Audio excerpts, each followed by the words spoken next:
The year's 2006. Gears of War just came out. Dead Rising. Company of Heroes. Saints Row. Gen 4 of Pokemon had just come out. Final Fantasy 12 had just come out.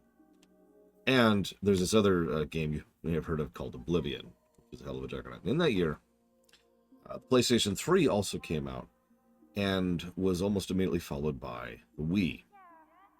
And the Wii absolutely exploded in popularity. It was also very hard to come by. In fact, our first playthrough of this game was not on the Wii version. It was on the GameCube version. We later had to actually get a Wii copy in order to actually play the Wii styling and gameplay, and we went back to the GameCube pretty quickly. So, couple of things. I'm going to start with the conclusion, and then I'm going to build up to it. I've been studying the development of the Zelda series quite a bit over the last few weeks, obviously, and I've come to the conclusion that the Zelda developers don't actually know what makes a good Zelda game. Like, they don't actually understand their own franchise. And I know that's a really harsh thing to say, and it's going to just pull some hackles, but no, I stand by that. Every time they manage to nail it's usually because of one of two reasons. One, they spend a lot of time polishing it, or two, they just throw a bunch of ideas together and see what sticks, and they happen to get lucky that particular time. And yeah, this particular game in question here is definitely yet another example of this phenomenon. So, let's start off with a couple of things. First of all, the Lord of the Rings films came out, obviously about 3 years before this game came out. But that means they were very fresh on everyone's minds. Some of you may or may not actually remember this, or some of you may or may not care. But the Lord of the Rings films, that trilogy, made a hell of a splash. In fact, it made such a big splash, we're still feeling some of the effects today. Obviously, a cultural splash. You know, a lot of people were inspired by the films and how they were approached, how they were designed, how they did things like set, or trying to do a more grounded approach on things, and how they did visual effects, stuff like that. But also on top of that, it made a huge splash in terms of just how people perceived storytelling in a lot of ways. And so the developers of this game, who were really, really into those films, were like, you know what? Zelda 1 was inspired by the books. So why don't we go ahead and make this Zelda game inspired by the films? And so a lot of effort was done in order to try and study how they would use the camera and how they would use characters and blocking and storyboarding in the films when constructing this particular game. And if you hear that, you're probably just thinking to yourself right now, yeah, I can see that. There's some scenes which it's like, yeah, no, that tracks. This is just such a weird film, or excuse me, a weird game. So this started as Wind Waker 2. I've actually already talked about this, but for those of you who don't watch the Wind Waker review, first of all, I don't blame you. But second of all, they wanted to do the exact opposite. They wanted to move in a new direction. See, Wind Waker was all about the ocean, and then obviously the end of Wind Waker, spoilers, is them leaving the ocean and going to find a new land. So Wind Waker 2 is going to be the new land, the new place they were going to settle, and they had all kinds of ideas for where they were going to go with that, and most of those ended up getting recycled into Phantom Hourglass and Spirit Tracks later. Excuse me. So, but during this development, like, yeah, we're going to do this big thing. And their big focus was on horseback riding, something that they always wanted to have happen. Back in Ocarina was for there to be mounted combat. And I know you're going to pull it technically on me right now and say there's mounted combat, and of course, because you pulled that technically, you are now wrong. Congratulations. So they wanted actual mounted combat in this one, and it was one of the very, very, very first things they actually designed for the entire game, back when it was still Wind Waker 2, and it was still Toon Link. They were still using the cel-shaded styles of Wind Waker, and they really wanted to push that aesthetic. And it wasn't coming together. There were some animation issues, but they could figure out a lot of the controls, and they started moving that in a different direction. But then an interesting phone call happened from someone I have not been able to find a name of, but it's someone at Nintendo of America specifically. And it was a phone call to Aonuma specifically, and he said, hey, Wind Waker bombed. Now, I've actually already proven that to be functionally inaccurate, because even back in the day, Wind Waker didn't sell particularly badly. Oh, sure, it didn't sell super bonkers well, but Wind Waker moved units pretty well. The thing that everyone was concerned about was that it wasn't moving enough units, and, I mean, cry some more, right? So, regardless of that thing, regardless of the reality, what Aonuma was told was it was not selling well because of the fact that it's too aimed at kids. To which Aonuma probably said, did they play the game? But regardless, that led to a massive shift in approach and style, which of course Miyamoto was all in favor because he never liked the cel-shaded thing, which is funny when you think about it. It's just...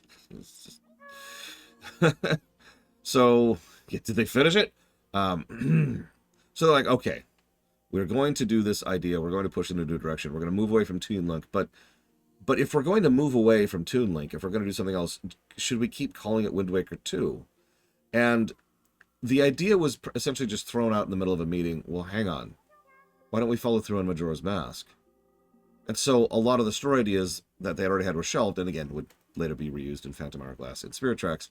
And instead, they went back to Majora's Mask. And a lot of this game then deliberately pulled from Majora's Mask to functionally be a sequel to that game. Obviously, Ocarina is significant for it, but the vibes of it are everywhere. In fact, if you've ever seen the original, the sketch concept art for Midna, she looks straight out of Termina. In fact, actually, quite a few characters look straight out of Termina. Anyways, so, okay, we got all this going on. But there was such a mess in the office, it's hard to even put into words. Aonuma didn't even work on this game for several chunks of its production, because he was up working on Minish Cap. Instead, Miyamoto came in, and this is hilarious to me. One of the more infamous things to Twilight Princess is the lengthy intro. An intro I historically enjoy. We'll see how it handles on review. Now, if you know that intro, you know it's sloggy and boring and dumb. Because it's all just story. Nobody cares about story. Ugh. So, Miyamoto made that. Originally, the game started much later and in the overall timeline. And Miyamoto came in and said, hold up. This doesn't work. Like, we've got to build up to this. We've got to tutorialize. We've got to get across concepts. And we have to build up. All of the gameplay stuff that's going to be happening later needs to be established earlier. And he's right. If Miyamoto's good about one thing, it's tutorialization. It's one of his wheelhouses. So Miyamoto said, no, we need to have this intro. And so the story team decided to go ahead and restructure the intro to be very, very, very low tier to establish stakes and tone. And if you're paying attention, that's a running trend. Nobody planned out for the intro to be the awesome intro that it is. It's sort of fumbled into existence as a consequence of what was happening in real life. It's serendipity. Serendipity is designing the plot, or Serendipity was writing the plot, which is all over the place in this game. For example, did you know that Midna wasn't even in the story originally? In fact, no, it is Miyamoto. He was the one who came up with Midna. Not because of the fact that she's the best character in the Zelda franchise, but because of the fact that he thought it was weird that Wolf Link didn't have someone writing on him, and there needs to be someone there physically. And so they came up with this. Okay, well, it needs to be we need to invent someone. Well, they need to be shrunk. Well, why are they shrunk? Okay, maybe they're cursed. Well, why are they cursed? Well, they're cursed by the villain. Okay, cool. So that means there's an automatic tie. And you see how the story just kind of follows naturally from there needs to be someone writing the wolf. It's just coincidentally into existence. This is doubly funny because Zant is a similar thing. It was also added semi-late into production and then completely changed mid-production. Some people have complained over the years the idea that Zant seemingly is two separate characters, and that's why. It's because they actually changed ideas with him midstream. I don't think there's an inconsistency there personally, but I don't want to get into that right now. And yeah, it's funny how ideas just kind of into existence, because what you had was an extremely creative team doing what they're best at, improv. If there is one thing I will give the Zelda team, they're very good at rolling with it. And whenever told, oh, we got to do this. Okay, sure. And yeah, so what we have is kind of a Star Wars situation, which was also made by very, very creative people who were just kind of rolling with it. So I mentioned Midna, I mentioned the Twilight, who didn't exist originally. Like I said, it was originally the Terminans. And I mentioned the accidentally into success. I've got to talk about this, because remember, this is the exact same team that would go on to make 3 games after this: Phantom Hourglass, Spirit Tracks, and Skyward Sword. I've made my opinion about those games quite clear. But the really funny thing is all three of those games were the ones that they thought really, really popped. Like, yeah, we're totally finally doing everything we really want to. Whereas Twilight Princess was them accidentally into one of the best games ever made. Fun little anecdote, though. I've already mentioned to you that Miyamoto's favorite game is Zelda 1, and Aonuma's favorite game is Phantom Hourglass. But one thing I didn't actually mention was that Aonuma's second favorite game is actually this one. And what's really funny is his reason for it is so basic, but it's kind of funny to it. He stated that he really enjoys the fact that this is Ocarina fully realized. All of the ideas that they sketched out on the board, all of the things they wanted to do with Ocarina that they physically couldn't because it was the mid-90s, they were able to implement here. It was the Ocarina that he had always wanted to make. And so all of that wish list stuff was done, thumbs up. So Twilight Princess just kind of realized a lot of that. I gotta mention one other thing really, really quick. Yeah, he also really liked the giant boobed woman who's Telma, I think is her name, the Gerudo lady. So we got to talk about the Wii.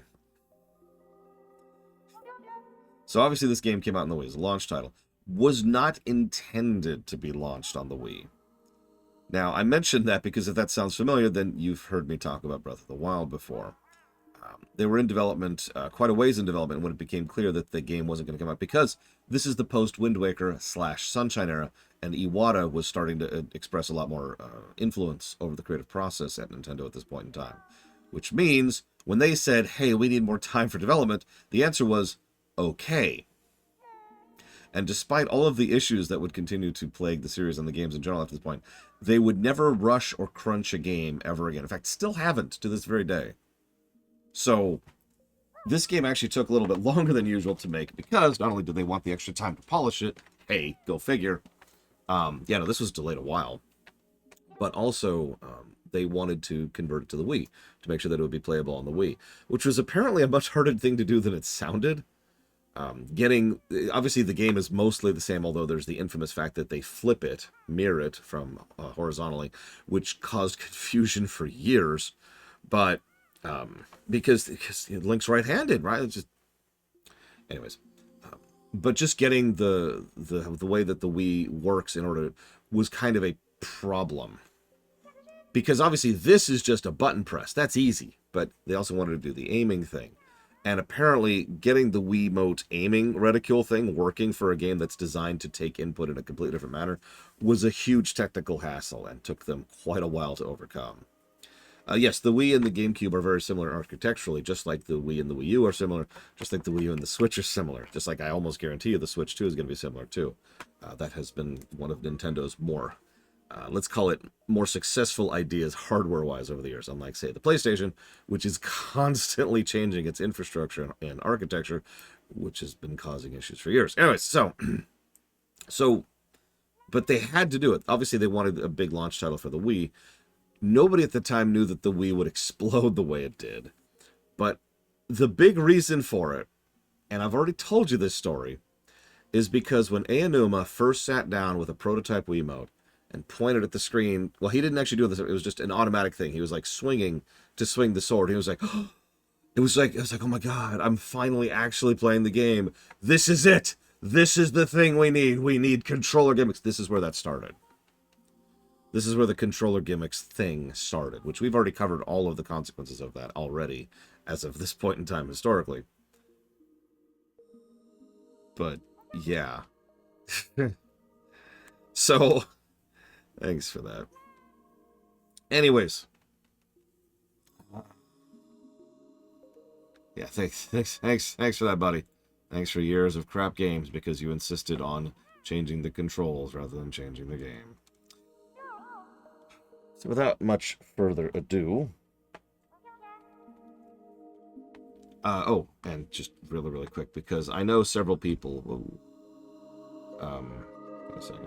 I know several people like to play the guessing game, where you can guess what the golden number this game is going to get, with regards to being able to be like, hey, I guessed it correctly, and then if you guess correctly, you can get some free interest you could put into a game of your choice. So, if you're wondering, A Link Between Worlds' score was 351. So there's your target. We'll see. I have no idea if it's going to score that high.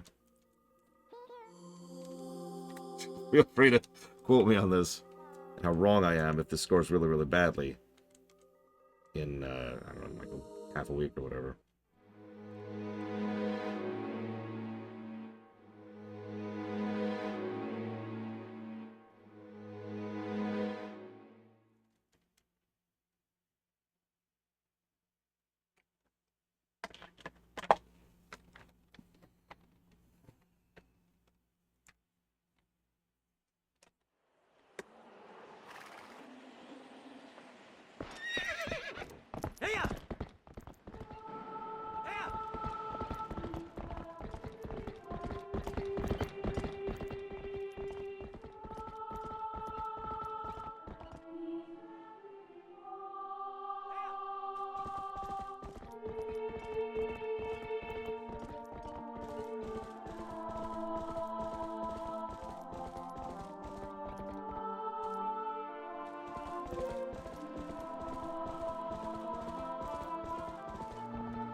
Now, that is a damn good intro. We could dissect that a little bit. I'm not sure if it'll loop here. Or if it'll do a demo reel. I actually don't remember. Maybe. Okay, yeah. So just scale. First thing we see is scale. Link is tiny compared to these giant structures, showing off the technical prowess of what they were able to accomplish with the late GameCube and the early Wii. Huge, big, open, sweeping areas because they really wanted to emphasize the giant overworld that Hyrule's Field was always supposed to be back in Ocarina. Speaking of which, obvious parallels to Link riding around Hyrule Field in Ocarina. Multiple shots of the castle in the distance. The sun is in the middle of setting. We're at the point of Twilight. Big, sweeping camera shots. You can almost feel the Lord of the Rings vibes here in how they're using the camera. You notice it's a lot more dynamic than what they usually do, which usually involves increased amount of motion, increased direction of motion. And then this shot is actually quietly brilliant, because this whole time we've seen Hyrule Castle 3 times already, but as the camera pans over, the noise of the horse stops, camera keeps panning, and now there's just this wolf there howling at this strange field, which we know now to be the realm of Twilight. That transition.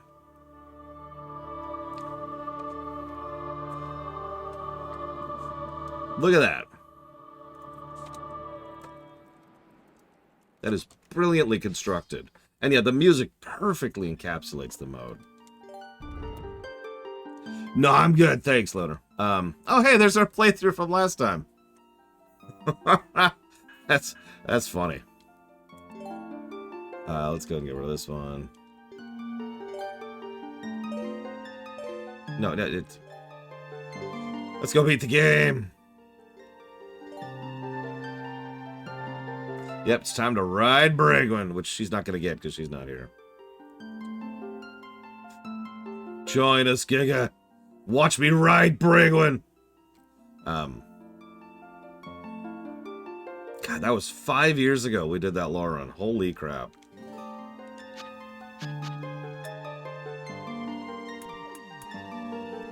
God damn it, Eternus. I always knew. I knew you'd betray me someday.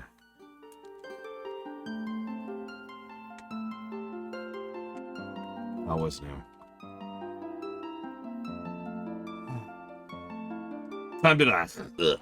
No,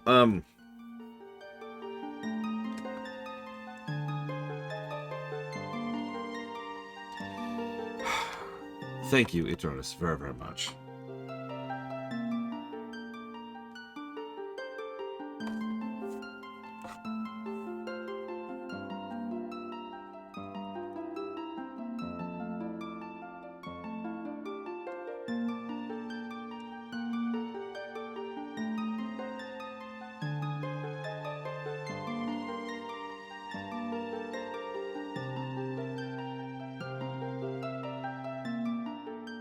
Always appreciate. Thank you very, very, very much, Eternus. I can't help but notice you didn't put that towards anything, so I'm going to claim it as my own. For real, though, what would you like to put that towards? Wait, why are we traumatizing the cashier? What did that poor cashier do? Already got enough on their minds.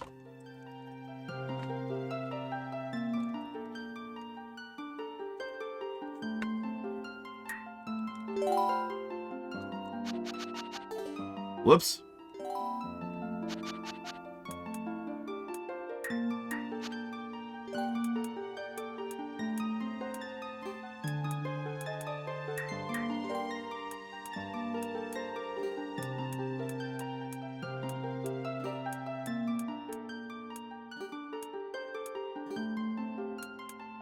I'm not sure if this fit. Okay, it'll fit, it'll fit. Just barely. It's okay, I barely fit in Bragwin. Alright, so.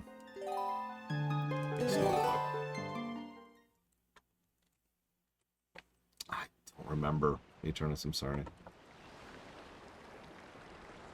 I've had entirely too much on my mind lately.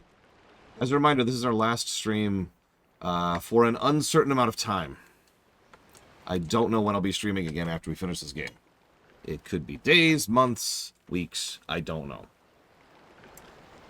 Tell me, do you ever feel a strange sadness as dusk falls? They say it's the only time when our world intersects with theirs. The only time we can feel the lingering regrets of spirits who have left our world. All the people are very stylized looking because, based on Majora's, we already talked about that. That is why loneliness always pervades the hour of twilight.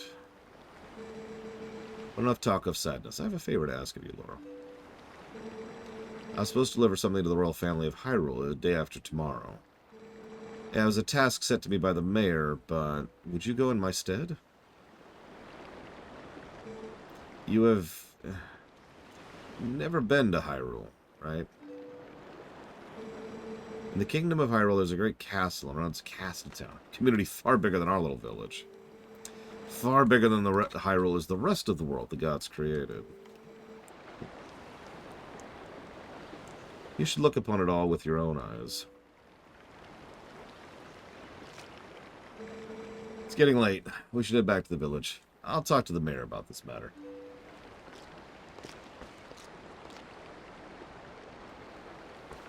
If there's one positive I probably will not give this game, it's sprite work. Because the characters just look weird.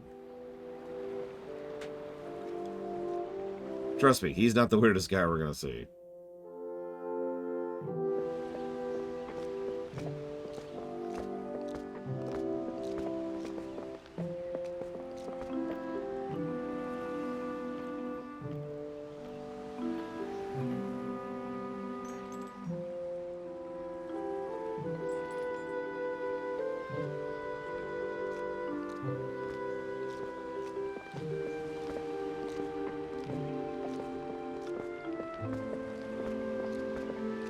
This was the brown era of gaming. It's 2006. Gears of War came out this year.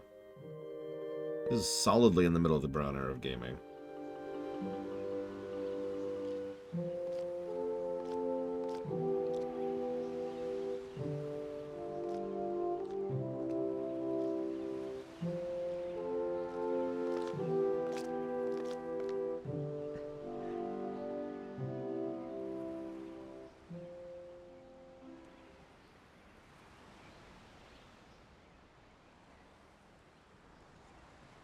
I didn't come up with the term off the deeper end, but it's a pretty widely used term.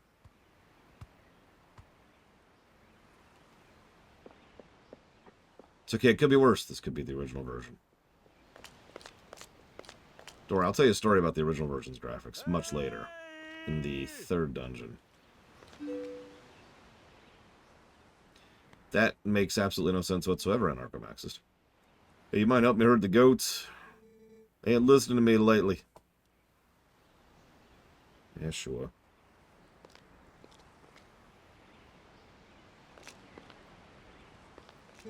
Hey, where's Bragwin?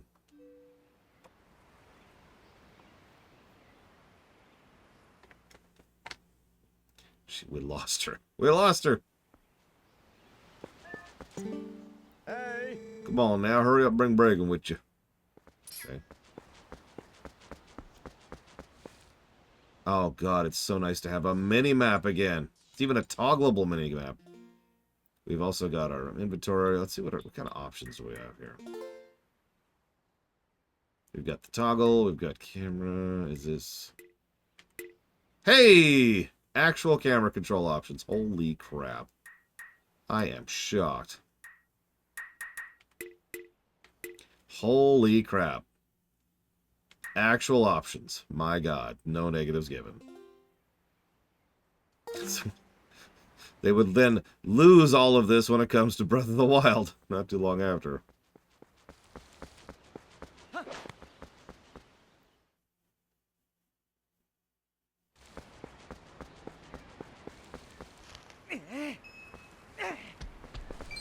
Let's get some money while we're here.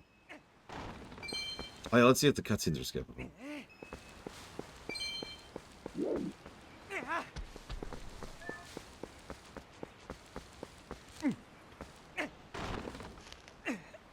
Oh yeah, obviously I'm doing this to get rupees, but this is very cleverly designed.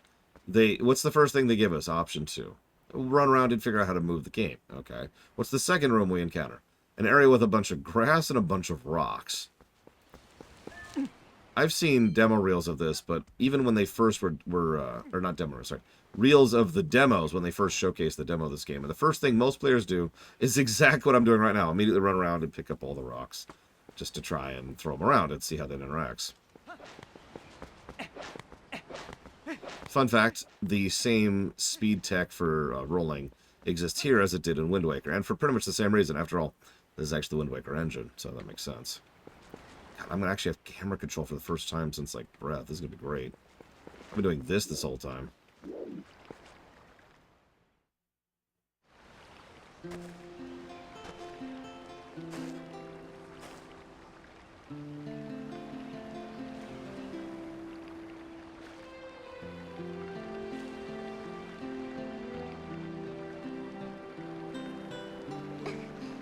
Oh, hi, Laura. I washed Bragan for you.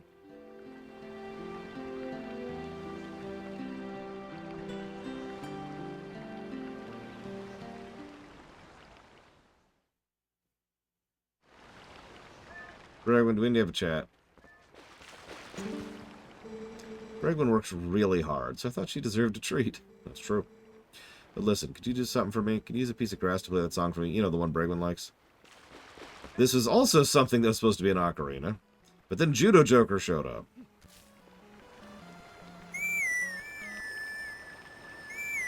Also, notice we already have the tattoo on the back of our hand. Such a nice melody. Bragan looks happy. Well, she's all prettied up now, so I suppose you can ride her back, but don't you make her do too much, okay? Yes, come, Bragan. Now, they allow us to experience, very briefly, horse controls. And notice that same grass we now just run right over and immediately destroy, just like in Majora. Hang on a second. Hey, you just put forth $250.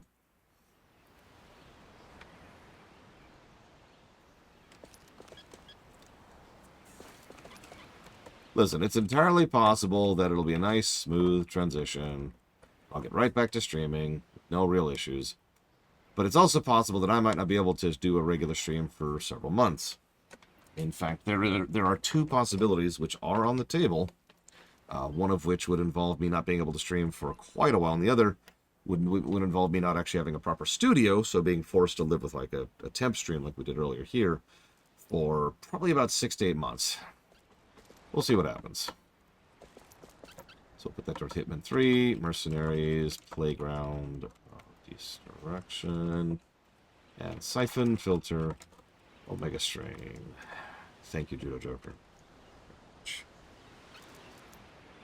Sorry to be cringe and thank people. Sorry, I got another of those comments recently. It's so cringe how Laura thanks people by bowing. It's like, yeah, okay, whatever. Always appreciate you.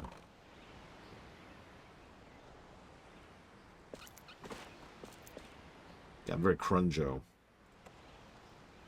Ah. How dare you be appreciative? What is wrong with you?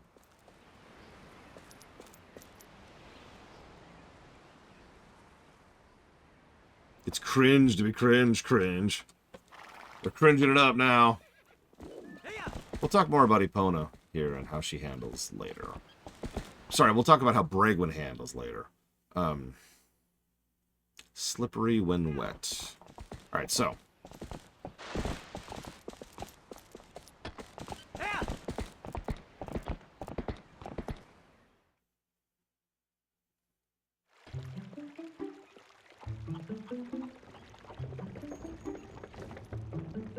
So, once again, very, very small, but very, very dense. Typical. It's the typical thing. I almost feel stupid for pointing it out, but ever since we started seeing games that fail at this, I feel the need to point out when a game actually succeeds at making a place feel bigger than it actually is. Because this place is dinky. This piddling little spot. Ah, if it isn't young Lore, you going down, close down the ranch for the day? I just closed shop myself. I'm sure you know all about that mischievous monkeys that have been coming out of the village lately. Those things worry me a bit. I better lock up tight here. Couldn't stand to have any more goods stolen. Can't trust that good-for-nothing husband to do anything right. Come on, Dad. You can't catch a silly monkey? Oh, no, I can't. I'm worthless and pathetic. Ah, listen to us, Babylon. I didn't mean to keep you. Off to work with you.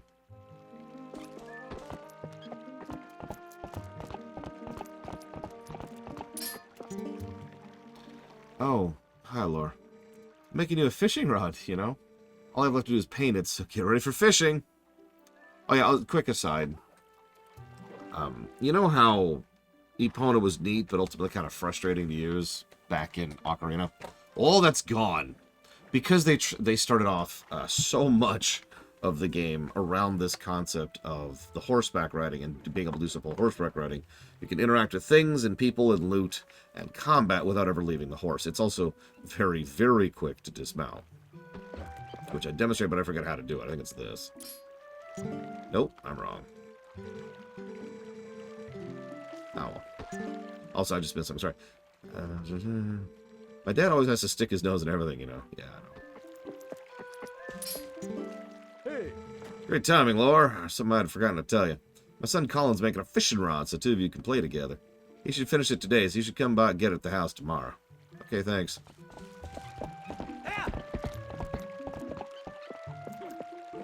So, subtle little thing here. So first of all, obviously this link, let's get a couple of things out of the way. This Link is a direct physical descendant of the Link from Ocarina, because this is that timeline, okay? Now, he's obviously a little bit dispatched, but the thing is, originally, this was supposed to be only like a decade or two after the events of Ocarina. So, most of the people in Ocarina were supposed to still be alive.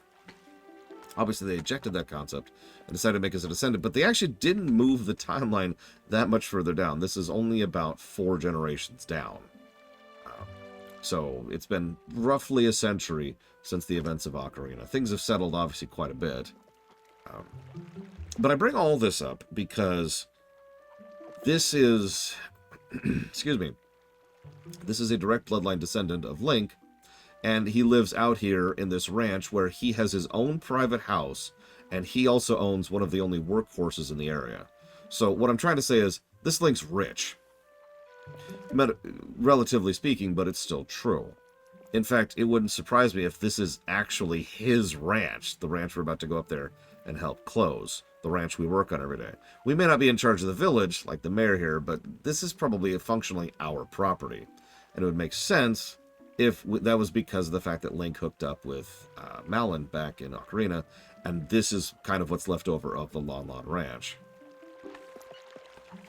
Just a little bit of background world building stuff, because as with a lot of the good world building in Zelda games, it's more implied than stated outright. Oh, Lore, looks like you're going to help Fado. Good job. You hit her up to the ranch ahead of you. Finish up your chores before sun goes down. Oh, yeah, and they keep changing. You're probably asking, how old is this Link? They keep changing their minds. I'm not joking. Developer interviews and official sources can conflict with each other on how old this Link is. So,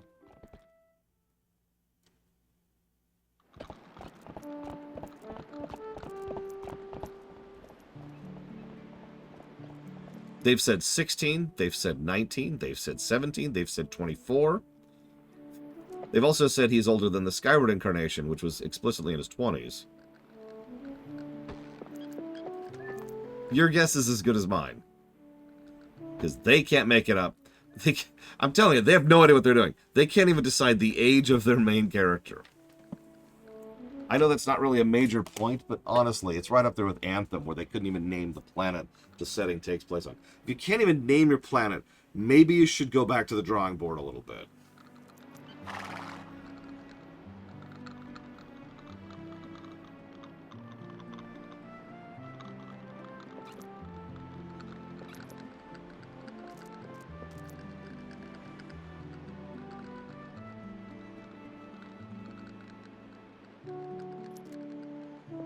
Just making sure the AC is working there.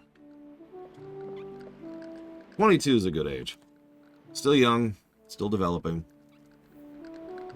But, you know, by pretty much every metric, an adult.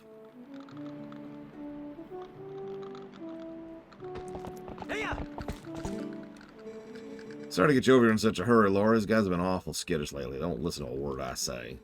Sorry to ask, bud, but how about you and Bragwin herd him into the barn real quick? We ain't got much time, so you think you can do it for me?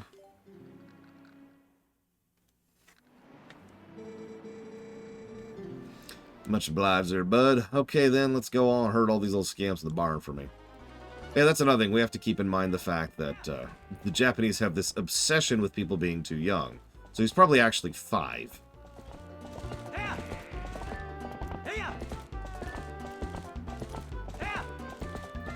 So this whole sequence is here to get you used to exactly how to control the horse.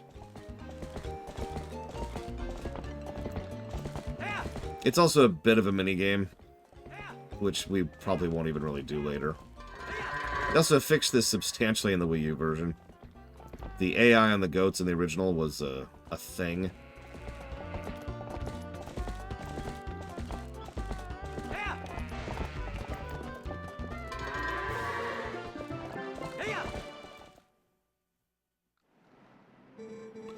Lord Bragwin, much obliged. Cover everything tomorrow without having trouble you, so you just sit back and relax, bud. Oh, but how about today? Want to practice with the fences? Just wait a spell. I'll set them fences up for you. Sorry it took so long. Ride all you want. You get tired, just jump the gate back to the village. Just realization on how the jump mechanic works. So, that's not how the jump mechanic works, as it happens. You have to be in that dash state.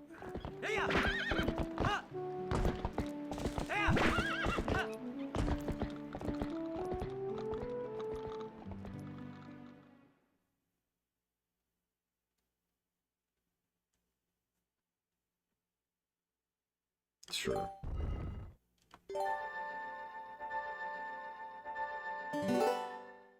I mean, it was always supposed to be Spurs, but whatever.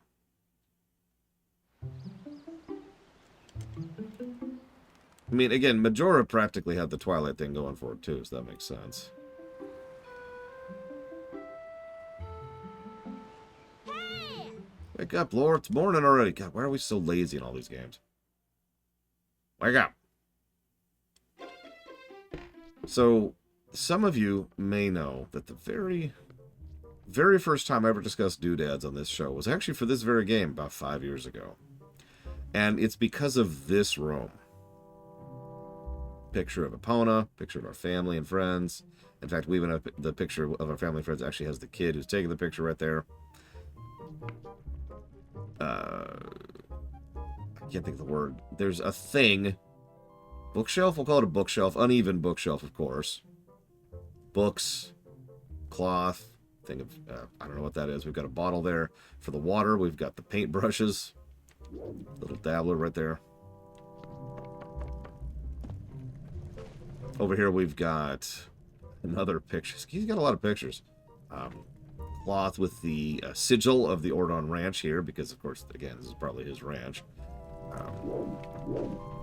More books. Thing for a spear in the hay. He's got his extra barding for Epona, which makes perfect sense. Some notes there. Some cleaning equipment, which makes perfect sense. Little shelf. A bit of a flower, you know. There's actually where he cooks stuff, and of course he's got his dishes, which are all nice arrayed in that old style where they've got the stick in order to keep them in place. Got a nice little hearth going, which is where he can cook his food and warm the room. Gotta have a wooden fridge. It's probably not actually a fridge, if we're being honest with ourselves. This is doodad design. I know it's pathetic, but I've always, like, when I think of doodads, the golden standard I use to decide how many pluses or minuses or whatever that a particular game or a particular section of a game gets for doodads is I think of this room. And yeah, of course he's got a cellar. Of course he does. This is where you keep stuff you need to stay cold, or you want stuff to ferment.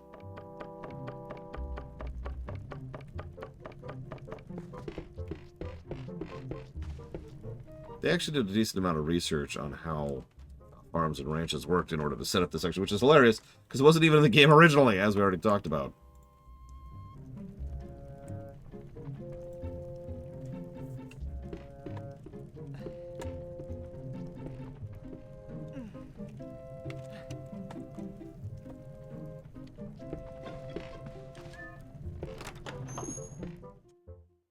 He's also got a carpet. Probably goat hair. He's got some nice stuff. He's well off. I mean, he has his own house, for God's sakes. Oh, Lord, did you hear? You're selling a slingshot at the store right now. A slingshot! I wonder how powerful it is. I must try it. Tallow, if you and Mello want it so badly, just buy it at my parents' shop. Do you see any rupees in my hand?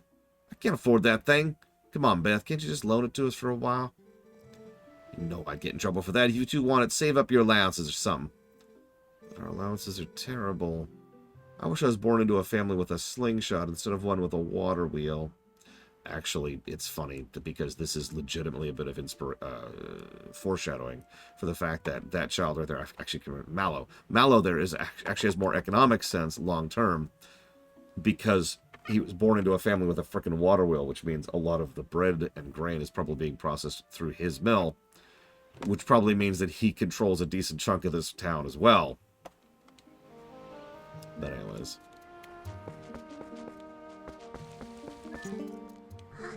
Hi, Laura. Finished the fishing rod I was making.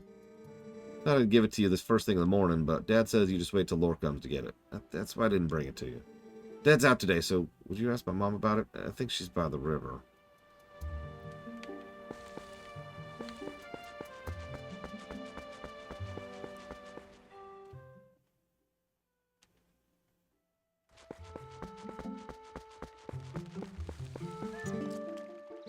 Hey, morning, Laura. That day off from work today, my boy? Oh, me. Wife's been hassling me. Today's the day to restock our store. See up at that tree? Get a better view by pressing these buttons here. Some Ordon bees built themselves a fine nest up there, and I was thinking about knocking it down. Our cat hasn't come home since yesterday, so the wife's in a bad mood. Or at least I need to bring something home to her. Okay.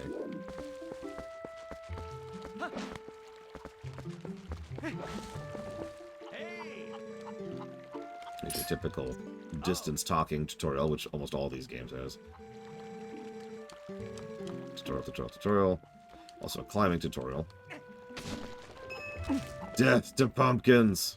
And death to the living! Hey! Don't waste food! Sorry. Oh, absolutely, Earth, don't you? Listen, those crops, nobody cares about those crops. Do you hear a weird noise? I wouldn't worry about it. I'm sure it's nothing.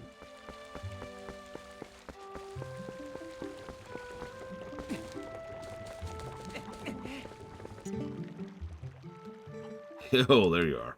Check this out. You know Sarah at the general store? Wasn't that her cat over there? He's just been sitting there next to the house having a staring contest with the creek. I suppose he's thinking he's going to catch a fish to you. Cat can't catch no fish. Anyway, that's not what I was meaning to tell you about. Why don't you take a look at something? See that grass growing over there? Haven't I seen you whistling with that stuff? I figure it's pretty rare seeing it grow in a place like that, so I thought I'd let you know. I bet you could do this tutorial to go interact with it.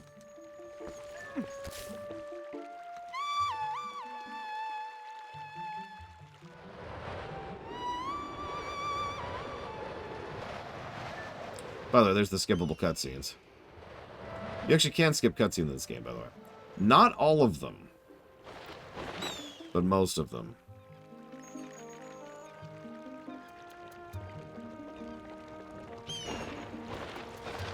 Aw, just a little bit too low there. Yeah, you'll see that if you can't skip.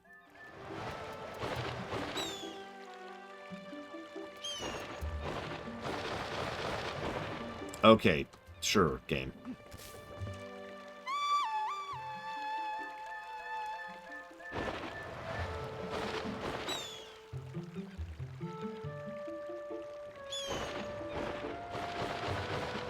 Okay, apparently there's like an invisible wall there because he is not picking that up.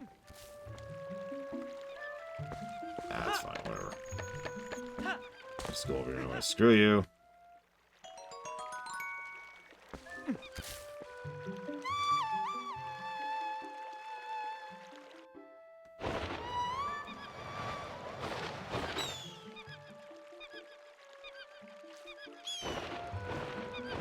Die, monkey.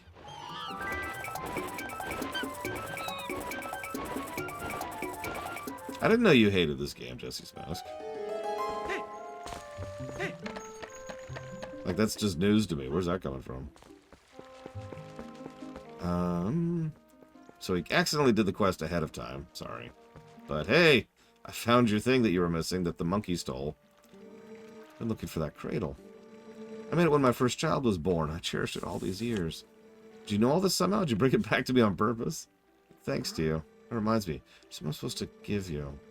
I think you can carry the cradle and come back with me to my house? Yeah, sure.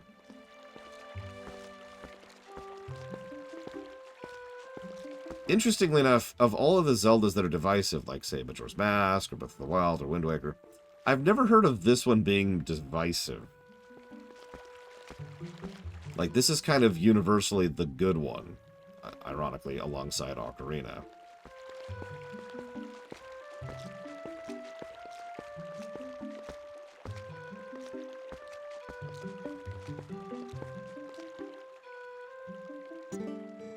Thanks to you, Lore.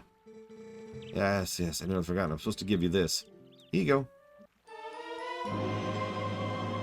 And there's our fishing rod. If you say so, Jesse's Mask.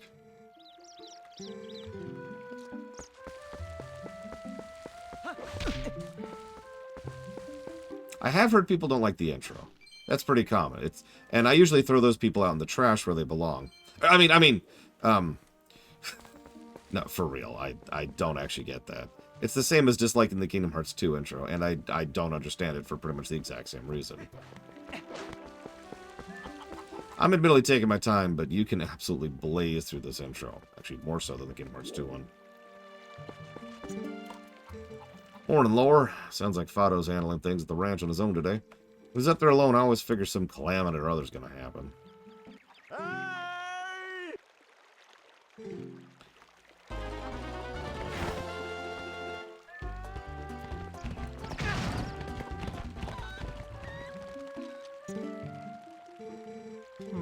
That's why I'm uneasy about leaving the ranch in Fado's hands. If you plant your feet and you do this tutorial, remember that because it'll come up during the final boss fight. Also, you've got to explain something to me, Jesse's Mask, because you like the Majora's Mask intro. But you don't like this one. Please explain. I don't understand that.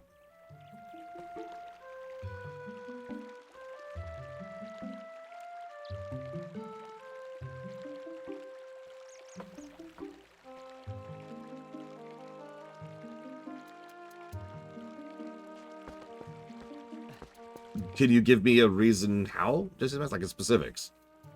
Because I'm failing to see it. You're gonna have to help me out here. Like, you can't just say, This dish is better than this dish. I need details. Alright, I will admit Majora's Mask intro has almost no real guidance to it. So I'll give you that one.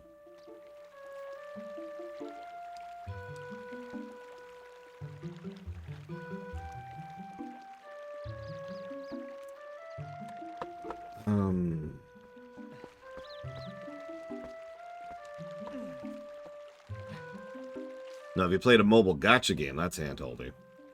Funnily enough, we don't actually have a lot of examples of games that that we've reviewed that are way too tutorialized. They exist, but we generally don't cover those games.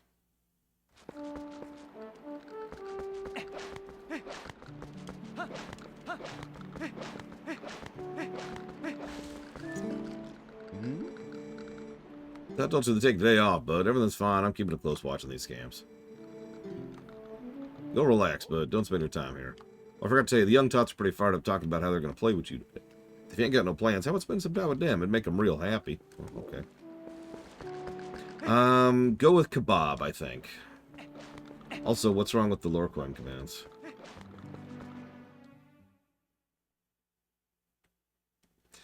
That is the goal, Trinidad Ventura.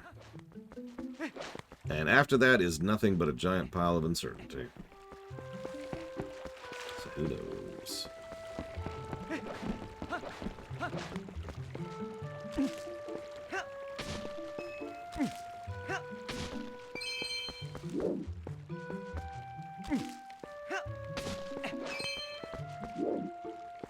I mean, the goal is to not quit my job, yes, Trinidad Ventura. Unless I die. So if I stop streaming, then I will have died.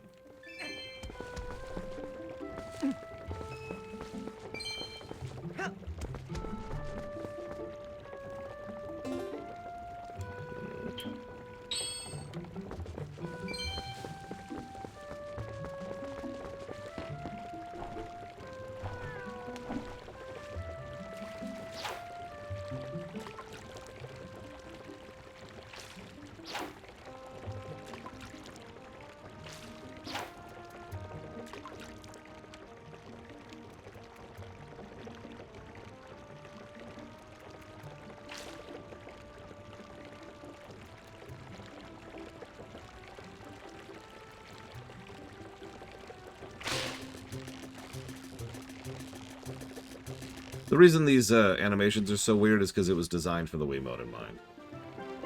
I'm not gonna, like, dismiss that. That's just weird. That's all that is.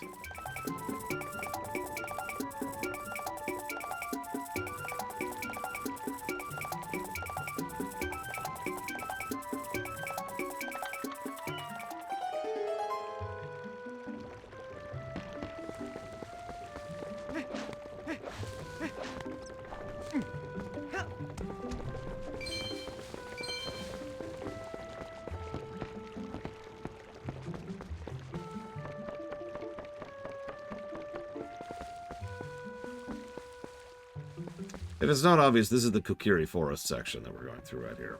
We even have similar objectives. Talk with a few people, interact with a few things to get a few critical items, in this case the fishing rod.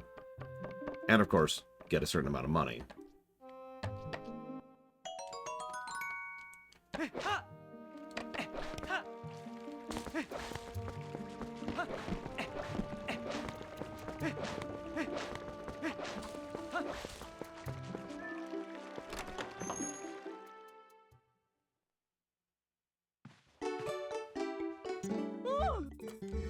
Simply must hear this. My little kitty is so amazing.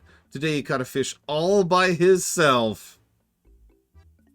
How do you think he caught it? Maybe he's a genius. Oh, just look, he's an Isaku. Don't feed your cat's milk. Why don't you have some too? I'm in a good mood, so it's on the house. First bottle.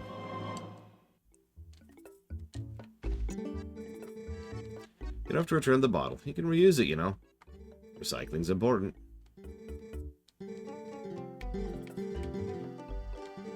Buy the slingshot.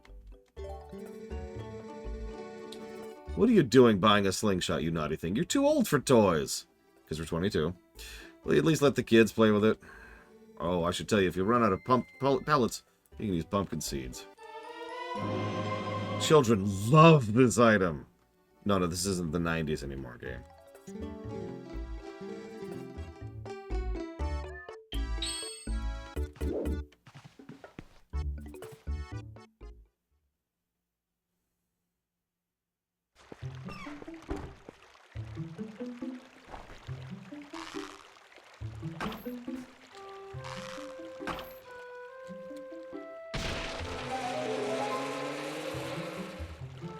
Oh god, they know! They know it was me! Oh god, I'm sorry! I'm sorry! I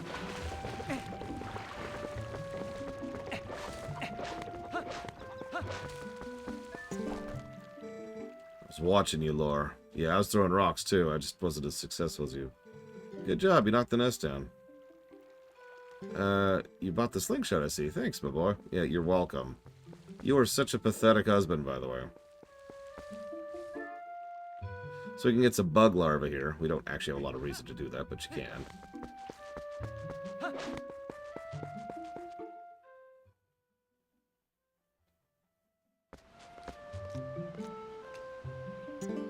Hey. Just in time, Lore. I just delivered something to your room. Oh, see, you got the fishing rod. Colin will be pleased. And it works better than you would think, right? Well, have a good one. And for the longest time, I thought he was our dad, but no, he's totally unrelated to us.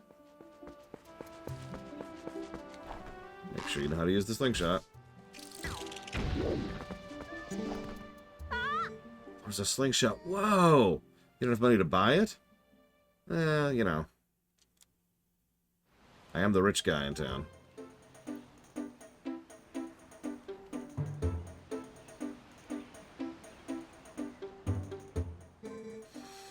Preparations complete. Tutorial.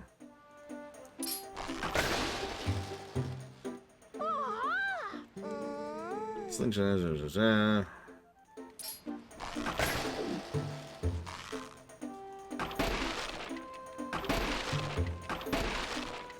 Gyro controls continue to be awesome.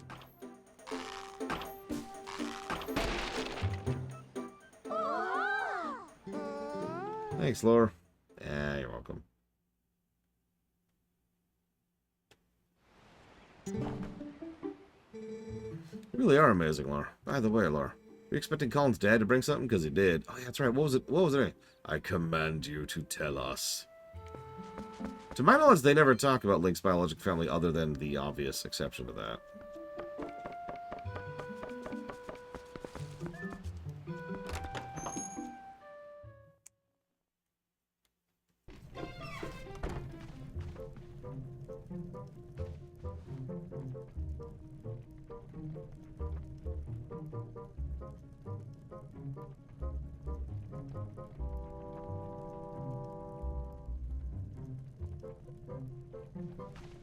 I don't think I do, Von Falkenstein is my easy answer to that. Like, that's just... How the hell? Slowly would be the answer, with lots of saves.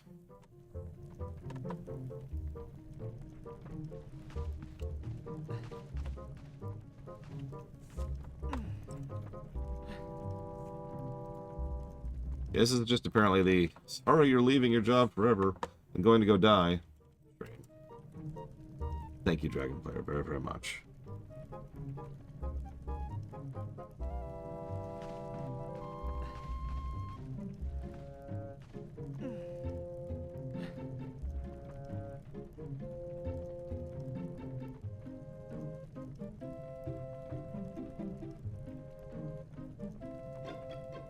I do appreciate your support. Thank you very much.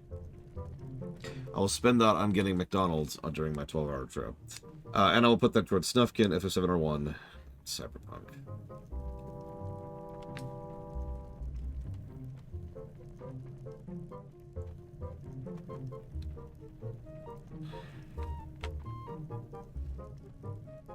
Yeah, moving to a vault filled with gold. Nothing but gold. Okay, so...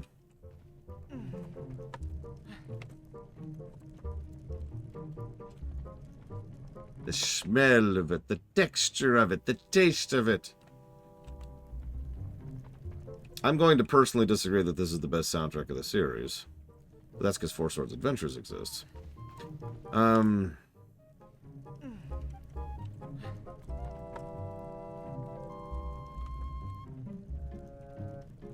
A black licorice game I would allow on the list? I don't think I can. Like, by definition. First of all, I shouldn't. It would actually be incorrect of me to review a black licorice game. I know that because I've already reviewed one, and that was a huge, huge mistake. So it would be doing the game a disservice, and anybody who actually put interest towards it a disservice.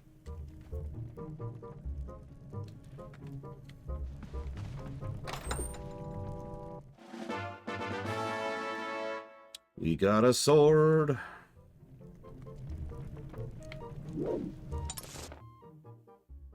Interesting. So there's a world map, consequently. There's our map. Could be better, could be worse. No, we've only covered one black licorice game, and it was Franbo. That was a mistake.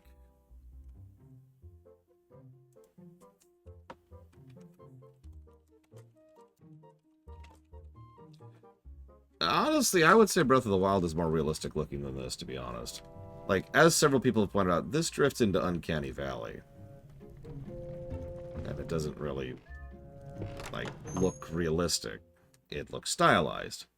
It looks like Majora's Mask, except with more modern graphics. Which makes sense. Because that's exactly what it is, as I've said several times now. Not that anybody's listening to me.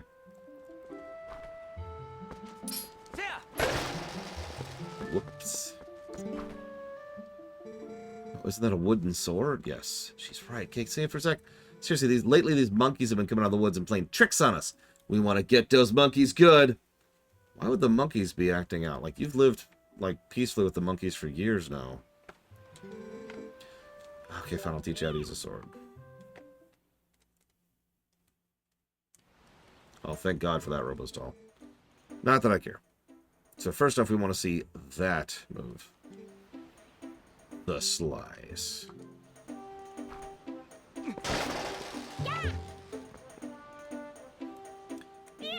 Horizontal slice. Was that it? Was that it? I think you've seen you do a vertical. Yep. By the way, once again, proving that you can actually do different types of attacks without actually needing to have motion controls. Skyward Sword.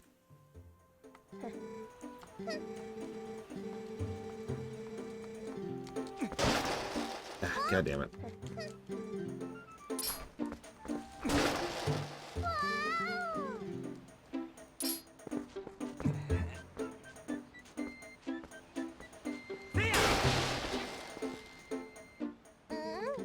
I'm not reading all this because this is almost entirely just tutorial.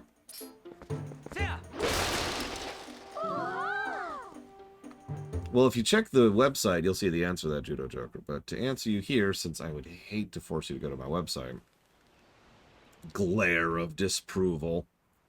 Or disapproving. Disapproval? Anyways, the idea is, after we finish Twilight Princess, the next thing we're going to be reviewing, or excuse me, the next thing we're going to be streaming is the Streaminations. The big question is, I don't know when those are actually starting. Because I don't know. There's a reason, if you check the website, the next thing on the list is uncertainty, because I have no idea what's going to happen when, where, or how.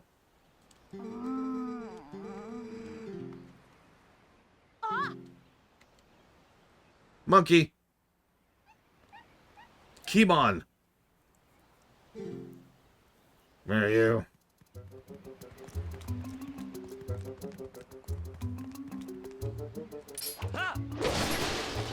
Notice quite a few songs have been playing. I only point that out because it's actually pretty rare. The soundtrack of this game is gargantuan. There are so many songs in this game. There are more songs in this game than any other Zelda, and in fact, than most other Zeldas combined.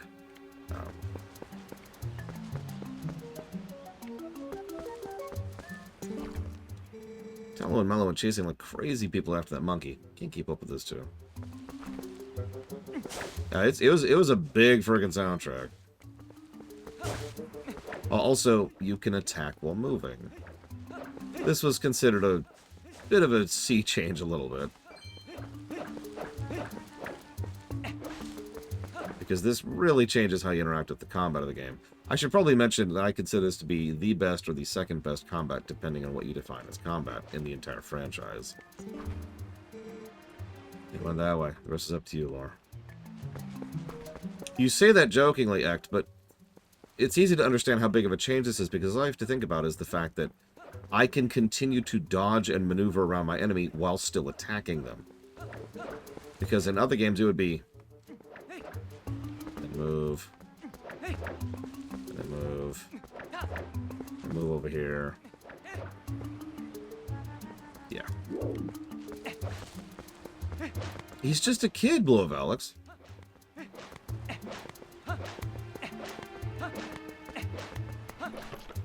Oh, and yes, this is still faster. Of course it is. There are precious few Zeldas where this is not faster.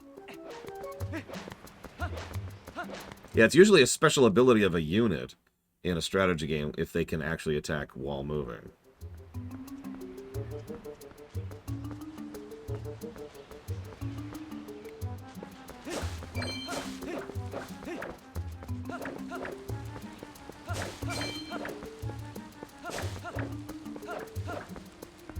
You can run, but only for a few seconds, because then you run out of stamina.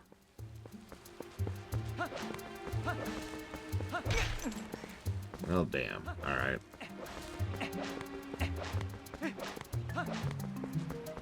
Good thing there's this right here.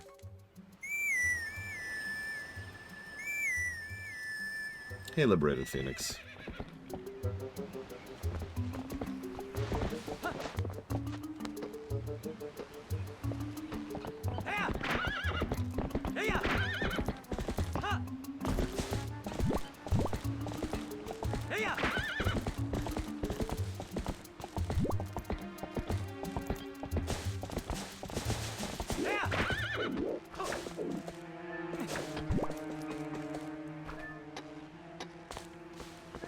Oh man, Rex. Yeah, there's a couple of little quality of life changes in this one like that.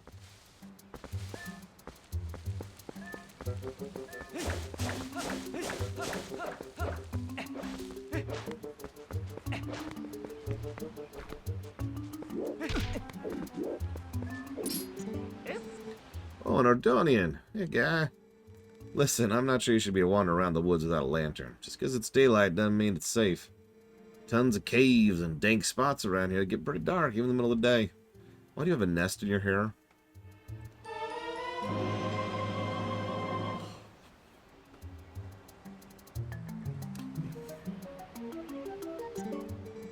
See, I sell lantern oil. Try to drum up sales by giving away free lanterns. It's a business tactic, guy. See, as long as you got oil to fuel your lantern, you can light the way and set fire to stuff. They're the best. Go on, guy. Try setting a fire to that big pot. Okay.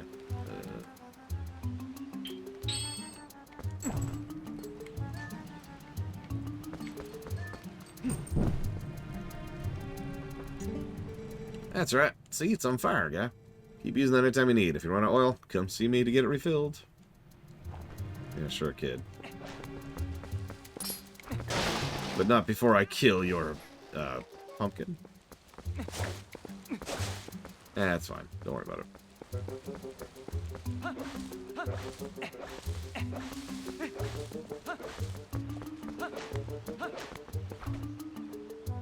We found a play wooden sword. It's Talos.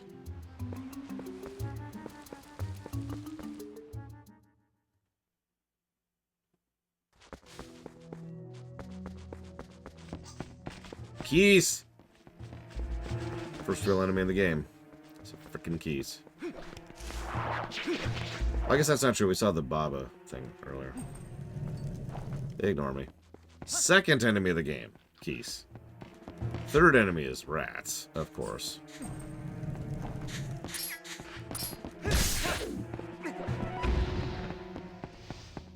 The songs remind me more of the Mass Effect 1 approach to thing than anything else. They're not really songs I would listen to just because I feel like listening to music, you know? They are intended to be atmospheric songs, which, ironically, fits another game I could mention, Ocarina of Time. The amount of comparisons to this between this game and Ocarina and Majora is very large. There's no real avoiding that, because they were deliberately making this as a sequel to one and then the other. Huh. I sure hope this won't be an irritating section of the game later. Anyways.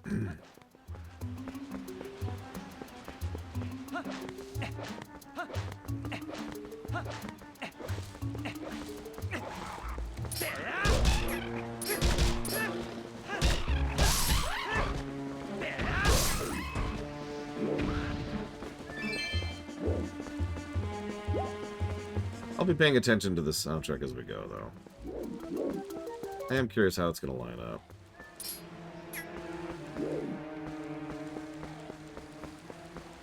Well, they do that regional thing that Ocarina did. Not by Koji Kondo this time. He actually did no music for this game. He'd already mostly bowed away from actually composing at this point historically.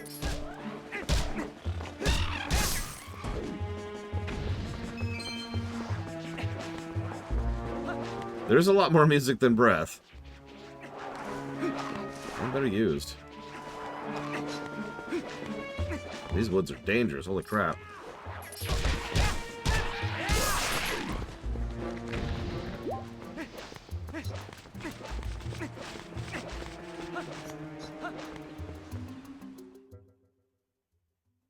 Name one song I like from Breath.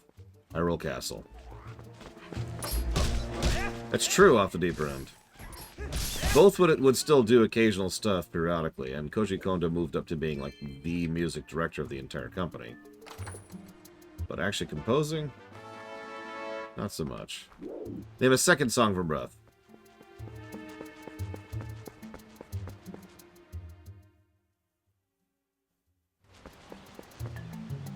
Anyways, so, oh yeah, I should go get the heart piece on here. Not that I know it's there.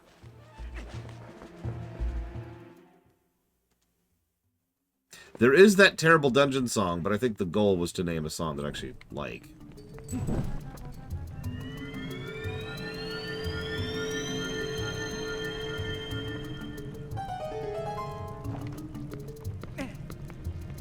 I grew to hate that shrine song so much.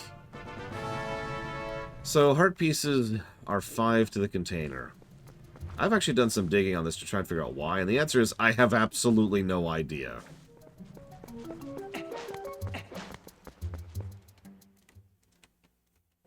Really. I don't know why they went that route with it.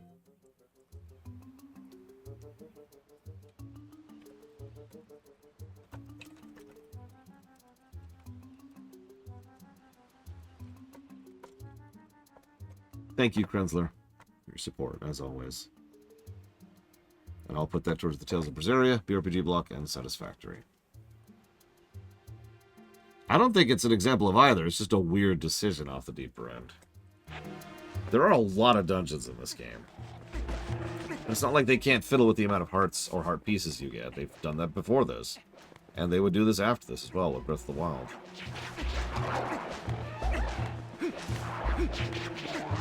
If we need 16 times the game here, that's what this is. I'm jigging. I'm kidding. I don't know where that's coming from. Forest Temple ahead. Got enough lantern oil? If not, stop at Trills. Thanks for the help there, guy.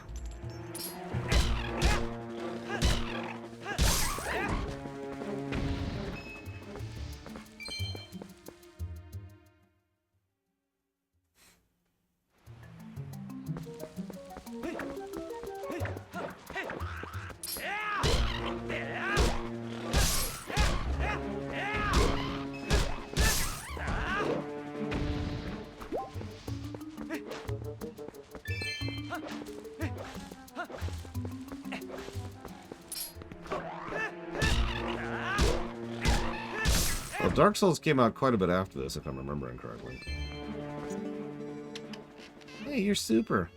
Now just buy something. Notice, of course, the bird has the same haircut as the guy. Visual consideration. We're walking. Buy something. Anything. Nah, I'm good. Bye.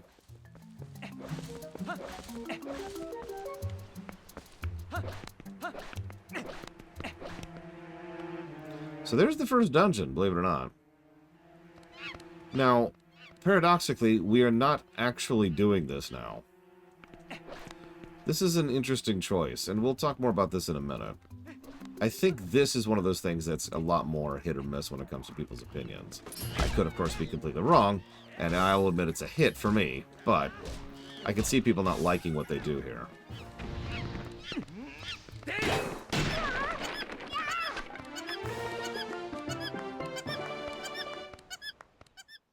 So obviously the monkeys aren't the problem. It's the bokoblins.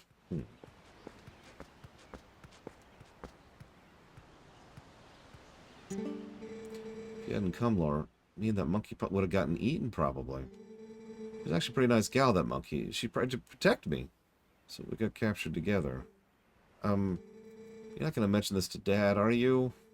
He's always told me to never ever go into the forest because he says it's dangerous. Did you see how many frickin' enemies were out there?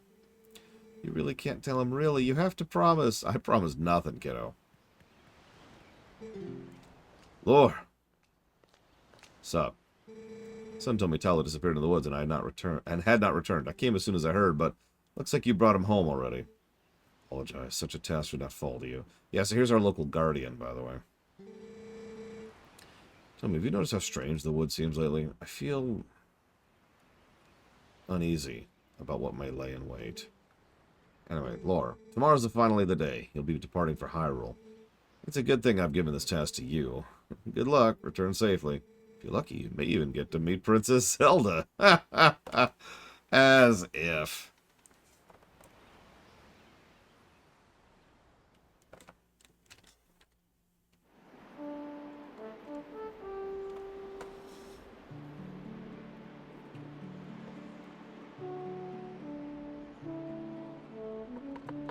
Hey!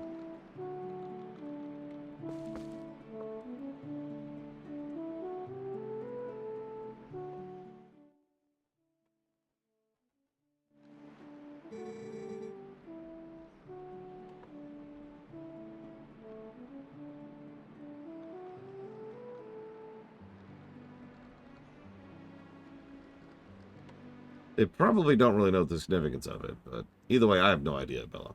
I actually always assumed back in the day that the Triforce in his hand was actually a graphics bug, and that we're not supposed to see it until, like, it glows, but who knows? They could have fixed that in this version, and they super didn't. Also, congrats, Venetia, on joining the objectively correct class, or race. Other than the Mikote. Hey! Yeah, that's the weird thing, Spartan. I mean, I get it. We are literally of that bloodline, but, like, nobody seems to acknowledge that or even care. Like, we know people who are descendants of the Habsburgs now. You'd think someone would know that this guy's the descendant of the hero of legend. I guess he wasn't much of a hero of legend, though, actually, now that I'm saying that out loud. Never mind, I'm gonna walk that back. Ignore me.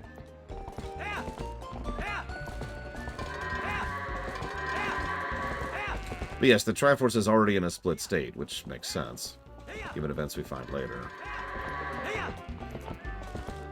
Unfortunately, so much of this game was thrown together without any idea about what it actually meant, that there's actually a fairly large hole in the story that we don't have a solution for. In fact, there are two.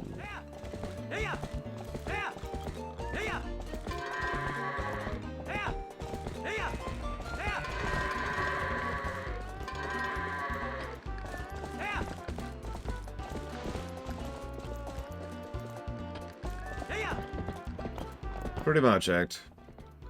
I still think this game is going to score pretty damn well, but I'll be honest, this is one of those accidentally into success games. Yep, 147. That was terrible. Back to the mayor's place. Let's go.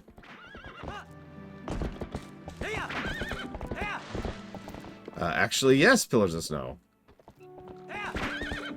We could come up with our own headcanons for it, but the interviews and the writers have flat out said they don't know what's happening in those scenes.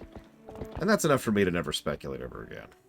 The moment you as a writer say, is the moment I'm like, yeah, okay. And I just kind of mentally check out.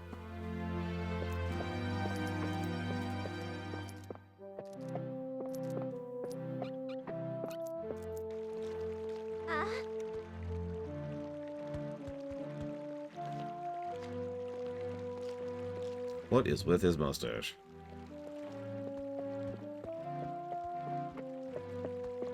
As usual, we're dating the local country girl instead of the princess, as it should be. Done herding for the day, Lore? Well, nice work.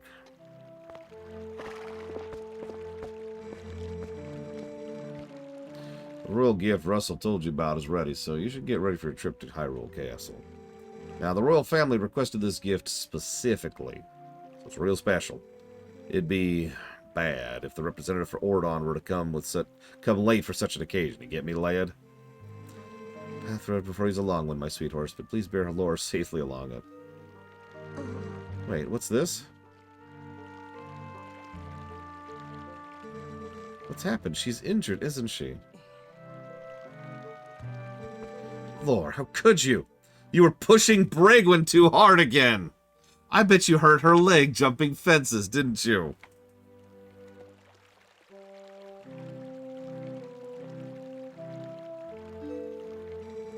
Now, Ilias, no need to get so hot with them. Father. How can you be so easy on him? You're the mayor. You should start acting like one. Poor thing. Listen, I'm sorry I've been riding Bragwin too hard. Be alright, Bragwin. I'll take you to the Forest Spring right now. Once we soothe you in the Spirit Spring, you'll feel better in no time.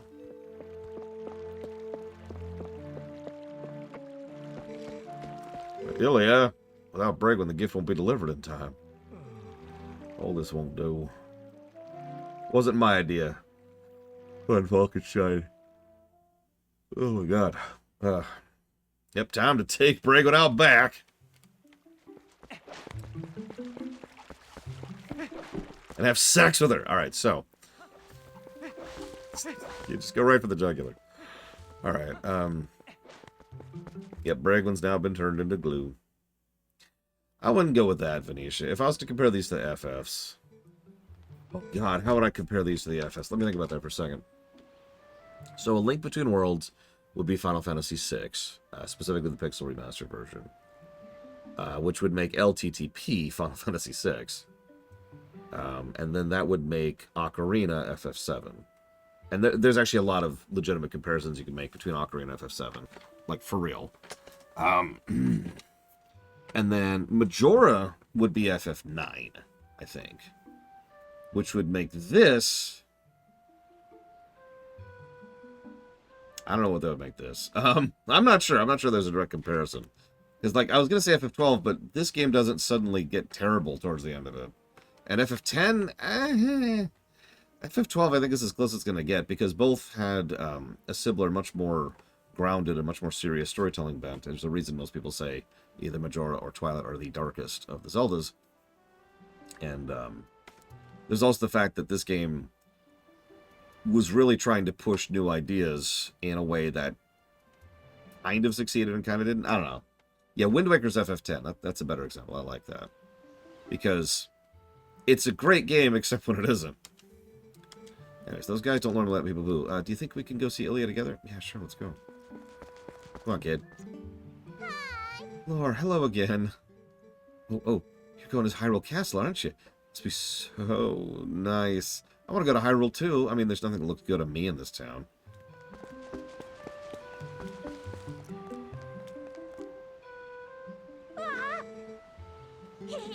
Yesterday was so much fun. Chase that monkey was great. I was just thinking Mallow here about how he wanted to show it to him, but he let it go instead. Oh, you didn't get caught, Tallow? Oh, Colin! Way to spoil everything by telling your dad. Nice job. Yeah, thanks a lot. We got scolded by Dad something awful. I thought it was never going to end. Bet you're trying to go see Ilya, aren't you? Well, there's no way I'm going to let you pass. Unless you give me that sword. Sure, here you go. Have a stick. With this thing, I'll show those people.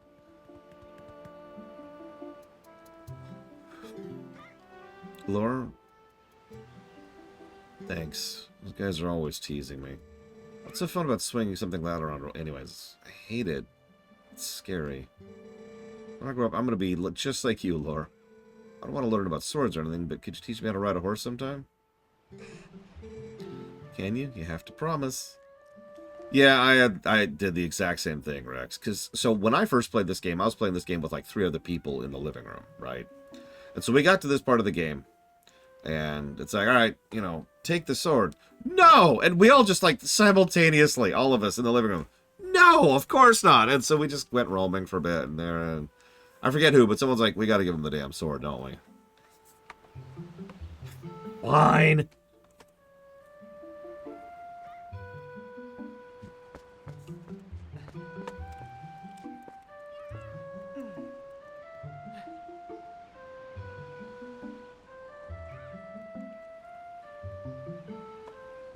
Jotting down some notes. Yeah, I'm sorry, Brigwin. I rode you too hard and I hurt your leg, but don't worry, we're taking you to the springs to get you nice and clean.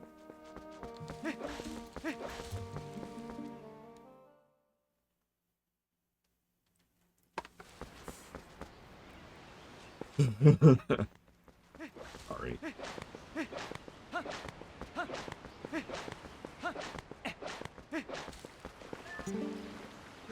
Laura, you came to take Bragwin back. You can forget it. I want you to think about what you've done for a change. I won't open that gate until you change your attitude. Ellie, you don't know what happened yesterday. Listen, I don't know if she'll listen to me, but I'll try to explain about Talon the monkey, okay? You go learn how crawling mechanics work. Don't worry, it's not as used as it is in Wind Waker for some reason.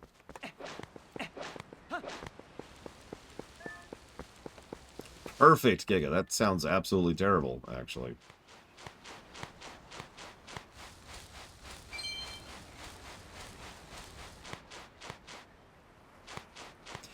Did you know, you probably knew this, Bullet Alex. I didn't find out until like a few weeks ago that 13.2 was primarily made by a completely different developer. Like, different staff, different teams. Monolith got involved. Go figure, right? I had no idea. I hadn't heard the details about Talos' capture. But Colin...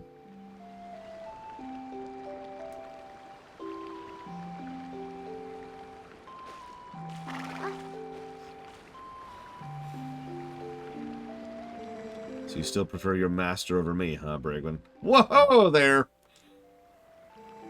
Don't worry about your horse, Lore. Fortunately, it looks like the injury isn't too serious. You two can go on together. But, Lore... Can you at least promise me this?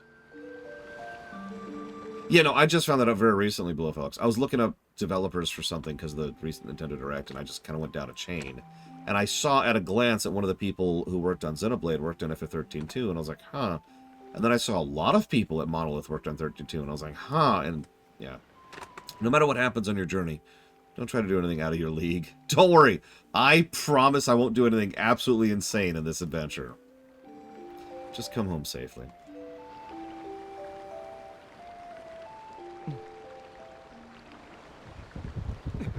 Anyway, so now stuff hits the fan. You've been waiting for it to happen. It's been about an hour and a half.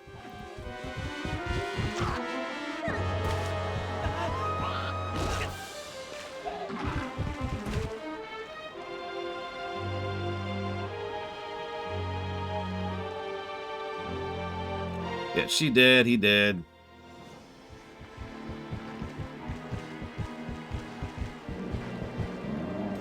We're dead.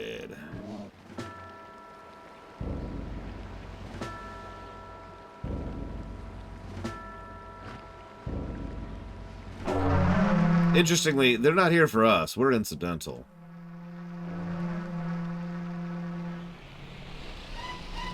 I love the digitized look of the Twilight. I always have. It's a great, quick shorthand to show that something looks alien. Especially in a game that's as smooth and, I don't want to use realistic, but, stylized as this game looks. The Twilight stuff being so blocky and weird just tracks, Yeah, you thought Link was dead at the beginning of Majora. No, Link's dead here. Probably has a concussion, but, those don't exist in video games, so that's okay.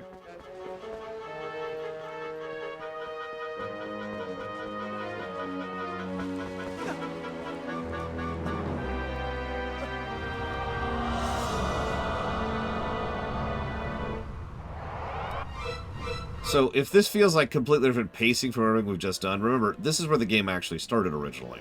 Miyamoto added the other stuff up till now.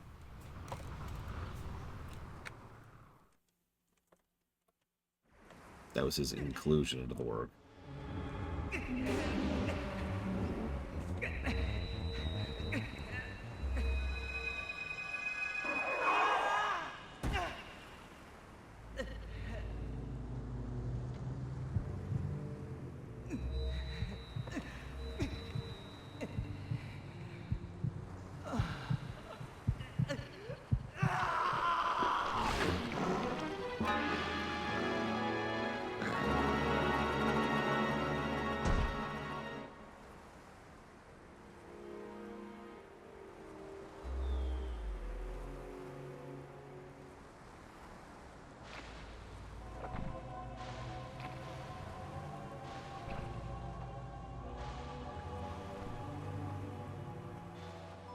I wonder who that is. Nah, I wouldn't worry about it.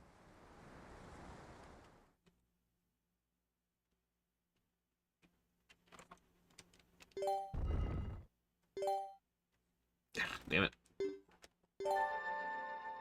Yeah, it's just some imp.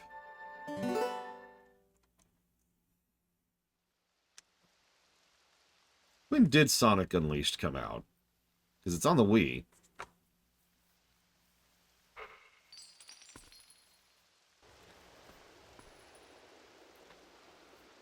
This is the last stream game, Lunar Roof.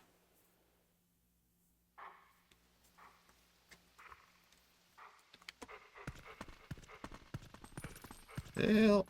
Help!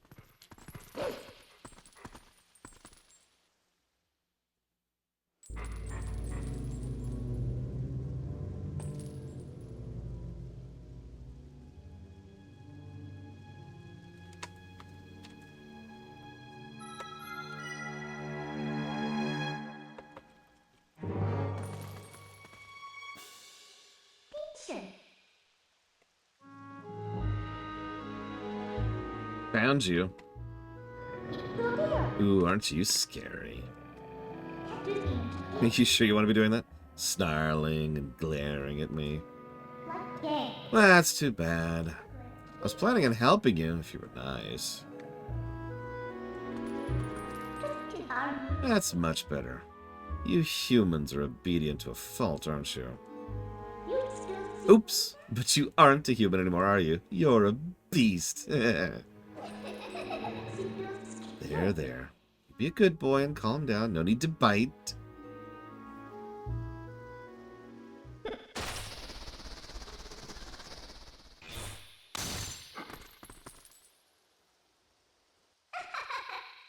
You look kind of surprised. So, I bet you're wondering where exactly we are. Well, I'll make you a deal. If you can get over here, maybe I'll tell you. Little flirty, a little impish, but ultimately seemingly antagonistic is, I think, how I'm going to phrase that. Also, just as a quick aside, good visual design. The only thing to interact with in this room is that crate, which then immediately leads to this.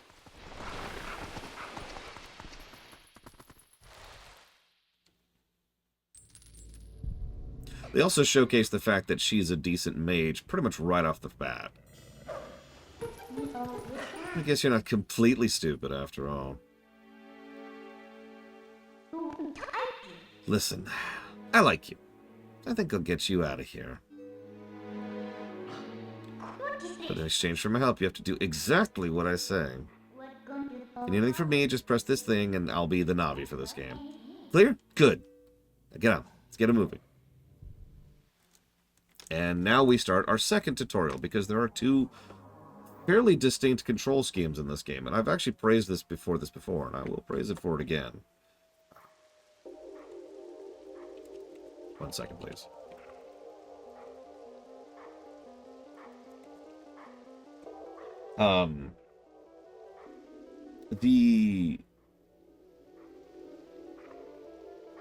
The game had to merge the two gameplay styles in a way that would be intuitive for players to play. This was actually something they talked about during the development of this game, because they actually, so remember, the first thing they designed was the horseback combat. Then they kind of downgraded that into the more normal motions, which was mostly borrowed off of the back of Wind Waker. And Wind Waker does play pretty smoothly, so that works. But then they had to do this thing, the wolf thing. And they were like, how do we make the wolf form feel just as intuitive? And you're probably thinking, well, that's easy. You know, you hit the attack button to attack, and you hit this button to this. Thing is, it's not quite that simple, because a lot of interpretive code is going on in order to try and make sure that it feels as smooth as possible, which, if you're paying attention, is kind of a Nintendo hallmark. I like to point to Mario Odyssey for the example of this, or is the wrong term, sorry, for the best example of this. But there's a whole lot going on under the hood to try and make sure that it feels very, very fluid running around as Wolf Link. In fact, I know several players who actually prefer to just run around as Wolf Link because it's just so much more smooth in order to play as and control.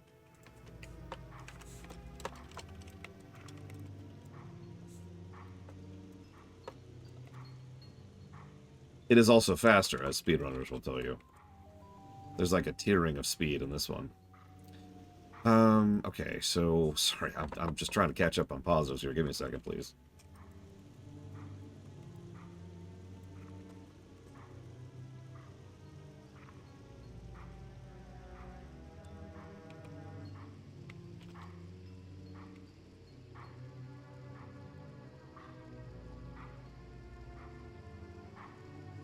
Oh, I'm with you, Blow Up Alex.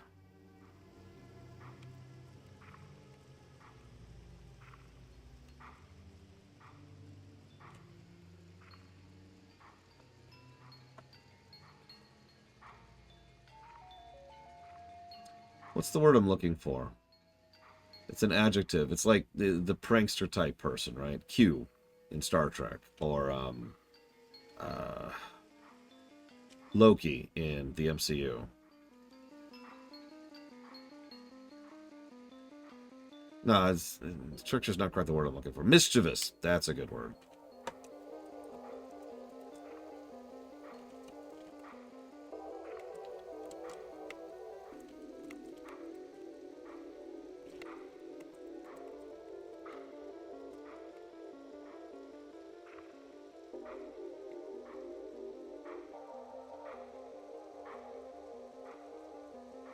Now, I don't begrudge anyone for their opinion, unless you think that, you know, Nazis are cool. But I do understand completely, really, why several people don't really care for the intro leading up to this part, right? But the reason I bring all that up is because I think one of the reasons that the first intro, because there are functionally 2 intros in this game, actually there's 3, works so well for me, is because of the fact that the second intro is in such contrast to it. Not just because of the fact that we're playing as a wolf now, which is literally faster than the normal Link, but because everything has completely changed and been thrown off the deep end. The first intro was everyday life. No, really, think about everything that happens up to the invasion of the Spirit Fountain, right? Everything there is just, it's just another day at the office, right? Just another day at the ranch. Very slow tempo, very, very low rush. There's no agency. There's no urgency. The only thing you know is that you've got this, you know, thing you've got to go do in order to carry something to Hyrule Castle. Also, there's this weird thing going on with the monkeys. Don't worry about that, though. And, you know, we established some of the characters, most of which are recurring characters, and we will see several times after this point. And we establish our connection with the horse, our connection with Ilia. There's a bit of world building going on. Otherwise, it's just its own little thing. Then we get here. The first thing we see here is a freaking dungeon, which already kind of is an immediate contrast, like total contrast to where we are. Instead of the bright, open, airy area with the sun and the earth and the wind and the people, instead we're in an enclosed coffer-like place with cold stone and this weird black stuff just kind of hovering in the air, which just adds to the unreality of it. And we're not sure what that is yet, but it's definitely something we're noticing. We're also now a wolf, which is certainly weird, and we've got this imp, which is now riding on her back, and she's kind of antagonistic. And then she gives us a little bit of a tutorial, but not much of a tutorial, just a little bit of one. Also, and this is hard to explain, but if you've played this game, you know what I mean. Playing as Wolf Link is also really, really snappy. I would, if to use my own terminology, I would say that it is more video gamey to play as Wolf Link. Whereas playing as Link has some of the problems that several other 3D Zeldas do, where they're trying a little bit too hard to be realistic, so the controls aren't quite as precise as I'd like. Wind Waker had that issue, Majora had that issue, Skyward had that issue, Ocarina had that issue. I don't remember if Breath did. So, playing as Wolf Link, though, is very snappy. And it is very, very video gamey, which I do admittedly prefer. So after we've escaped there, we get this, there's this weird orb thing. Want to see something interesting? You're a beast, remember?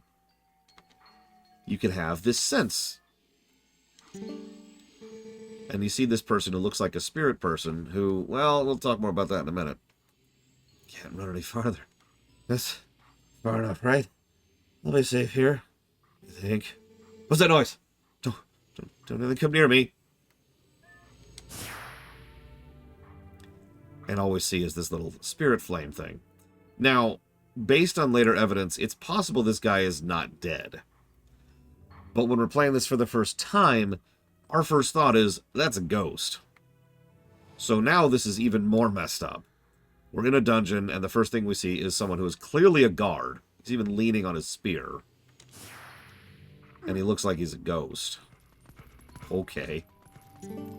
What was he? That was a soldier's spirit.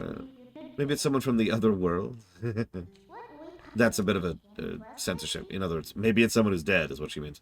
There are lots of other spirits roaming around here. You know, you can use this button and you might see things. Okay, cool. So, agreed, Alex. I've said for so many years that too many developers have this obsession with making their games less video gamey, and it's almost always to the detriment of the game in question. Even in good games, when they try that particular trick, it's frustrating. So let's talk about feedback. Right there is our range for being able to hop onto that. Notice how far that is, by the way. This is, again, a video gaming theory. So, for whatever reason, they decided to really increase the range of the lock-on when you're Wolf Link, which is a good thing. It means you can interact with the environment around you a lot and quickly and efficiently, and it's great. Like, God, look how snappy this plays. Holy crap. I doubt you're used to your new body yet, so I'll just tell you. Think about how you fought in your human form. Just because your shape has changed doesn't mean your instincts have.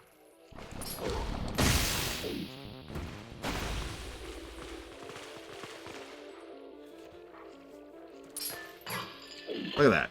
Look at that.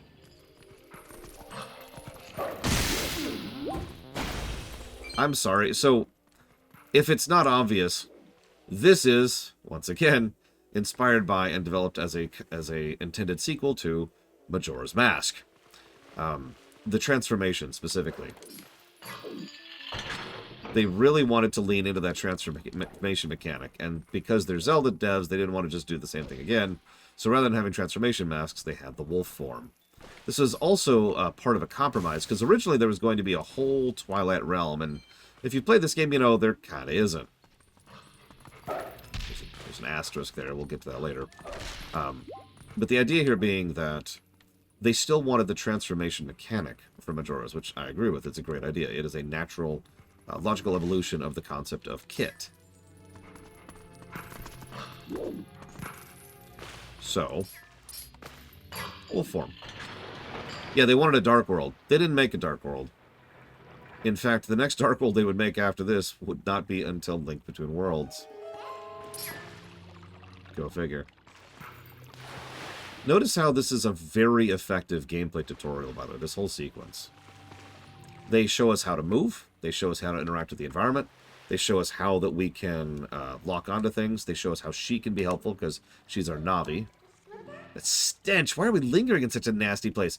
We also have a chance to give her personality. Notice she already has more personality than Navi.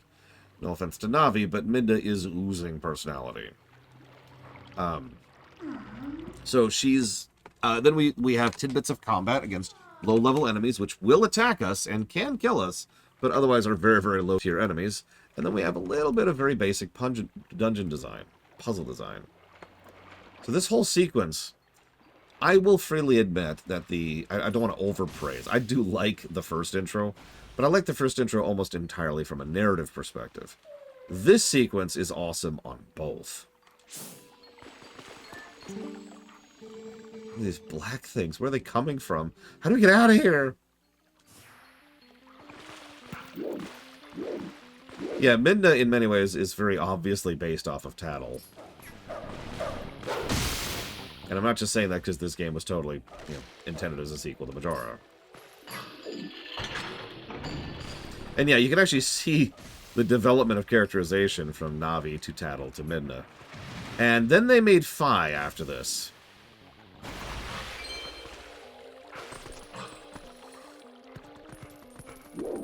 So, the curve isn't linear, I guess.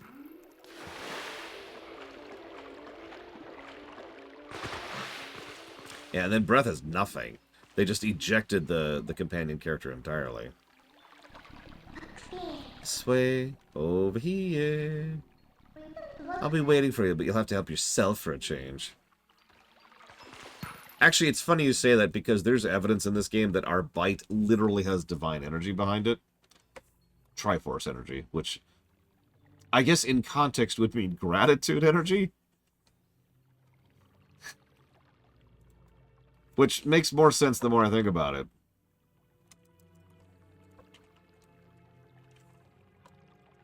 So, FF1 comparison block, Steins Gate, and Kingdom Hearts block. First of all, thank you, Vandalia. Second of all, ditto! So Vandalia fell prey to the exact same thing I did. Remember, this is the era of game facts, right?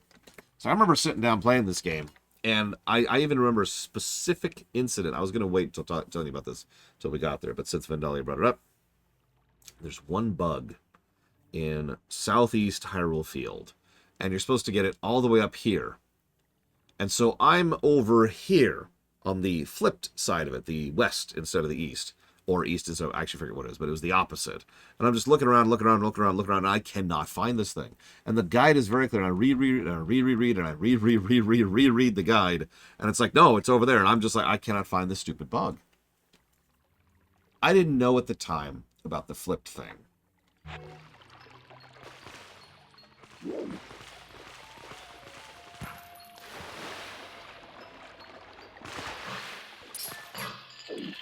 Midna was one of those interesting characters. I don't want to say too much, but I was not unusual in my opinion on Midna at the time. That's all I'll say about that for the moment.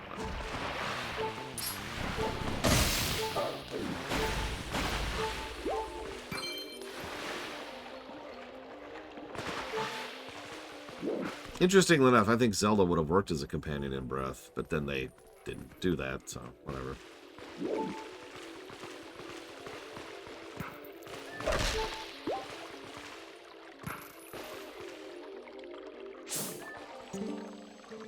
What are these black monsters? Never seen anything like them.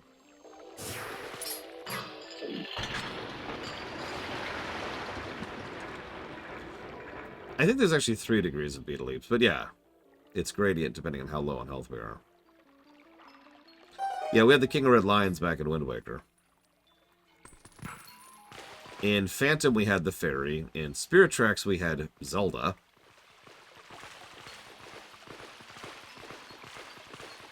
In Skyward, we had Fi. So, yeah, no, I actually think that Breath was our first one where we don't have a companion character since... Yeah, because Minish Cap had the Cap. Four Swords Adventures didn't have anyone. So it's Four Swords Adventures didn't have anyone. I think that's it. From... Oh, you're right. Link Between Worlds didn't have anyone. So, that's 2 games. Both 2D, actually. Since Ocarina. In between... did the Oracle's games have one? Oh, God, I actually don't remember now. I guess the Oracle's games didn't have one. Damn it, you're knocking holes in my theory here. That's fine. I still stand by it. Most of the Zelda games have a companion character. It's just not that unusual, I guess, because we have 2 Oracle's games, we have Link Between Worlds, and we have Four Swords Adventures. So that's 4 games that didn't have a companion until Breath. As opposed to like 10 that did.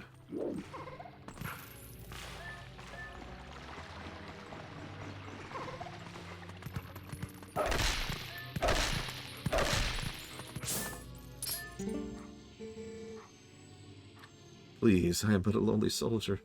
Please, someone save me from these evil creatures. Ah! Oh, yeah. We can dig. And it's a source of rupees and health and item. It's just another aspect of itemization. Have to, Yura? That's an interesting question. We'll cycle back to that. Don't forget that question. Aw, did the little detour tire you out, little wolf? By the way, are you using your senses? Looks like the spirits here are all soldiers. Where in the world could we be? You want out of here, right? Okay, we're off. Oh yeah, and just in case, because if I don't say this, someone will think I forgot about it. Midna's dialogue is actually voiced. It's not entirely sensical, but they actually recorded an extremely large amount of voice acting for her. In English, she's speaking English, and it's been stylized, reversed, and in many ways, what she's saying is not actually words.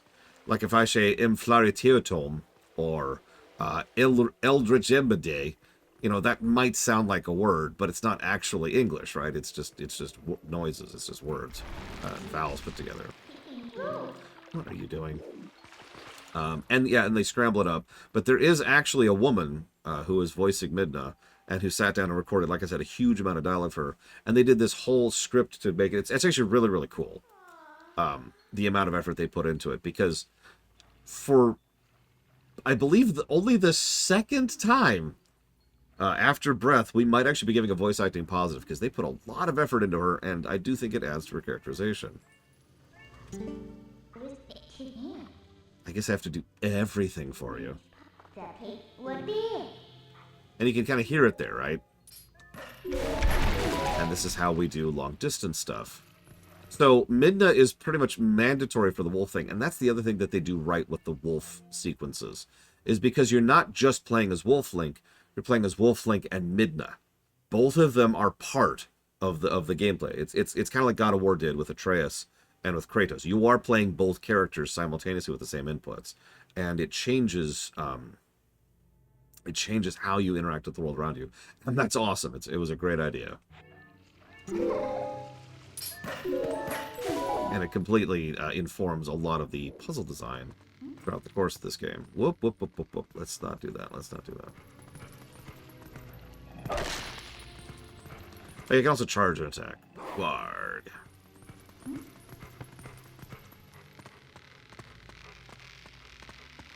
Yeah, but imagine that, but with, like, actually good controls, because... Whoops! Let's hit the wrong button here. Yeah, imagine Spirit Tracks, but with good controls, and you've kind of got it. I haven't played Infinite in enough time to actually answer that, but I'm assuming yes. X.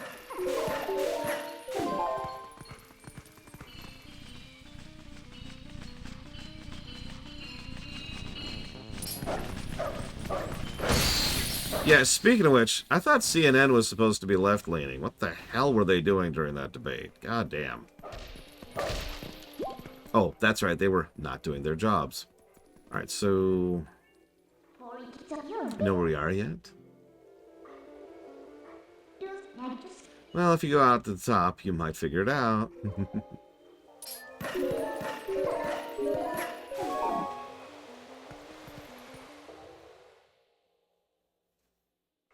I actually could not physically watch all of it, Jesse's Mask. It was too disgusting, awkward, and uncomfortable. No hyperbole, by the way. Just awful. That was a terrible thing. I don't recommend watching it. It was bad. Yeah, it was... I don't like to use this word because it's so misused, but it's cringe. It is actual cringe. So look at the sky. Isn't the black cloud of Twilight looking beautiful today? Do you know where this is? You still don't know. Look, there's someone I want you to introduce you to, but I need you to get to that tower to do it.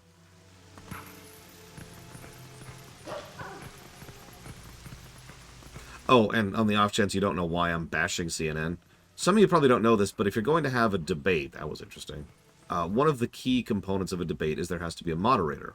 The moderator keeps the debate on topic, calls people if they say things that are untrue, or that can be, they do fact-checking live for the course of the debate in order to, like, basically score points kind of a thing. You get it, right? Their job is to moderate. So CNN's job was to moderate. And they didn't freaking do that. And that's why I'm so pissed about that. Is because they just let these two old fogies yell at each other. Do your goddamn job! Alright. So there are even spirits up here, huh? This whole spirit thing is pretty new to you, isn't it? Even though these guys can see those monsters, they don't know a thing. You think I'm lying? Why don't you check it out? Look at these monstrous birds. What in the world is happening here? Poor Hyrule Castle! Dun dun dun! That wasn't the person I wanted you to meet, by the way. Let's just try to get to that tower. I mean, yeah, all news media can go directly to hell. I don't care what particular color they happen to be wearing. Hey, Otherworld Nebula. Welcome to Twilight.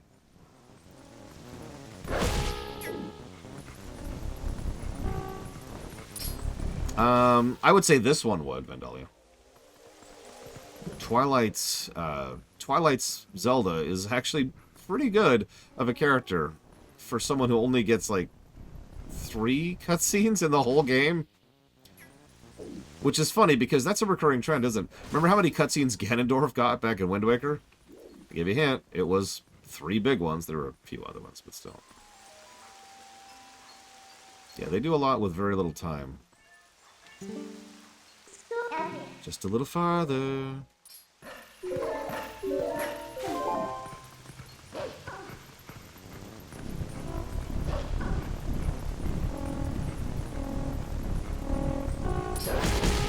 No, I know too much about how fast food is made and built that to not know that in advance.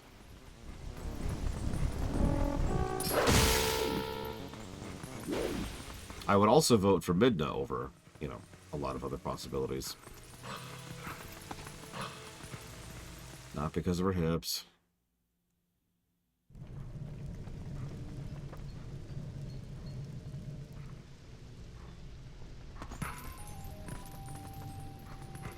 So, my opinion is that it was because of the guards being pretty useless. There's a recurring theme, it's certainly not intended, but it's definitely present in Twilight Princess, that Hyrule was sliding down, right? Not just because of the Twilight attack, not because of the recent stuff, but because of the fact that they were so prosperous that they were getting... I don't know what to put it. They were in decline, right? That there was a stagnation going on. And Hyrule was like, yes, we did it. We beat... Because think about the timeline for a second. So there's the Unification War. We know very, very little about the Unification War. But what we do know is that after it, they had, like, a good... I don't know, like... Link was 10, right? So yeah, we have a good 10 years-ish of prosperity and peace, and everything's fine. No real big scars of the war. No real big issues. Hyrule's cool. Ganondorf shows up and then is almost immediately arrested, not actually doing anything. And he's taken off, he's executed. Cool. So that's the end of Ganondorf. So, like, from their perspective, they had this, they won the war, and then they had, like, a decade of peace and prosperity, and then, like, a tiny blip on the radar, which is barely even relevant from a historical perspective that they know of.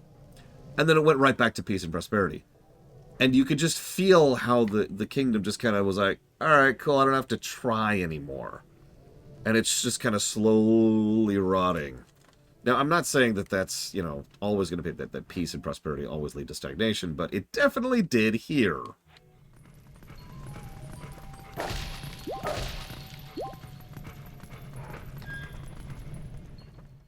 Speaking of those 3 scenes that Zelda gets...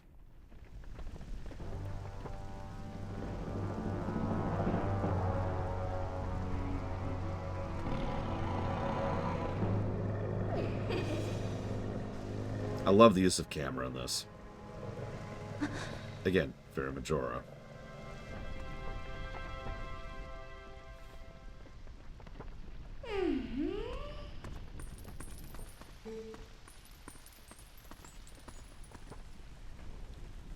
Midna, Our tree ain't gonna you remembered my name?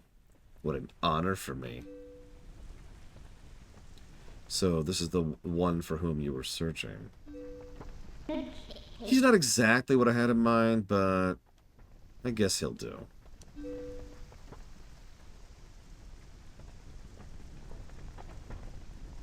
He's a big wolf, Jesus. You were imprisoned?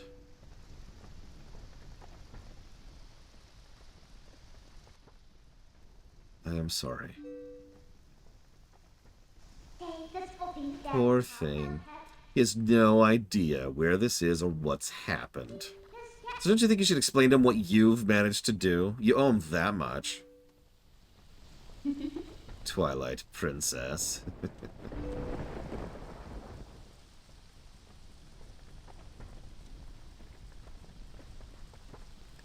Listen carefully. This was once the land where the power of the gods was sent to slumber. This was once the kingdom of Hyrule. But that blessed kingdom has been transformed by the king that rules the Twilight. It has been turned into a world of shadows ruled by creatures who shun the light.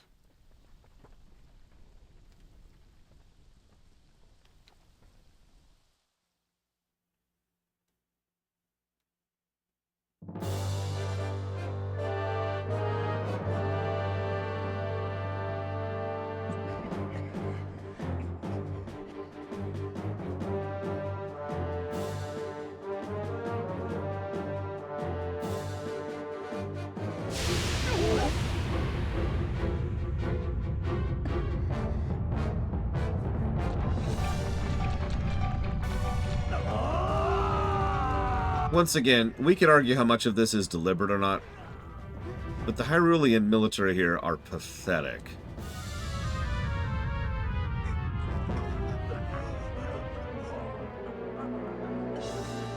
Like, these guys get run over.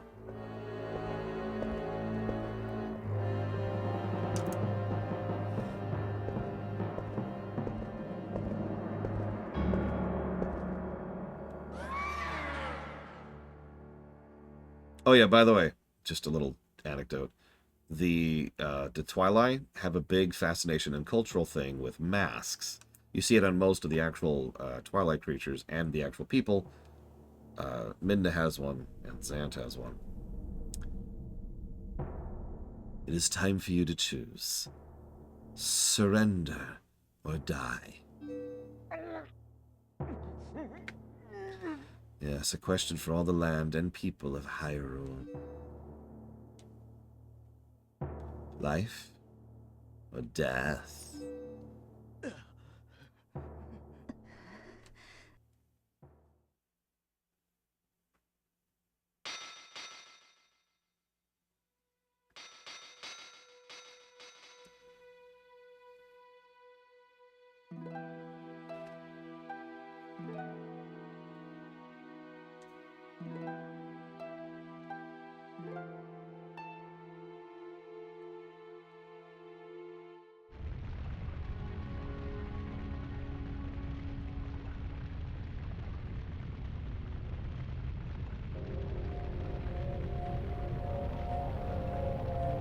Yeah, he's winning the game, Spartan. Twilight covered Hyrule like a shroud. Without light, the people became as spirits. With the twilight, they live on, unaware they have passed into spirit forms. All the people know now is fear. Fear of a nameless evil. Whispers of a nameless fear.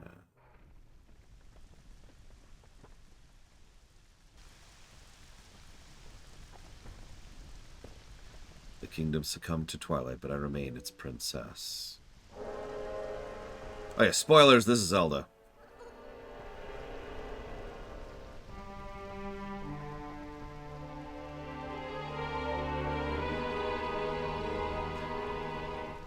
I am Link. I mean, you don't have to look so sad. We actually find it to be quite livable. I mean, is perpetual twilight really all that bad? Midna, this is no time for levity. The Shadow Beasts have been searching far and wide for you. Why is this? And she literally turns to pout. Yeah. Why, indeed. You tell me.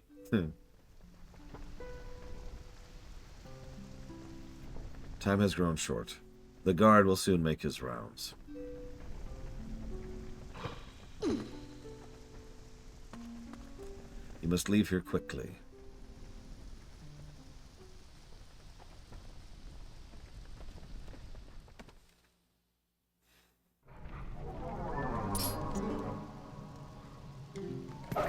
Whoop, whoop, whoop. Yeah, there's a reason that so many of the other Zeldas and other works, like Smash, for example, were based off of this Zelda model.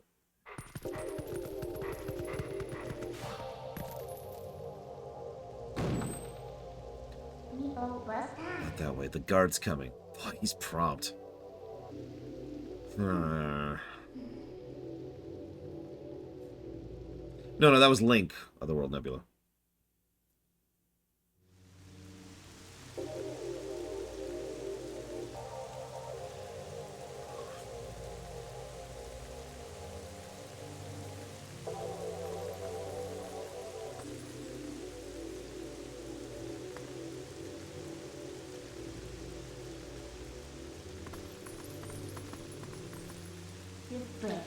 Well, do you understand where we are now?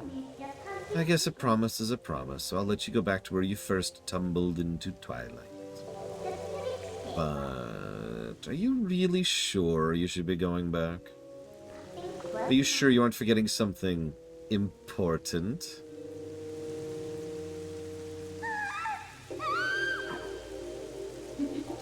Do you want to save them? Well, in that case, little Midna would be happy to help you. But you'd have to be my servant. And like a servant, you'd have to do exactly as I say. Why don't you go back? Take a little time. Give it some thought.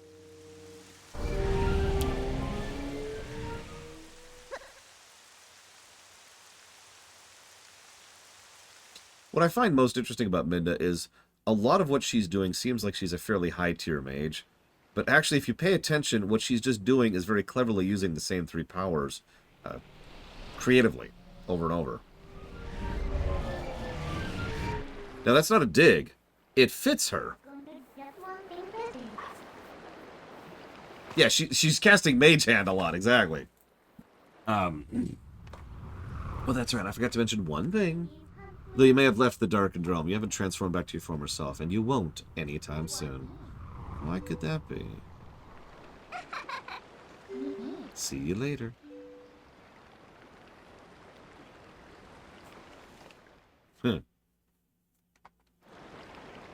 So, cool. That's mostly the end of the second intro. So, what next? I love the little touch that we have no shadow while she's popped out of us, by the way. Do you think I disappeared? Listen, there's another thing I forgot to tell you. Don't think you can just run off and save your friends, because you can't. Just beyond that bridge, the land is covered in twilight. Last time, a shadow beast pulled you through a curtain of twilight. But if you want to go this way this time, you'll need cooperation of someone from the twilight. Like me. So you really have no choice but to do what I say. Saving your friends and all that? Oh, that depends on your actions. Because you can never trust words, you know. Yeah, you'd know, Midna. Right now I want a sword and a shield that'll suit me. You do understand me, don't you? So what do you plan to do? While you're here dawdling, the twilight continues to expand. Come on, hurry it up. Okay, so, I've done a little bit of digging. There's actually a lot of digging you can do into this game. So there's the twilight, right? Right up there. Behold its glory. There was evidence that very early on in production, and this was probably abandoned almost immediately, there's going to be a timer sequence, kind of like there was in Majora's Mask. And there's a few tidbits of it still left, including the idea that that was going to slowly expand. And if it eventually intakes the whole town, it was either going to be a reset point like in Majora's, or just a straight-up fail state. Obviously, they abandoned that. But narratively speaking, that thread of the story still remains. The idea is every time a Twilight Realm is there, in lore, it is slowly expanding and encompassing more and more of Hyrule as it does. Now, in gameplay, I could just stand there and stare at it, and it's static, but you get the idea. Now, let's put down the controller. Stab. Who should I stab? Let's see. I haven't stabbed a lot of people today. God. I'll stab myself. Ugh.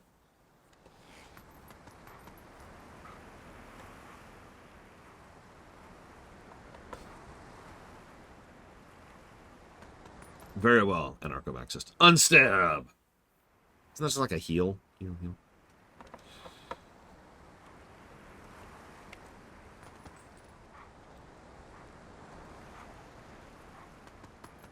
Exactly, Blade Jamal. There is a narrative ticking clock, but you could play this game for 70 hours and it won't change anything. Oh, yes. Speaking of ties to Majora, there are several songs straight out of Majora in this one. It's going to keep coming up. I don't know what you want from me.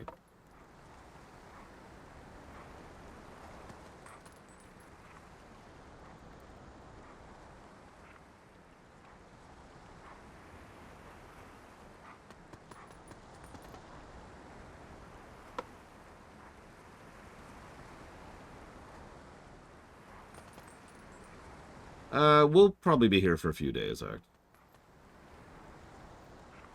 We'll finish this within the next week. Yeah, it is literally a sequel to Majora's Mask. And Ocarina. And Four Swords Adventures does not happen after this game. I don't care what they say. Am I going to 100% pose? No. I probably literally don't have time. I technically have a hard deadline of next Thursday, by the way. So I'm going to write something down.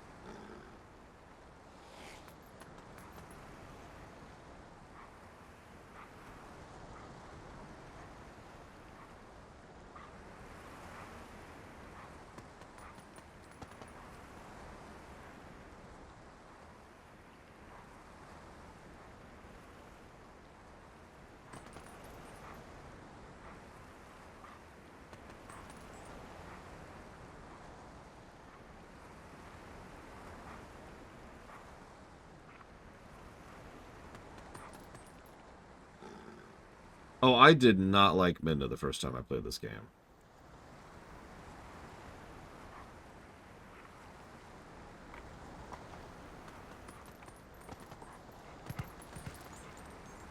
Oh hell, I don't know what's better. I mean, my players would probably trust me enough to be willing to do something here, but at the same time, I do know, I did have one player who really, really hated one of my NPCs.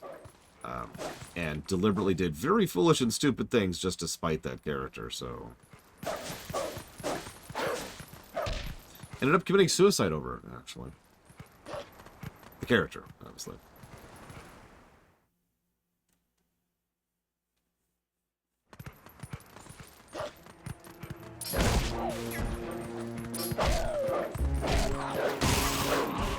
So something that's established pretty early that they don't really draw too much attention to is that the Bokoblins are obviously politically aligned with the Twilight, but are distinct. They're a separate entity. Wait! Thank you for taking care of those bad guys. They made both the village and the forest a mess. Kidnapped the village children, but I know you're not one of them. I can tell because you smell like the trees of Ordon.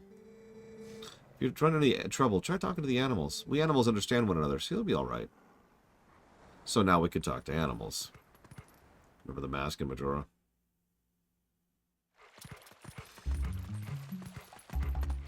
So, Village 2.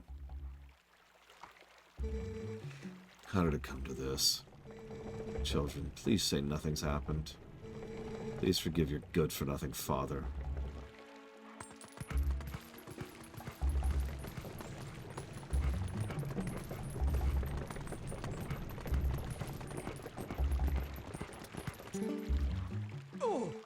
the shield. Hey, not so loud.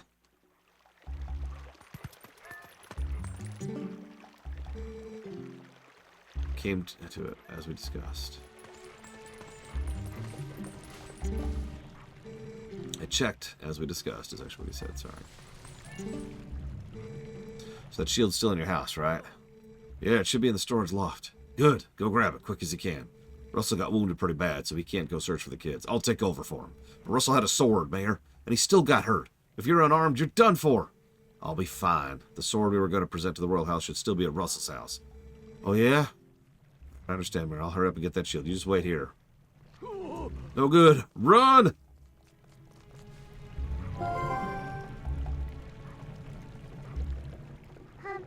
It's not a bad bit of information you heard, huh? Ugh, look at that open window. This village is full of idiots. So... we should jump there, but from where? Nighttime walks are so nice, aren't they? I hope I find something good buried today. I love digging holes and looking for treasure. Here's a tutorial.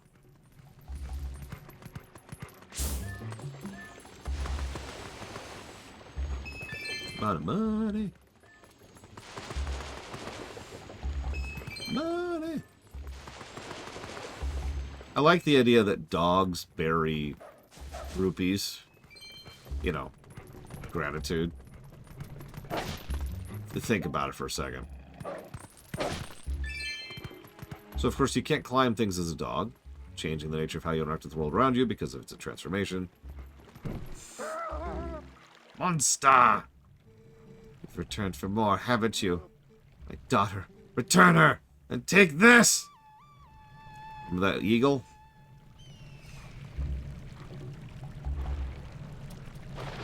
Well...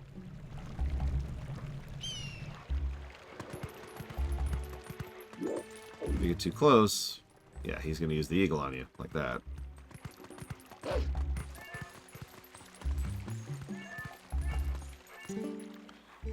Were you attacked by that hawk? You're no match for him. I'm sorry, that person calling the hawk is my master's husband. You could sneak up from behind and scare him. Oh, let's get up the roof and go scare that guy. Look at him, posing like he's all important. Wait till he sees us.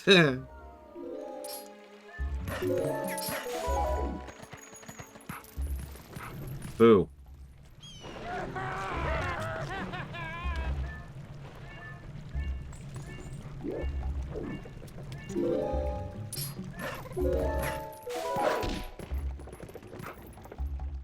Notice how even though we've been through this area, the way in which we're going through it is completely different. One way in which Twilight Princess is, I hesitate to use this word, objectively better than Wind Waker, is whereas Wind Waker lived and breathed backtracking, this game tries to change it up so that most of the time when you have to go back through an area, the path is different. Also, adorableness.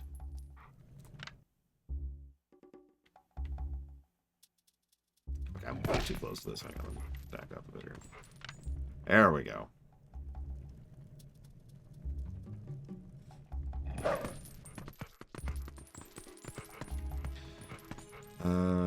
Okay, so...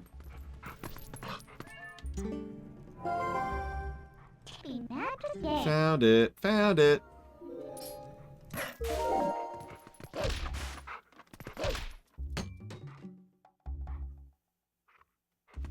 Exactly, Bluff Alex. As I've said many times, backtracking isn't actually a bad thing, nor is it a good thing. It's just a thing. It looks kind of cheap. Alright then, next is a sword. Hurry up and get one. Your Majesty. Or, I mean...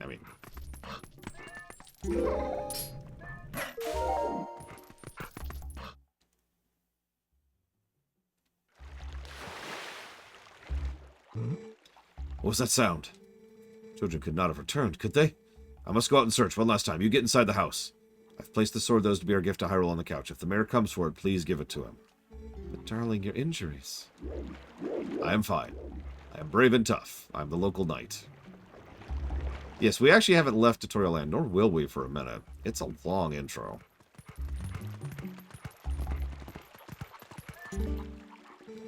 First face, huh? You're a sharp one to realize you need to come and introduce yourself to me. You want to know anything about this town, I can tell you. What do you want to say? Let me tell you, this is usually a quiet village, but there was a bit of a ruckus today. If you got enough monsters attacked the village, made out with the little brats. You look a bit like a monster yourself. If you're going to be hanging around town, you might want to stay out of the sight of the people.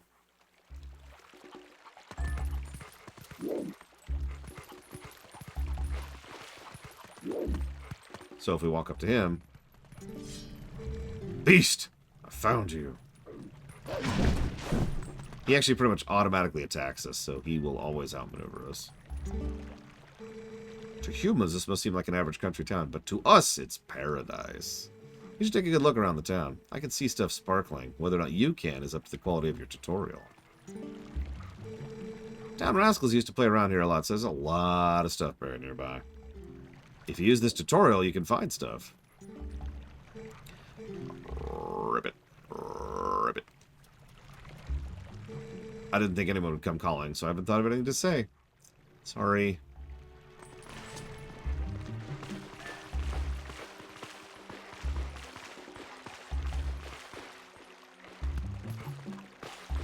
Oh, there. Really? Ah, to be a wolf on a night when the moon rides high. Beautiful. Tell me, is your true form a human who is not currently in town? I'm just teasing. You're lucky. You can do this incredible tutorial. I mean, I would eat Kukos. Oh yeah, if you run up to her, she'll be like, no, and he will immediately teleport back to defend her.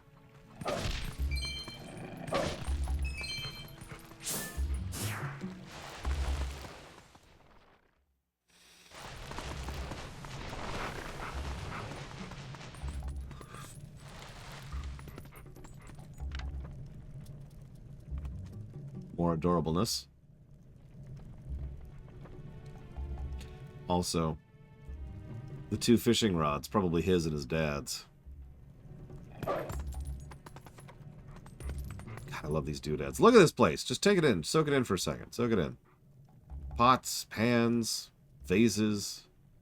We've got like a cleaning rag over there by the sink where they probably run the water in from the river outside. We've got a couple of adult side chairs and a little kid-sized chair. 2 kid-sized chairs, excuse me.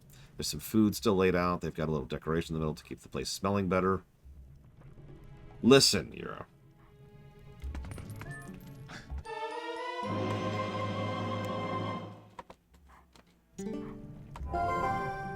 What? Me from? Alright, so now you have a sword. Looks like you can actually be useful when you concentrate. Alright, no more detours. I'm taking you back to the Twilight. Go back to the woods where you first transformed into that shape. Oh, okay. Yes, ma'am.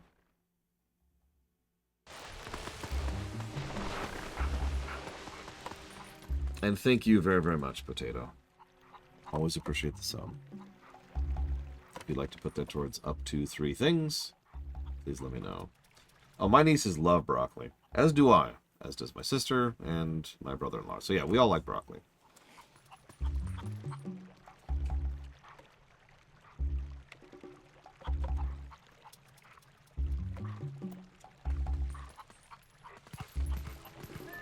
Also, I'm just going to say it, I like this stealth music better than the Wind Waker one. You probably can't even hear it, but it's there.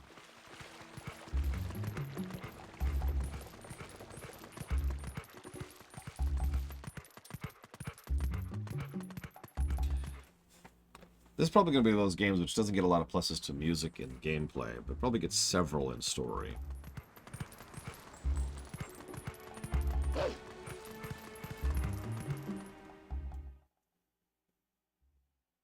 Yes, Yura. This game is better than Wind Waker in every word. Sorry. What was I saying? So, FF Pixel Remasters, FF Audit Block, and FF Tactics. Yeah, Phi has like one... I shouldn't even say like. Phi has one scene. Just the one. Oh yeah, by the way, did you notice that this this particular song that's playing, again, you probably can't even hear it. It is the same motif as the normal song that plays here for the ranch. And that's that same approach they used in Ocarina. Each area has its own motif, its own instrument choice, and its own melody. So pretty much regardless of what you're doing in an area, it's probably going to have something relative to that particular region.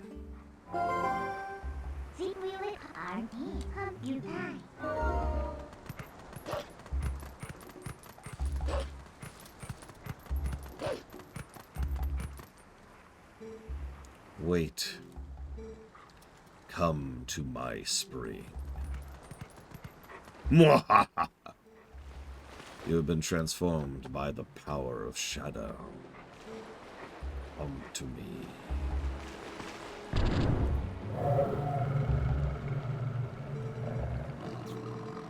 Beware. A shadow being approaches.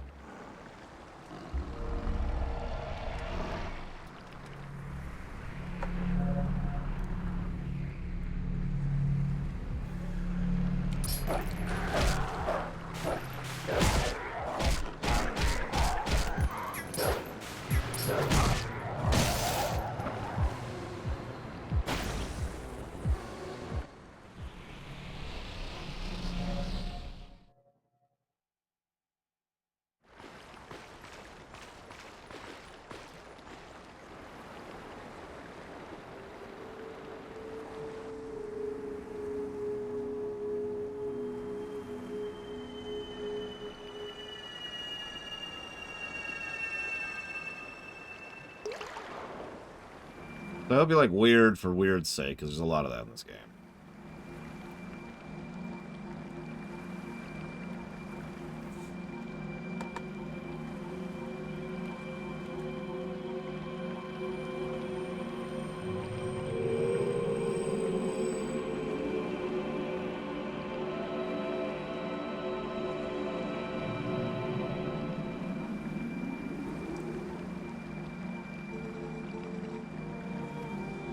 Oh, brave youth. If you think about it, considering how little time has passed between Ocarina and this, these things were probably here during Ocarina, so where the hell were they in Ocarina?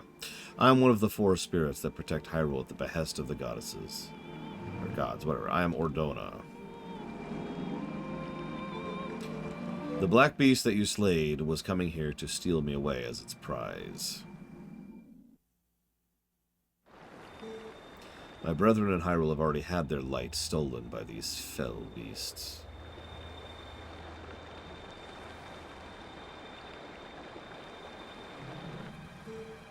The entire kingdom has been reduced to a netherworld, ruled by the cursed power of darkness. And now, in case we didn't put it together, we understand immediately what that whole thing means. In fact, if you're paying attention, we saw a bug turned into a shadow bug as it was walking. Nice touch. The blight will not stop with Hyrule. Before long, the entire world of light will fall into the hands of the king who rules the Twilight.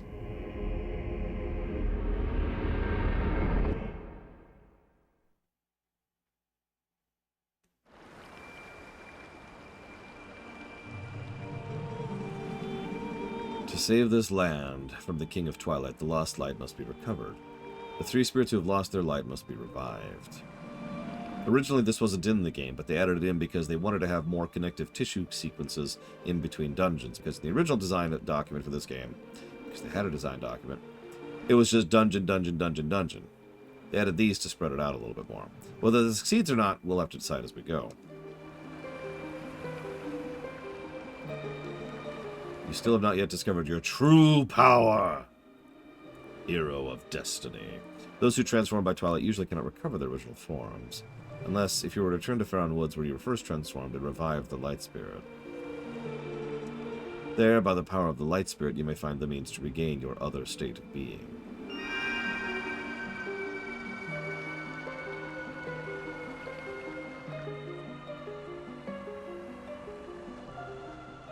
Oh yeah, you want to have a laugh? Look up when Okami came out relative to this game sometime.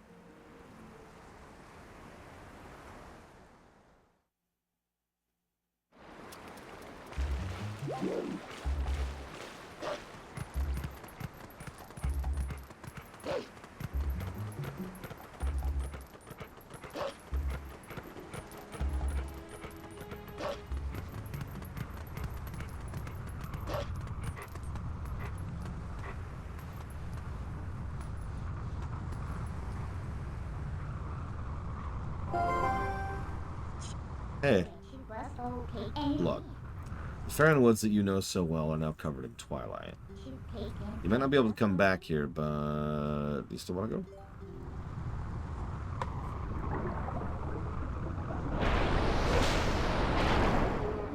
Midna, do you have to be so rough? So then we have the Nightmare Realm music. Very discordant. So these the weapons you use in your world? Once again, the mask thing. I really think this thing could slay the creatures of Twilight. Ugh. Well, I won't use these, but I'll hang on to them for you. Alright, promise is a promise. I trust you enough to help. In exchange for my help, though, I need you to gather some things for me. Look, I can't tell you all the details now, but it'll be easy.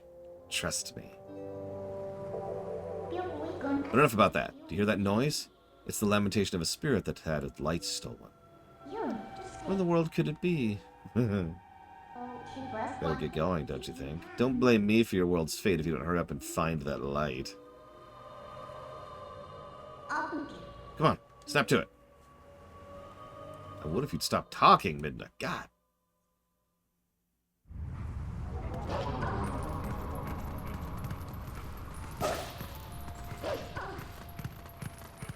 Not really, but then again, I didn't like it in Suikoden either. Hero.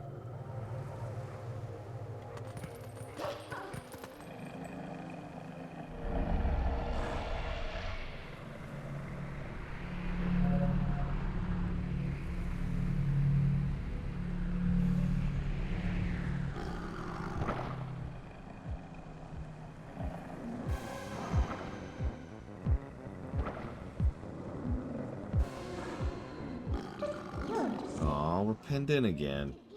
What do they think they're dealing with? No need to take these pests on one at a time, right? You can take them all out at once. So, you can handle that by yourself, can't you? Good luck. Bye.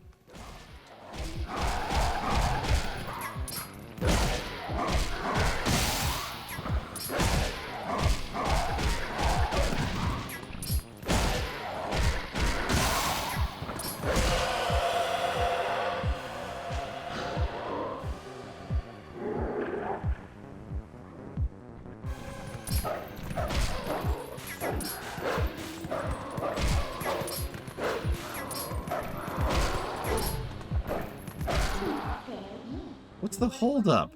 If you leave the last one alive, it's just going to use that shriek to bring the others back. Listen, let me help you out here. Just move like I tell you to. Do this tutorial, okay?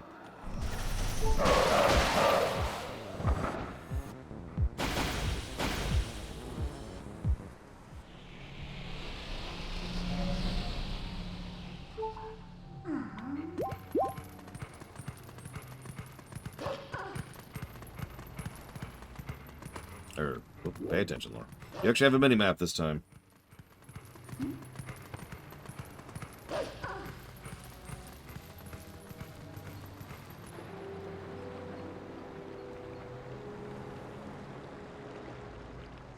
I don't know, Jello Leprechaun. Please be careful, these woods have changed. The dark clouds of dust cover this land. The drape of shadows is called Twilight. In this twilight, those who live in this place become as mere spirits. It's a place where dark ones and evil creatures dwell. Blue-eyed beast, look for my light. Retrieve the light stolen by the dark beasts and keep it in this side quest. It's actually a main quest, but everyone says it's a side quest. Tears of Light. This is actually cut down in the HD version.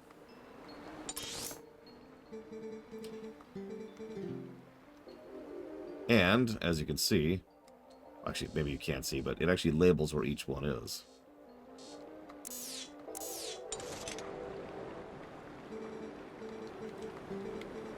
Honestly, if they didn't label this sucker on the map, I would be a lot more pissed about it. Also, it's much more obvious on the mini-map.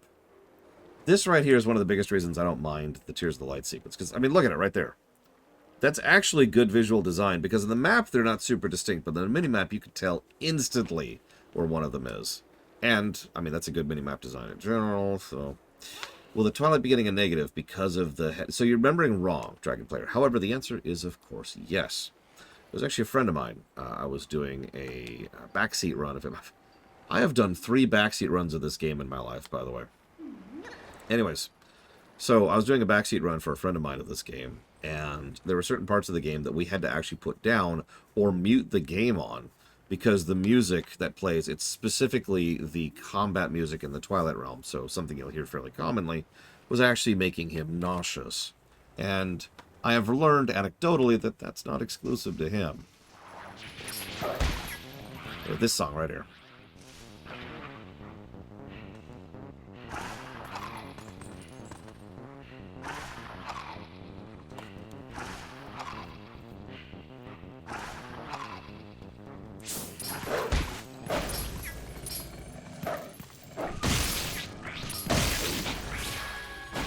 Yeah, I'm not a big fan of that. This is one of those negatives that I knew was going to happen walking in. As long as it's just blazing by, it's not a big deal, but there are several swaths of this game where you basically cannot avoid that song.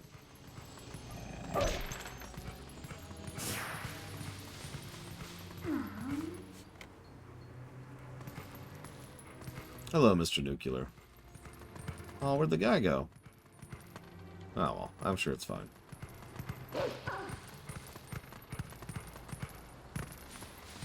What's funny is most of the distorted music works pretty well for distorted, but that just, I don't know, I'm not a big fan.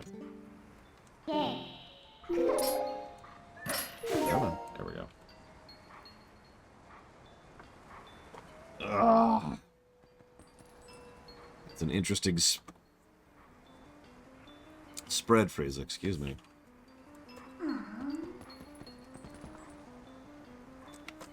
But I will put that towards Metroid Prime 4, Haunted Chocolatier, which he may have actually started development on now. Now that he's finished that last big patch for Stardew. And Lufia 2R. Thank you for being part of the show, Frieza. What's the plan after the Zelda blog? God, I wish I could tell you. So, here's the deal. Mr. Nuclear is going to give me a sub and try to interfere with me answering your question. Thank you, Mr. Nuclear. Very much appreciate it. It does, Yura. I have no idea if it's good or bad or not, interestingly enough. Darkest Dungeon 2, Sea of Stars, FF Pixel, Remasters. Appreciate you, Mr. Nuclear. Thank you.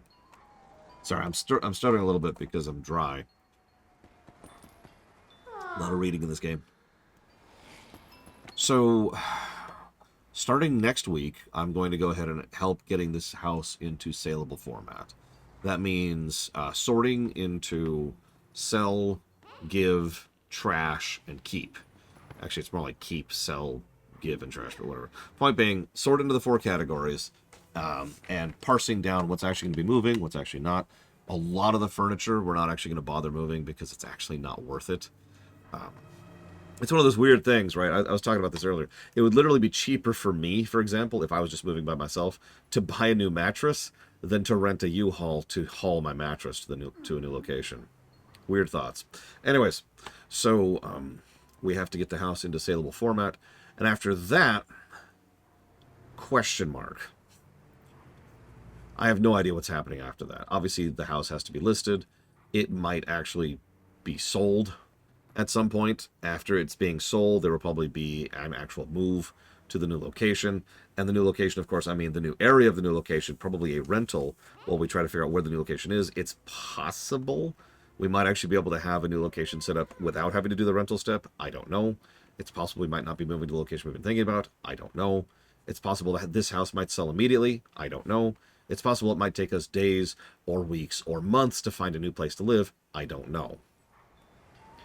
So, the reason, if you've actually been paying attention to the website, you'll notice that the only thing on the agenda after this game is uncertainty, because I have absolutely no idea. I'm trying to be as dynamic about my schedule as possible, because I don't know what's coming up next. Having said that, I've already committed to the idea that the next thing I'll be streaming will be the Streaminations. We'll be starting with Clone Wars Season 7. So that's the first step for streaming, and I will not go back to streaming games until the Streaminations are done.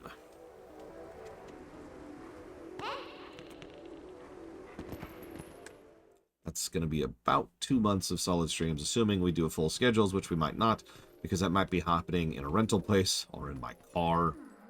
Any kind of other things. God, look at this place. This place is trashed. What's with these bugs? Those things aren't normal. They're so big and so weird and so creepy. Come on, get away, bugs. Shoo, get out of here.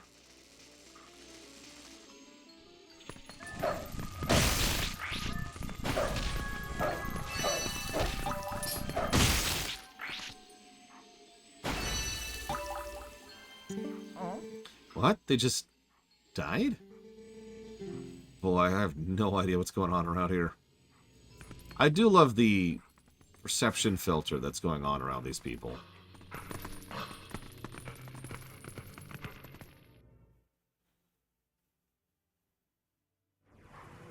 Oh, yeah. So, obviously, the goal... It'll be obvious once we start what the format will be. But the goal will be to just stream an episode and then talk about it. Sorry, watch an episode, then stream talking about it. Watch an episode and then stream talking about it. Watch an episode and then stream talking about it. And we're just going to kind of follow that pattern for a while. The catch is Saturdays. Every Saturday will be devoted to just one show, and that show is Arcane.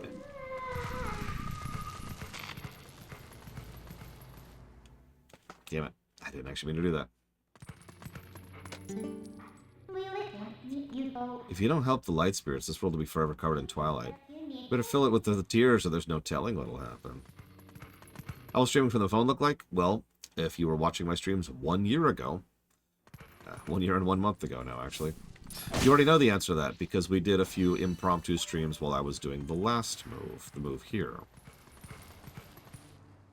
I know, MPPY. So I've been continuing the Trek lore run, and we started getting a little bit more into Caretaker. And let me tell you, it is just so much better to be able to actually have the episode right there and to discuss it live on the fly. So, same general types of enemies. That's still a Keese, after all. They're just mutated because of the power of Twilight.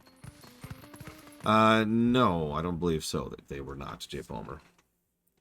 So they're gone forever. Dead. Destroyed by the Empire. Actually, it's weird how good of an episode it is so far, Ross. Although it's not... I don't think that's going to maintain, to be totally honest with you. But there's a lot of really good stuff in the actual cold open, which I'll tell you about in a minute if you want me to. I guess I can talk about it now, since I don't... We're just running around getting bugs. Come here, bug! Come here, bug.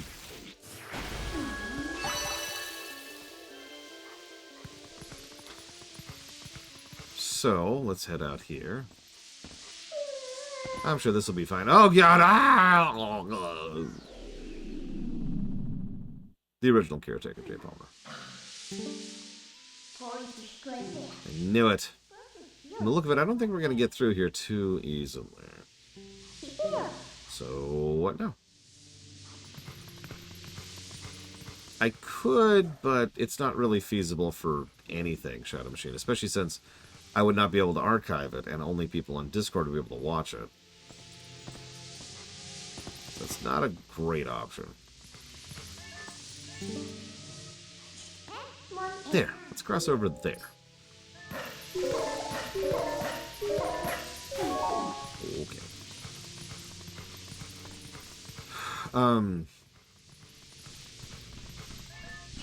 I mean, again, the answer is no. The only that's no, of course not. The last thing I need is to be able to be like, hey, so here's this discussion of an episode, which if you weren't there for it live, sucks to be you because I can't archive it anywhere. So for anybody who wants to watch it either a minute or a day or a year or a month afterwards, it sucks to be them. They can't.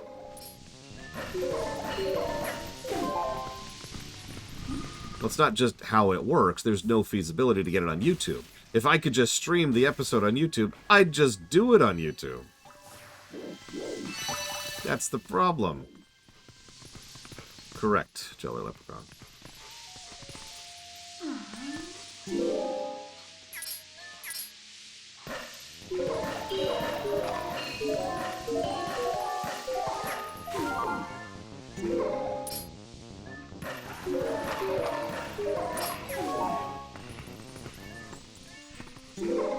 I've heard about that idea of Religious Snow, but frankly, that sounds like too much of an effort, and I'd rather not even bother. Especially since I don't think anybody else would want to bother either.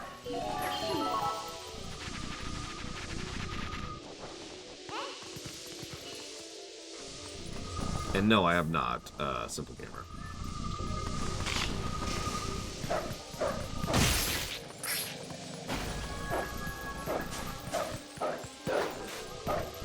Get back here!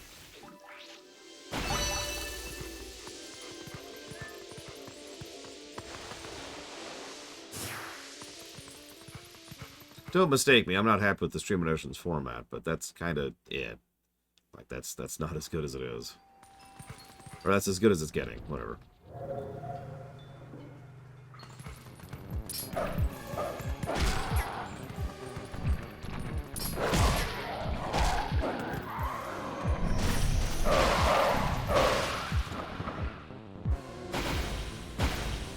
Well, first of all, there's no reviewing happening during Ruminations, so that's the biggest distinction. Whereas during a review, I actually bother to review something. Also, a nice little tidbit. There's just this bridge here. I'm not sure why there's this bridge here, but there's a bridge here. Anyways, moving on. Remember that for later.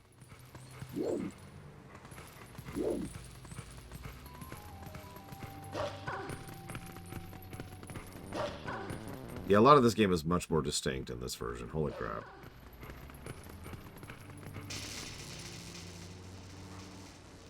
Good morning, Evo. Eek, help!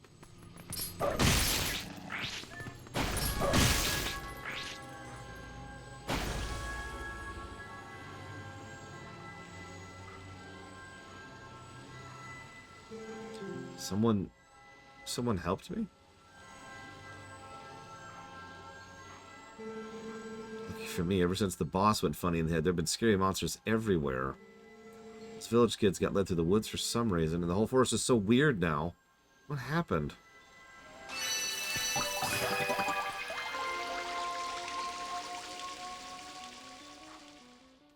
I mean, okay, saying this movie is good is not a review. There's no reviewing happening there. Like, imagine for a moment that I say thumbs up or thumbs down. That's the least informative review that can possibly exist. Like, that's so completely vacuous and disinteresting of information progression.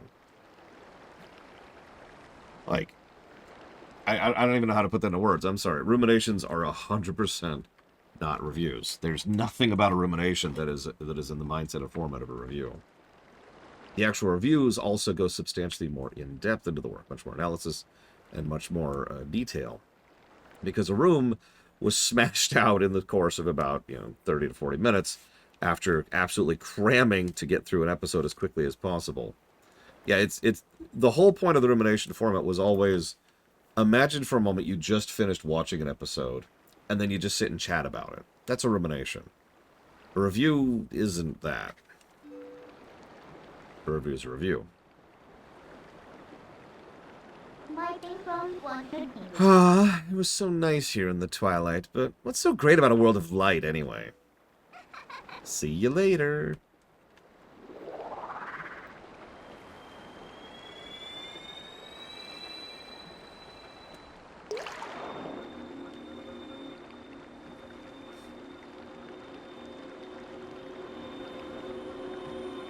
Anyways, I'll go back to Voyager in a second. Give me a second, Ross. We also have to give positives for everything we just did. Really, think about how they recontextualized that entire sequence. Remember, first thing we did was we went across that whole sequence as us with a wooden sword to go rescue the kids. We could skip almost the entire sequence. I have several 70s in MOP Remix. MPPY. We could skip almost everything there, but we did have to kill a couple of things, and it was very, very basic tutorialization on object interaction, NPC interaction, how to light things on fire, how to use keys, how to fight enemies, right? We skip through that whole sequence, get to the kids, cool. Then we go through the exact same area as a wolf, but everything is different because there's areas you can't interact with, the enemies have been changed, and we're a wolf, which changes how we interact with the world. So it's the exact same sequence, except it's completely different. Good backtracking again. And again, that's the second time they've already used that mentality in this game, and they will keep doing that throughout the course of the game. Then, we're actually going to go through this area a third time, but we'll get to that in just a second. My name is Farron. I am one of the spirits of the light who dwell in Hyrule. By the order of the gods, I protect this forest. O brave youth, chosen of the gods. In the land covered in twilight where people roam as spirits, you were transformed into a blue-eyed beast. That was a sign. It was a sign the powers of the Chosen One rest within you and that they are awakening. Look at your awakened form.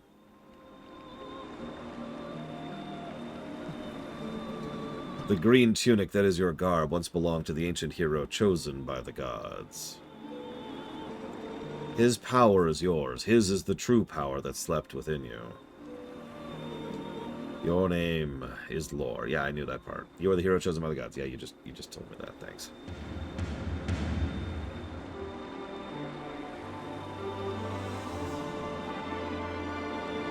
And I like the chainmail, as usual.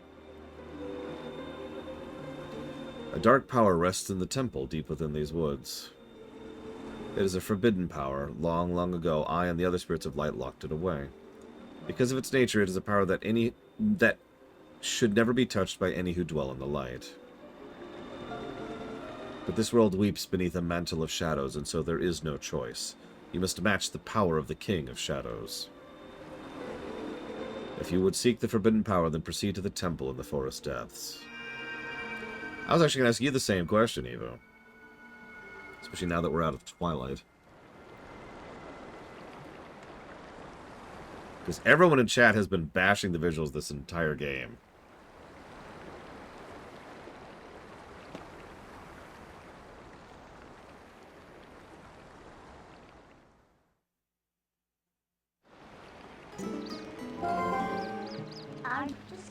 Oh, well, you're the chosen hero and all that, huh? So that's why you turned into that beast.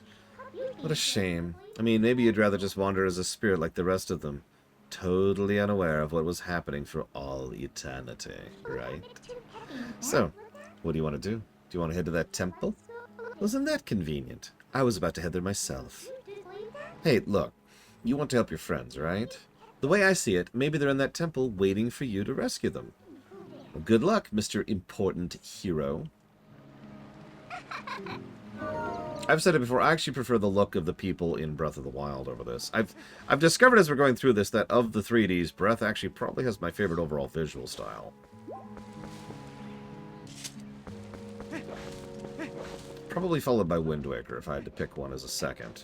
And then the 3DS games as my third pick. Because both Ocarina and Majora, 3DS version specifically, have some really good visual style to them. It varied from episode to episode, J. Palmer. Sometimes I just didn't have that much to talk about. So.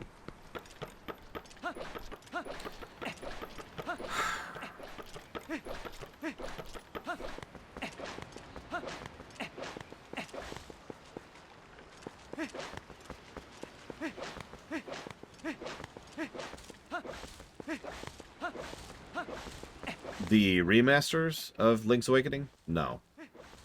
It's actually one of the games I gave the least visual positives to.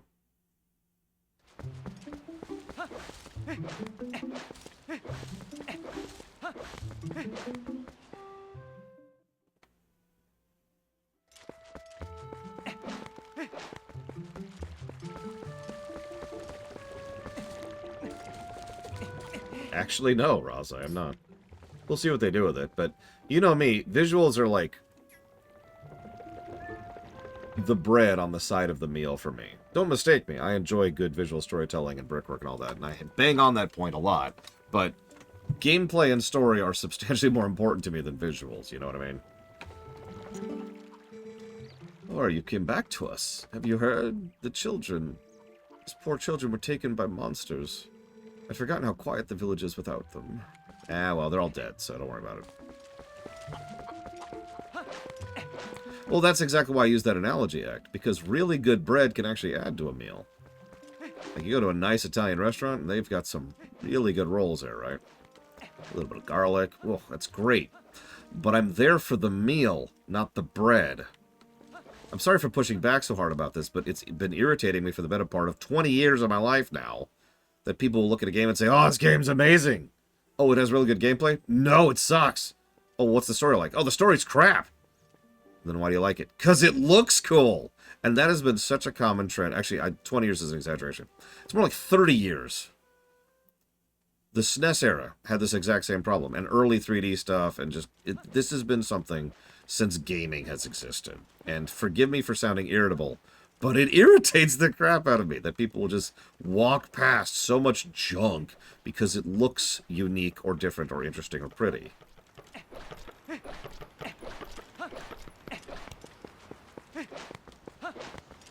Have you ever played it again? No! God, I'd never replay that game. I like a good-looking game, too. Don't mistake me. Like I said, I like having good bread at a nice meal. Especially if it complements the meal. But I'm there for the meal.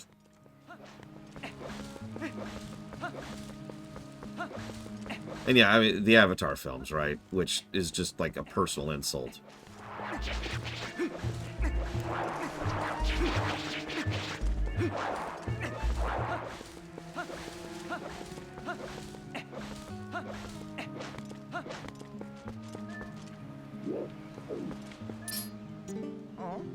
Huh? So, it's the Ordonian. You seem familiar, but then your clothes seem kind of different, so I was thrown off for a second. Listen, things have been a little rough around here lately, so you should watch your step, okay, guy? There's so many monsters now, I got kind of scared and closed off the path to the temple. But you want to get back there, huh? Sure to look geared up for it, so here you go. Thank you. Oh yeah, the woods on the other side of the cave are covered in a thick fog, so make sure your lantern's full. You're definitely going to use your lantern, so bring all the oil you can. Buy.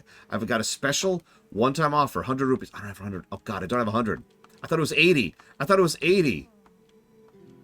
God damn it. Hang on. We need 20 rupees. I miscounted.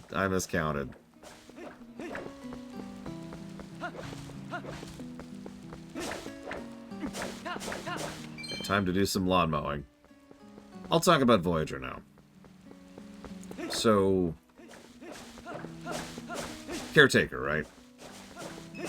It is so incredibly obvious with the advantages of hindsight and analysis that what was supposed to be the intro, the cold open, was the sequence with Paris and with Janeway.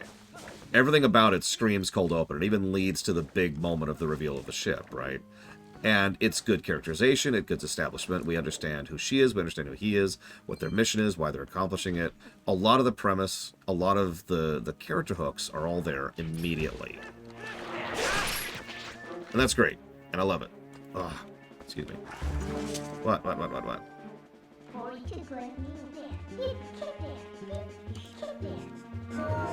Thanks, Midna. That works much better as a cold open. And I guarantee you what happened, because we know that Rick Berman was very heavily involved with early Voyager, is he looked at it and said, this isn't going to hook anyone. There's nothing happening. It's just people talking to each other. This is a Star Trek episode. We need action. And so he came up with that dumb, cheap, action-y intro. And I rewatched that action-y intro just to really refresh myself on it. And it's extraordinarily cheap. They have a really dinky set. It's actually a runabout set, repurposed. So it's not even a new set.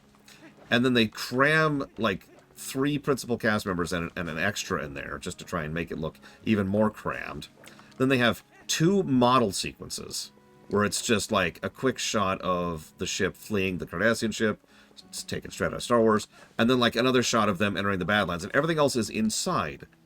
It absolutely screams the kind of thing that was made after the fact and tacked on after the fact because they didn't plan for it. So they didn't have all of the prep work and pre-production work necessary to do the scene properly. So it's cheap in addition to being bad. And then we get to the actual intro.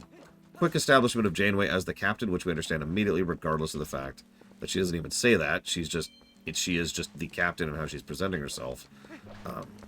And she's she tells Tom, okay, here's the mission, here's what we're going to be doing. We get a lot of things from Tom very quickly. Credit to Robert McNeil here. Because he is someone who is a little bit more mercenary than your normal, but he's still affable and more than willing to work with her on the situation and has no real issues being helpful. His biggest thing, though, he's completely on board until he's told that he's not actually going to pilot the ship. And that's the first time he shows any hesitance and pushback. He decides to go along with it anyways, but you can see immediately he wants to fly the ship. He's a frickin' pilot. So, okay, that's established instantly. We also mention his father several times, and in the perfect light to establish exactly what kind of relationship he has with his father. Hey, give me my frickin' bottle. Yes. Buy the bottle, please.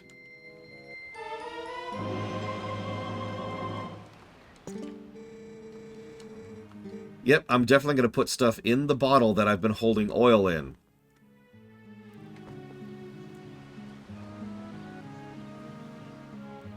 Hem. Thank you, Jolly Leprechaun, very much for your support.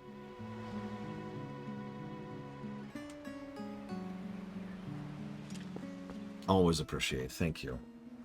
And I suppose if you know what up to 3 things you want to put that towards, please let me know.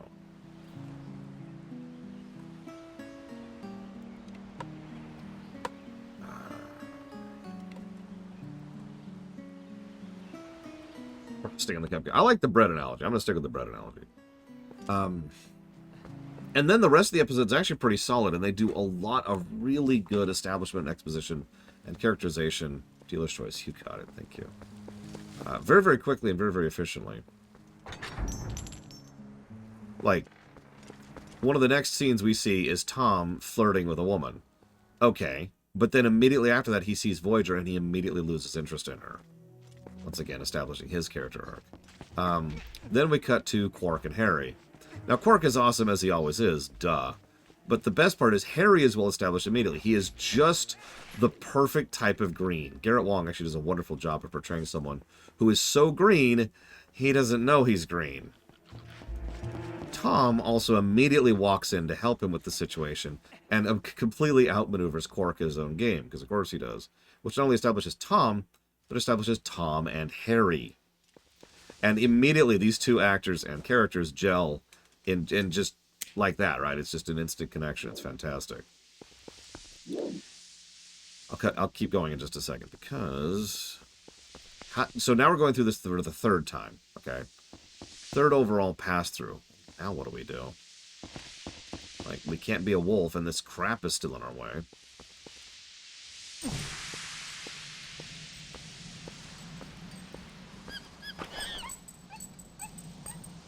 If I'm a fanboy of Star Trek, then you're Attila the Hutt.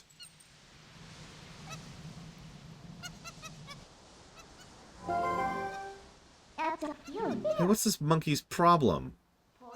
You idiot. Well, you were staring off into dreamland. Your lantern got stolen.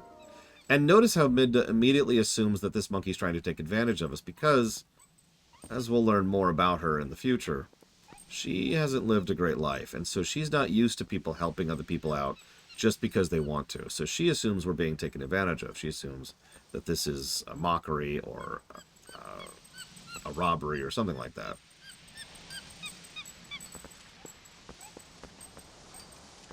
And instead, this is our third route through here. Now, I don't want to overpraise this because this isn't very interesting. This is just follow the safe zone. But I do actually like the fact that they bothered to make it so that your third and final mandatory trip through this area is still different from the first and the second.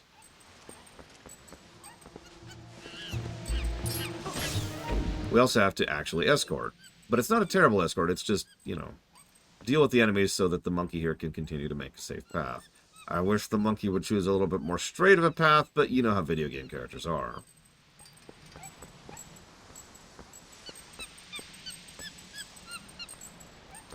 Monkey cannot die, but you can reset and have to start over.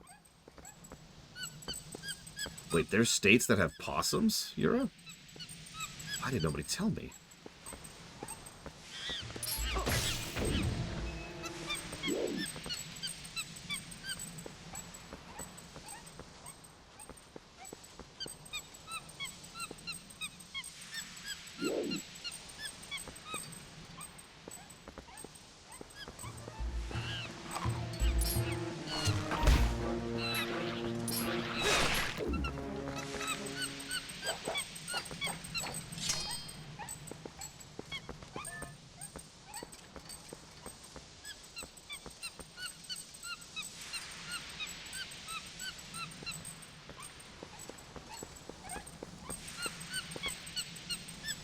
There's one in Legacy of the Void, too, with the AI bot thing.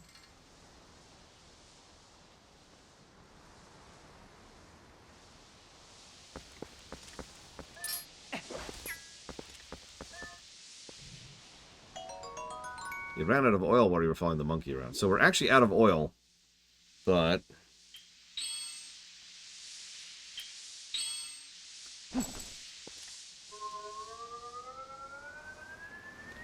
we did just buy a bottle with a fresh thing of oil.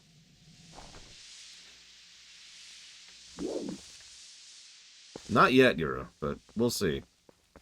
You are right. I do bang on about visual distinction quite a bit. That's the one act. So we'll see if this game has good, bad, or in between visual distinction. I will say the Twilight areas are obviously much harder to see around in, but so far I haven't had any issues elsewise. But again, we'll see. Huh. What's that weird golden-looking thing up there? Excuse me? Can I help you? Okay, you're gonna attack me. Oh, my soul! Okay.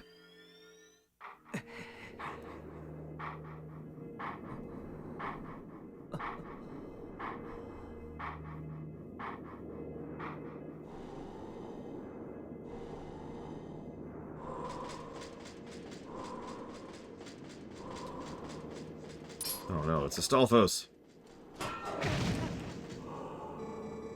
A sword wields no strength unless the hand that holds it has courage. You may be destined to become the hero of legend, but your current power would disgrace the proud green of the hero's tunic you wear. Jeez, Grandpa, thanks. You must use your courage and seek power, and find it you must. Only then will you become the hero for whom this world despairs. If you do find true courage, and you wish to save Hyrule from the horrors it now faces, then you'll be worthy to receive the secrets I hold. The ending blow, the only mandatory skill here. Hey, look, it's the Arbiter's Grounds. Enemies that are filled with energy will quickly recover and attack again, even when stunned by a powerful strike. The ending blow is a secret technique you use on stunned enemies to end their breath before they spring back into action. When an enemy lies collapsed to the ground, you do this tutorial. When the opportunity to end them is before you, do this other tutorial. Now try it on me.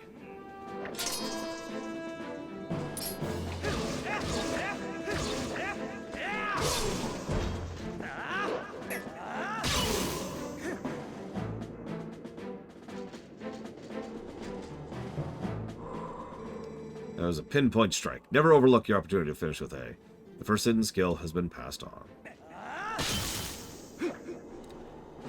Very visceral move, and also the only mandatory move. All of the other hidden skills are optional. There's still 6 hidden skills for you to learn. Those are only for those who carry the blood of the hero, the one whose spirit is that of the sublime beast. Grow powerful. Test your courage. When you find you need another skill to overcome the threats that face you, search for the statues that howl with the sound of the wind. Seek the sound that calls to the spirit of the beast to awaken me again. A sword wields no strength unless the hand that holds it has courage. Remember those words.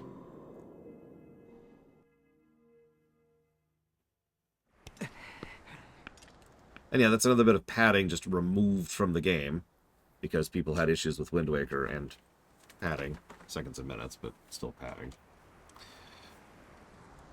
And yes, I'm just going to go and give this away. That was Link. Ah. Thank you, Vigilant, very much.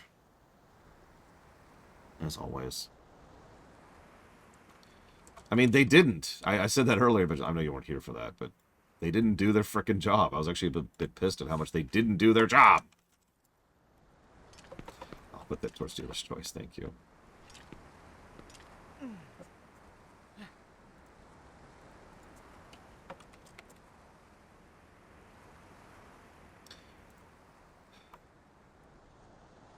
So, yes, Jay Palmer. Thank you very, very much, Ka is a wheel. Stephen King references aside, I appreciate your support. Thank you. If you want to put that towards increasing interest in up to 3 future streams, please let me know. No, I'm pretty sure they would tell me if we were playing a Zelda.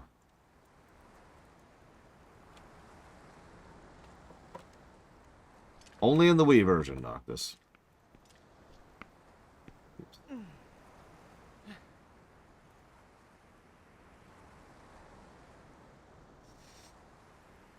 Okay.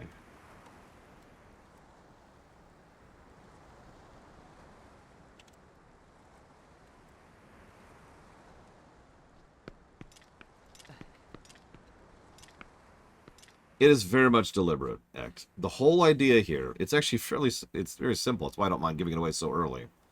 Why is it mirrored? Because most people are right-handed and Link is left-handed. Yeah, hero mode really confuses people because it's also mirrored. It was actually mirrored as a joke, but the Ocarina Link, the Link from Ocarina and Majora's, was never able to actually conclusively finish his task. So, while he certainly had a long and successful life, after all, he did marry and have children and the ranch and all that. The fact of the matter is that he was never able to fully pass on. So he's just been kind of hanging out ever since, waiting for the time when he could finally conclusively finish his task, which is the removal of Ganondorf from the picture. Now, obviously, there's no Ganondorf in this game, so instead, he's going to be helping Link with the situation he's facing here with the Twilight, because Link is his descendant, and, well, okay, sure, fine. That's it. That's really all there is to it.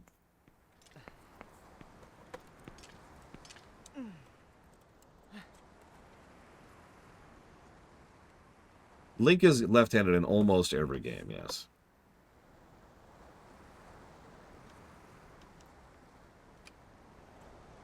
Said almost, Act. Pay attention. Jesus. But yes, the only reason the Skyward Sword Link is right-handed is specifically because of the swinging. One moment, please. Yeah, the Hero of Time, also known as the guy who snitched on the Gerudo, and then went off to save Termina. And didn't even get to stay for the party.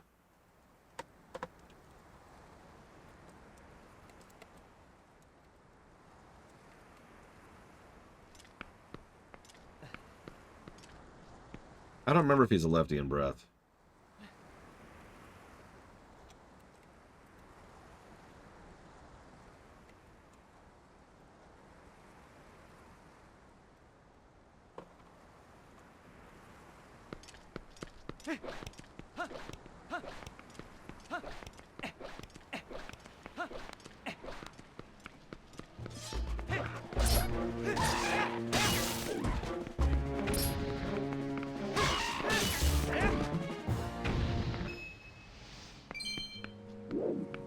If he's a righty in tears, he's probably a righty in breath. Good, Evo, good. Sick bad. So, first dungeon. We are 3 hours into this game. Now, granted, I've been taking my time a little bit showcasing stuff, but still. Even if you're hurrying, it usually takes an average of about an hour, if you're hurrying, sorry, to get here.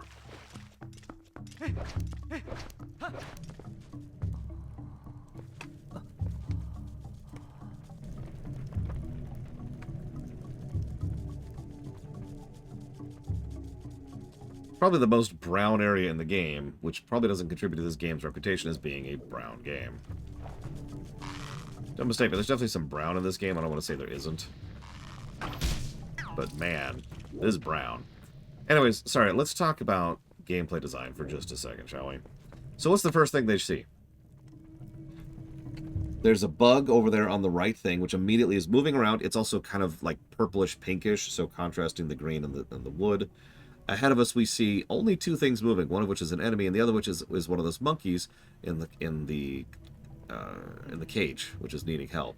We also see a couple of other things in the distance, but the point is, it's not as well designed as, say, the amazing first shot of the plateau, which was fantastic. But this is still a well-designed shot, because just from looking at the screen, we can immediately tell our two primary objectives: up, over, and straight forwards. Oh, and just for reference, so far I am not giving this game a negative for Bloom. We'll see.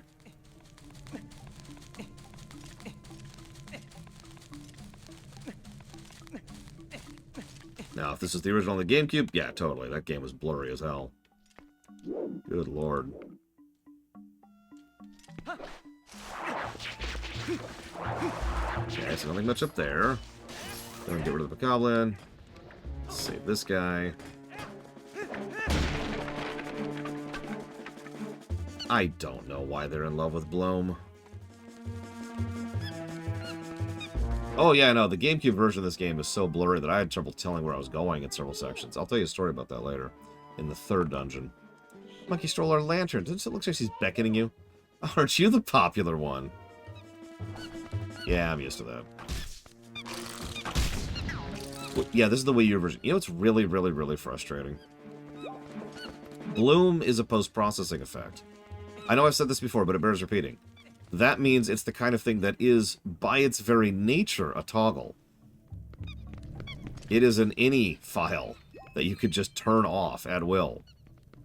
And as anybody who's modded in these games will tell you, turning off Bloom is a joke in terms of, like, technical difficulty. So you just turn the Bloom off. Boom, done.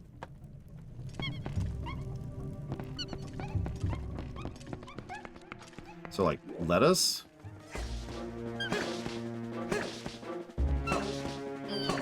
Could you, like, stop hitting the staircase, please? There we go. Go away. Yeah, depth of field's another one, which is also a post-processing effect, which can also just be turned off with a toggle.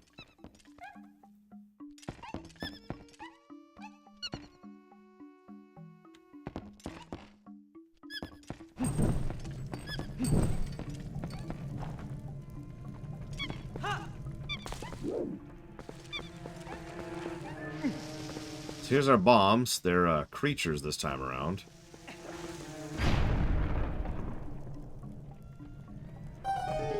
Don't ask. Yeah, these skull tools are fun, but they don't bother me at all.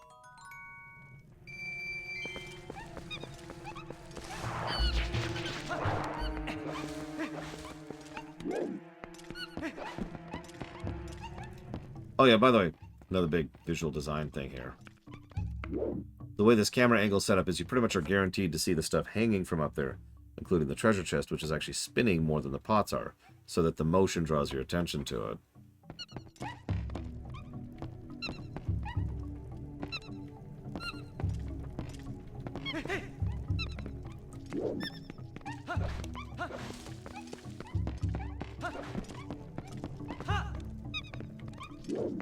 Okay, Monkey, you want to do your job, please? No? Okay.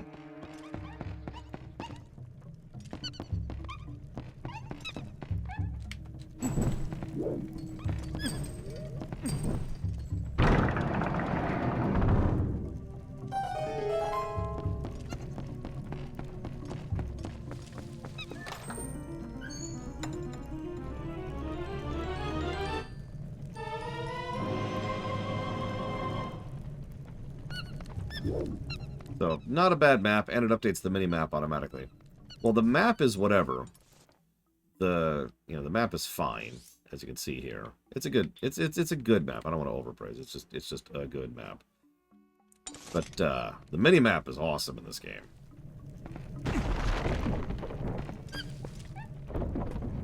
That's a good question, Evo. Unfortunately, I'm not sure I can answer that right now because we're still in the tree and woods area, which is brown.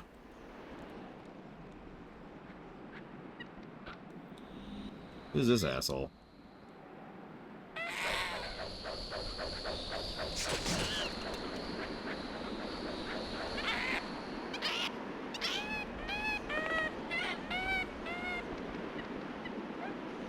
Gotta have the baboon ass, very important.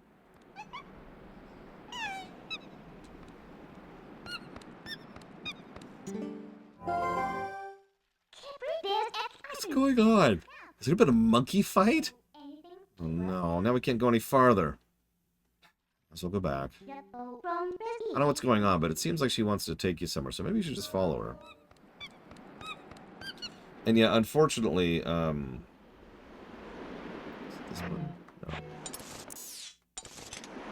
No. Oh yeah, I could just play from the control. I forgot about that. unfortunately, there was this big recurring thing about this era of gaming that, you know, it's only a video game for adults if it's dark and serious and gritty and filled with blood and death and grim, gritty, dark death, dark doom, gritty dim. And that was a really prevalent attitude in this particular era of gaming. And so, as much as Wind Waker did sell well and did do well, even originally and even at launch, there was still a bit of a look at, like what is this baby game for babies? No, we need a grim, dark, real game like Gears of War. Yeah, sorry. Yeah, this is the God of War era. And if you remember our God of War 1 run, please remember how extremely juvenile that game was. This is also something that affected a lot of other fiction, like, for example, Star Trek Enterprise. Now, Star Trek Enterprise was a bit before this, but it still had the exact same problem of confusing adult with juvenile. It was extraordinarily immature. So, at least some of the visuals of this game were designed to try and appeal to that crowd. You know, the morons. Oh, I didn't make it. Oh, well. Oh, it worked! Woo! Who needs a lamp? It's actually funny, because we kind of already went through this in the 90s, too, with the Extreme.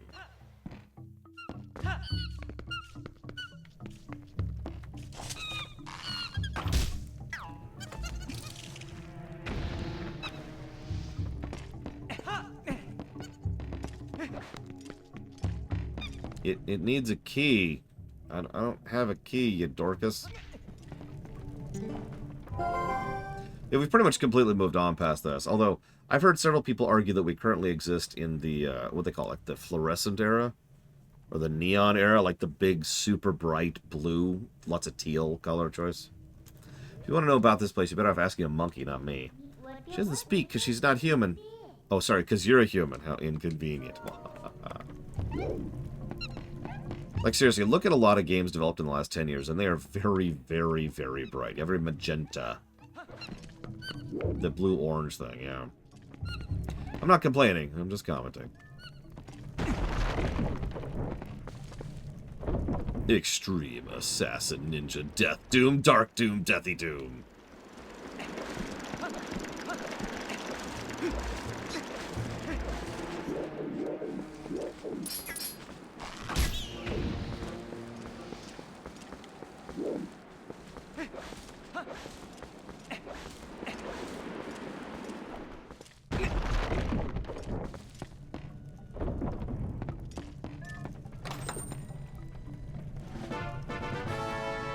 We got a key.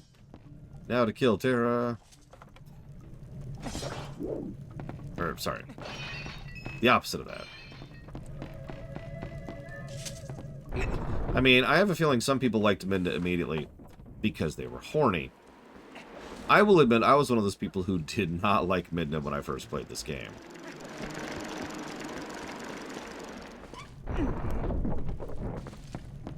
It's the only way, Terra.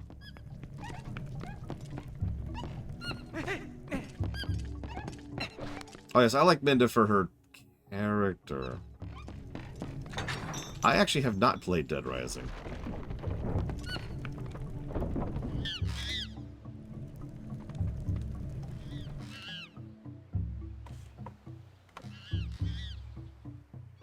Just more proof we secretly live in the Warp Cello Leprechaun.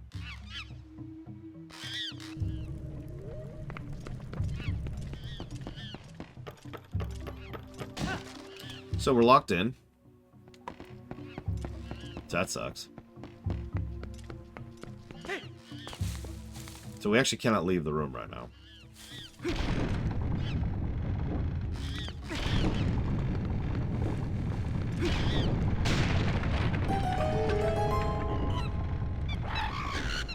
Uh-oh. Enemies everywhere! We haven't actually seen her yet, Evo. So you can't really judge it yet. Just saying.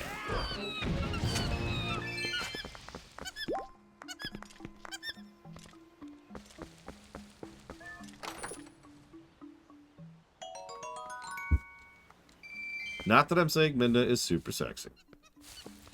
In this form. Now, the next form We'll talk about that. That was... okay. This is an interesting one. I'm not sure to make of that. There we go. We're good. So now that we have 2 monkeys, the reach of our swing has just doubled. Yeah, there's actually a term for it. It's called the Hartman hips.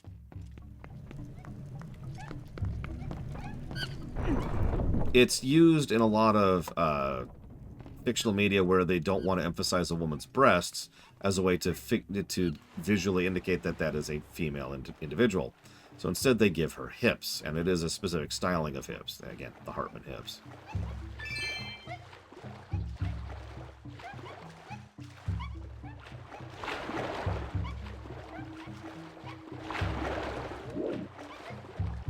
Oh no. I'm gonna run out of stamina and drown! Oh wait, this isn't Wind Waker. And this Link can stay in water indefinitely, unlike the Link who lives on an island.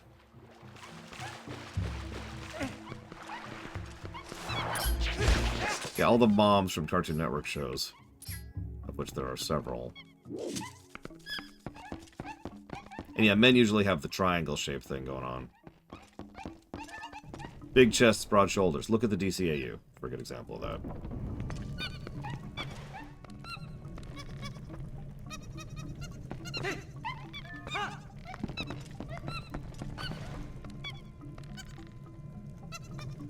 I have no knowledge of that, Trakashi, so I'm afraid I do not know. I mean, this Link is actually pretty competent. He's technically lower tier compared to some other Links, but several people, myself included, tend to think of him as more high tier just because he is very capable. First escalation of enemy design, by the way. Instead of just knocking them over and they die and turn into an item, you knock them over and they become a second type of enemy. So, speaking of escalation of enemy design, you can't really do much against those things. I'm just going to tell you that right now. So I'm just going to ignore that for the moment.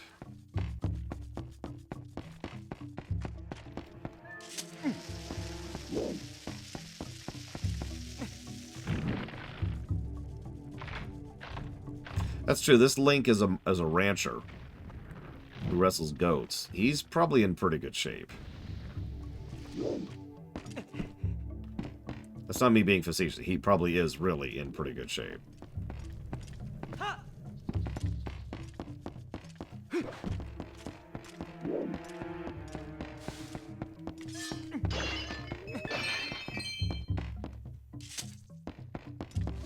Yeah, exactly, Ross. I'm telling you. Hips and triangles.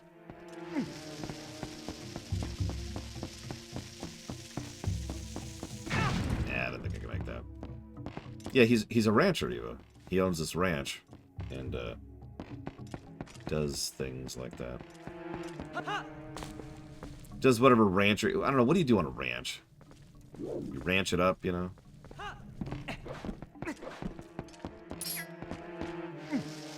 I'm being facetious. I actually have a couple of friends who've worked as ranchers over the years. Whoop!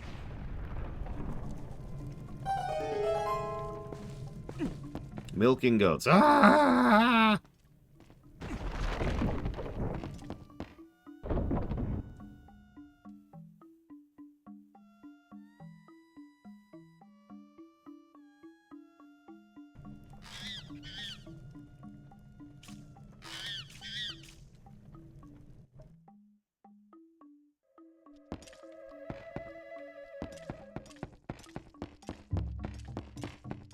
Actually, I haven't seen that, Dakota. I have too, Evo. That's a terrifying experience. That goat looked like it was trying to eat me. Or looked. Acted? You know what I mean. Notice how this dungeon also follows the same basic patterns as what most of these dungeons do. Introduce, escalate. So there's been a lot of introduction, a lot of escalation. In fact, this very room, for example, is an escalation of the dodge roll mechanic. And of an introduction, which is this thing. Not the thing I'm doing on right now, actually, the thing just before this. Oh, but there's a thing in the middle. Okay, well, that's no problem. We'll just get rid of that.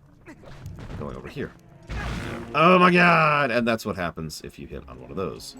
I'm just gonna tell you right now, you can't really do anything about this at the moment.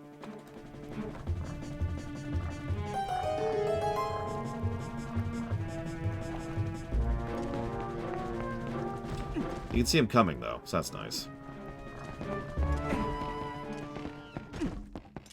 I'll also admit to my embarrassment, of all the dungeons in this game, the one I usually got stuck in the most, back when I'd replay this game back in the day, is this one. I don't really have a good reason for that, it's just true. Okay, really. Go away.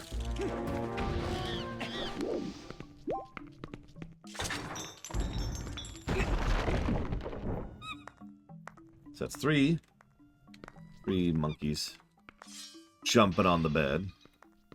One fell down and ate his head. Or wait.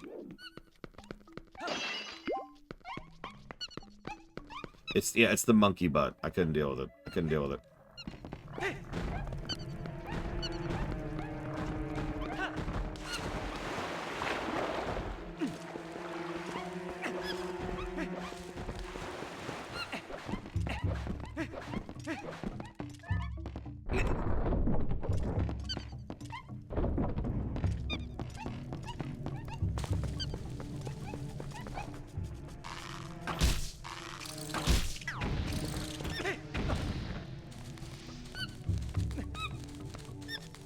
Funny you say that, Rex.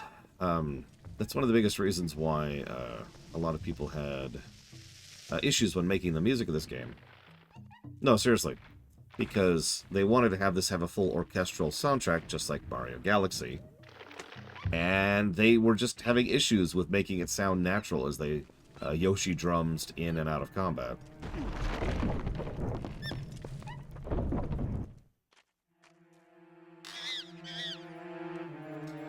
Oh my god, all these monkeys!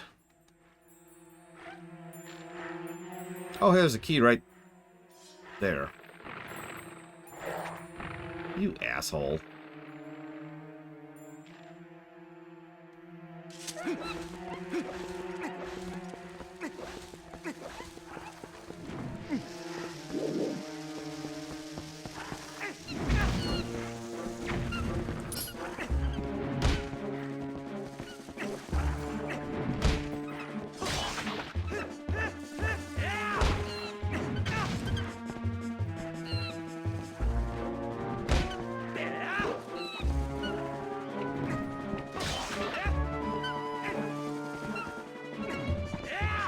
Ask me that again after you see the mini-boss, Evo.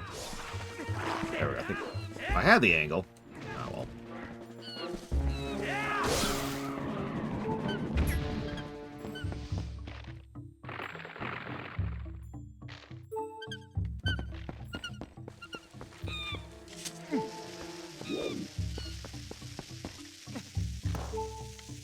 Really, game. Come on.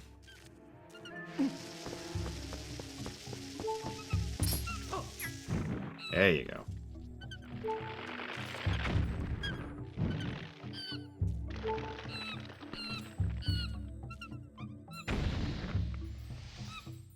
Yeah, bomb bugs in real life. No, I'm good, thanks. We don't have bugs that glow in the dark. I don't want bugs that explode. This is when someone in chat's like, well, actually... There's this ancient Australian death bug, because of course it would be Australian, right?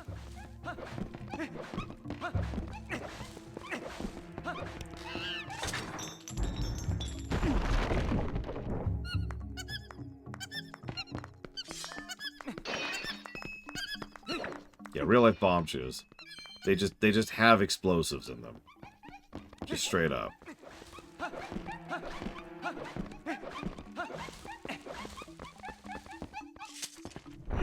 Yeah, anytime any fictional person or any writer needs to design a fictional hellscape, they just look at Australia for a minute, like, okay. Write down whatever they see there. Heart piece. Also, heart pieces in dungeons.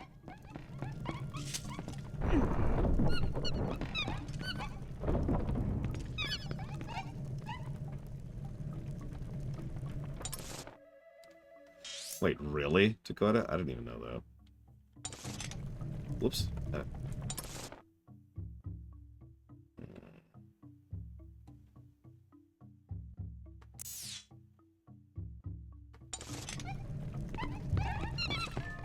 feel like I want to go here. God, it's been a while. Or is this... No, this is how I get back, isn't it? So I want to go this way. I don't actually have any thoughts about that, Noctis, believe it or not. It's just a weird change. It's not a good change, it's not a bad change, it's just a change for some reason. Yep, okay, I had enough. I was right. Stop doubting yourself, Laura. God. Come with me, my monkey friends. You can tell which one's female.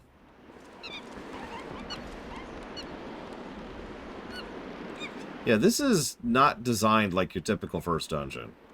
In fact, in terms of overall design philosophy, this actually meets more like, say, the Palace of Darkness from LTTP than it does the Eastern Palace from LTTP. Yeah, this isn't terrifying or anything. So, mini-boss time. Evo, you there? Sadly, we lost Evo. That's okay.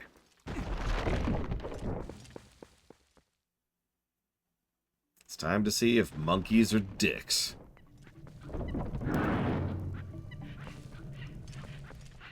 Don't worry, they're not dicks. They're butts.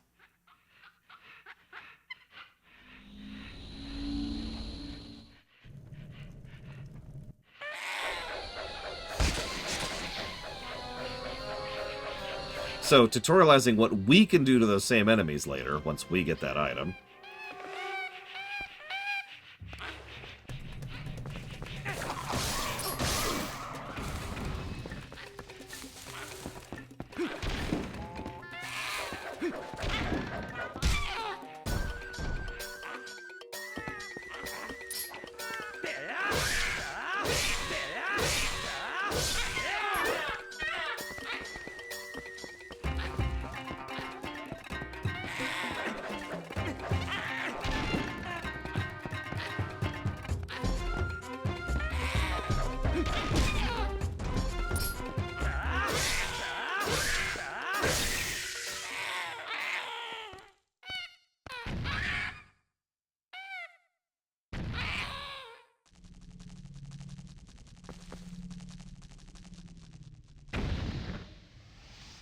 So there's a Twilight creature on his face.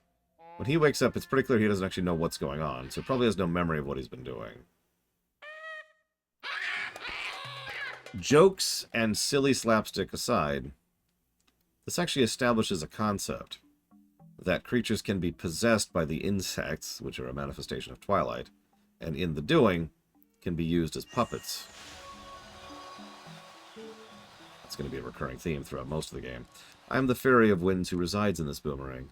You have freed me from evil, and now I have my true power back. Take it with you.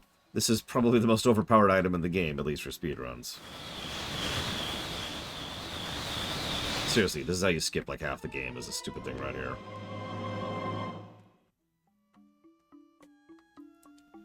And, like all good Zelda items, we'll be using this all the way up until the final dungeon. I bet even the monkey should be satisfied now. Okay, let's continue combing this place. We already found something good, so let's keep searching places we haven't looked yet. And yes, now, the way in which we can interact with the dungeon has completely changed, which I know is... I feel like I'm repeating myself, because that's just what good Zelda games do, but, well, that's what good Zelda games do. And this is one of those.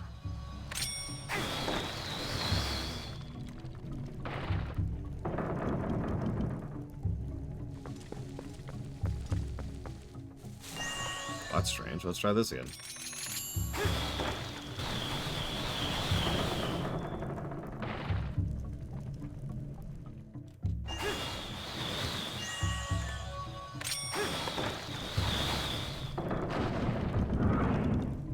A few repetitions. A fairly basic tutorial, but still a solid one. Make sure you know exactly how this works. Agreed, Pyro.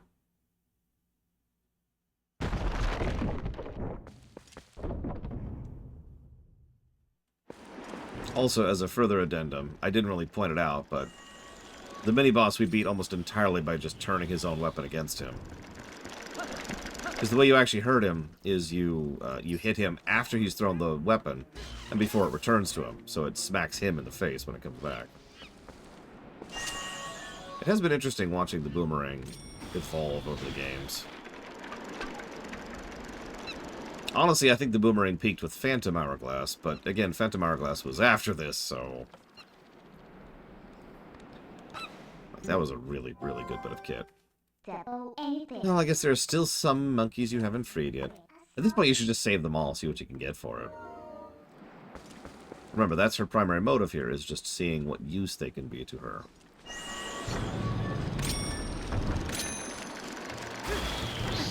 No! It was a misclick! A misclick! Sorry. The only thing I don't like about this boomerang is the fact that it takes a second to start the lock-on process.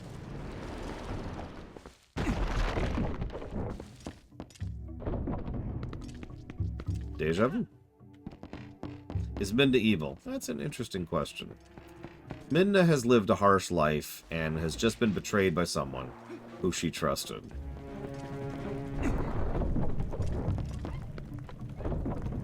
I think that's a more accurate statement there. Now, I already did that. You know what we could do? Oh, she's definitely jaded and she's totally selfish.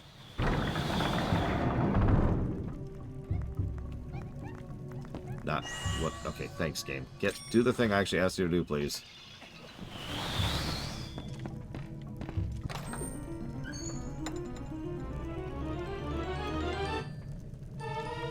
You got the compass. Well, if it isn't something useful, as long as you have that, you should be able to find where captured monkeys are, right? Well, yeah, actually. Yeah, let's just pull this up. There's actually a nice mini-map on the controller here. Not that it gets credit for that. How did I miss that many chests? Oh, well, whatever.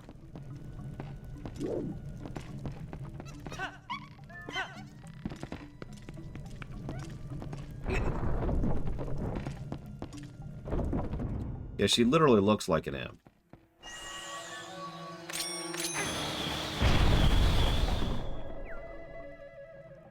So I forgot to show this guy off earlier. We could have actually found him already. This is Oku. Oku? He's a drug trip. She? I don't know. Out at last. Gracious, once I got in there, I couldn't squeeze back out. You were a big help. Thanks. I've been looking for something in there, you see. Gracious, yes. You must need something too. Shall we try working together for a while, fellow adventurer? I can even warp you out of here. So yeah, this is our teleport. This is our Hearthstone. Uku. Apparently it's a she. I mean, it's an abomination, but... You'll probably never see me use that. Just remember her, though.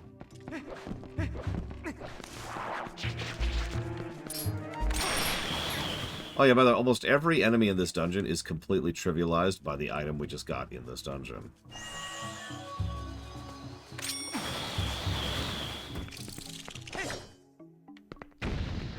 Again, that's normal for good Zelda games, but it is still worth pointing out. Yeah, Uku's there if you want to save and quit in the middle of a dungeon. Useful, just... I'd rather not see her.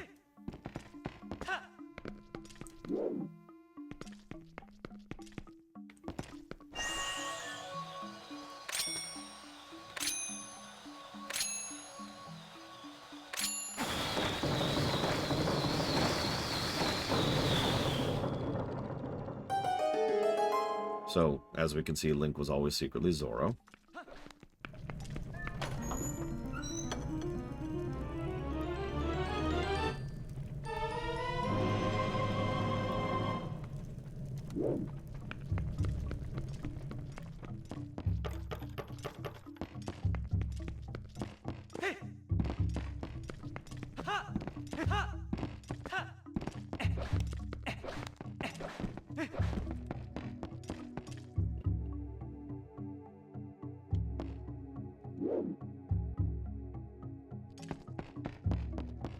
Yeah, the keys in this one are darker and edgier, like a real man's keys. They're made of sawdust and grit. You don't actually pull the key out and open the door. Use a drill and heavy hardware on a sword and maybe a gun, too. Just for good measure.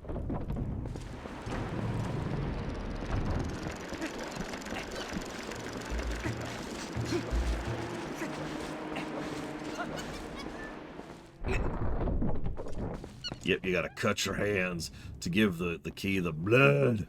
You need to give it its blood sacrifice to open the door. Considering twice now Link was supposed to have a gun in these games, I'm surprised they've never actually given him one. Like, I know, tradition, but, like, come on, guys.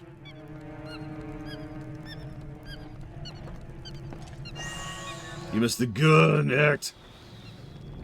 A gun that shoots blood and guts at the same time.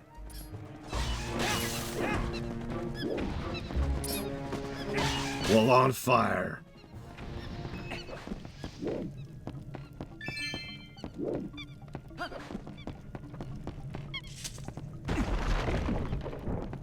We'll see, it's just my headcanon act. Oh, this is a seemingly simple looking room.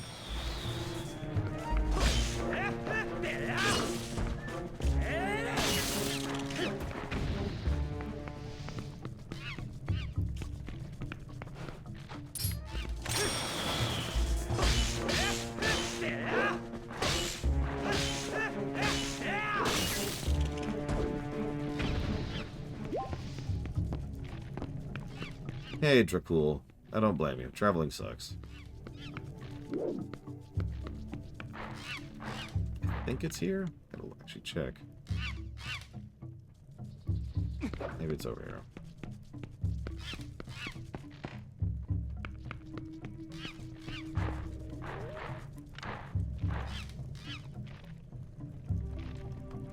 Yeah, we'll try the other one.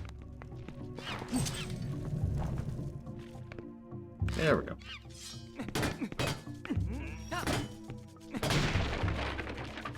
Yes, cower in fear as I free you, puny one. I wouldn't mind a Korok railgun. Not for any reason other than the fact that I just want to kill the Koroks, honestly. Death to Koroks.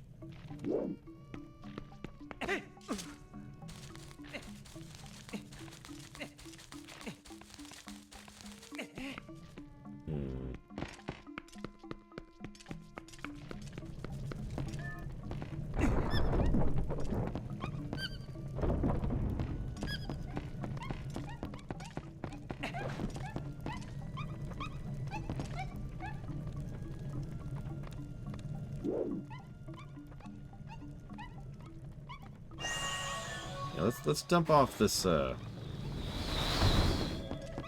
this monkey while we're here. Well, in order to I went the wrong way. In order to progress with the game, we need to free all the monkeys. This is actually where the monkeys come from, though, is the short answer to your question. This is their home. This was the Forest Temple about 100 years ago. The monkeys have since moved in. Now, the monkeys are actually pretty benevolent. They're cool. But, they're also pure evil.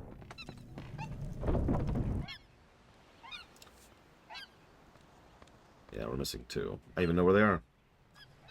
And not the least of it's because they're on the frickin' map. I guess in order for us to check the temple out completely, we need the help of the monkeys. Oh well, let's help the rest of them. Do we have to? Ugh, helping people is so 2005.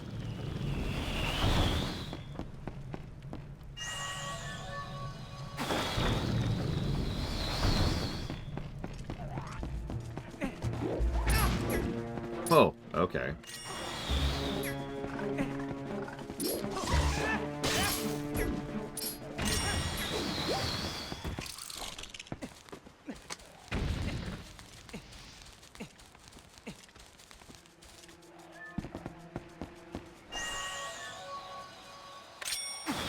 You know, I'm not sure what happened to the Kokiri in this particular timeline. Although it's worth noting, we're not actually at the Lost Woods. Not quite. I do want to show off something, though, as soon as we finish this dungeon. Which hopefully I'll manage before the lunch break. You can also tell... So one of the interesting things about this... They call this the Forest Temple. There's plenty of signs of construction here, regardless of the monkeys. And almost all that construction is old and dilapidated. Overgrown. Long since abandoned.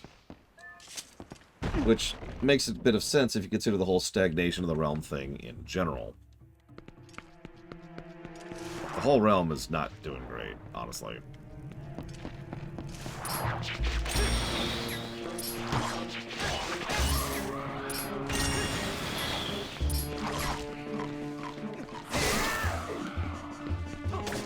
Listen, we've got to edge it up. All those skeletons, those were the Kokiri.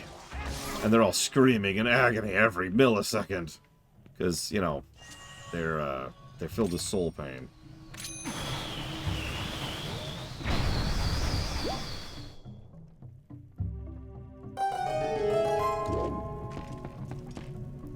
Yes, Eva's allowed to feel old.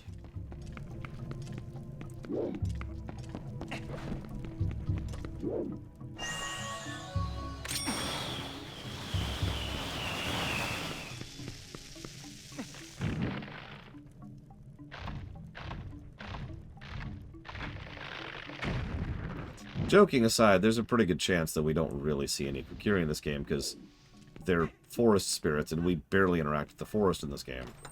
Despite the fact that we're in a forest, we're not actually in that forest here. I know it's confusing, but just bear with me. Hey, veteran Cosmic Wizard. I'm glad you liked the Dragon Age and the Elder Scrolls stuff. That was a minute ago.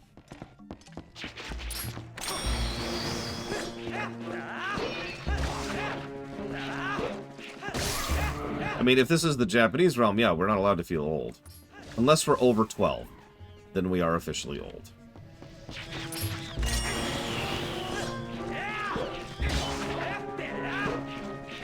I mean, just listen to that. He just sounds like a 15-year-old, right? This is me rolling my eyes, by the way.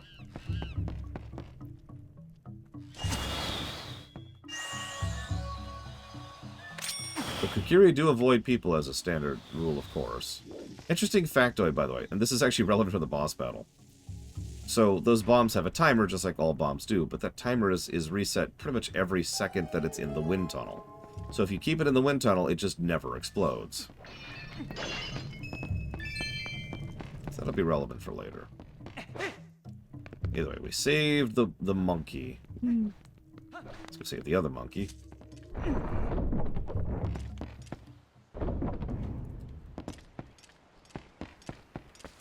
Yeah, you can actually have more than one forest in a kingdom. It's weird.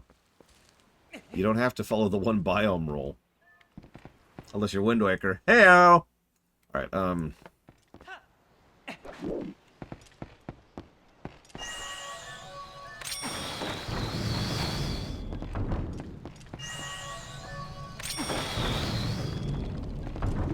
They never explain why Hyrule declined.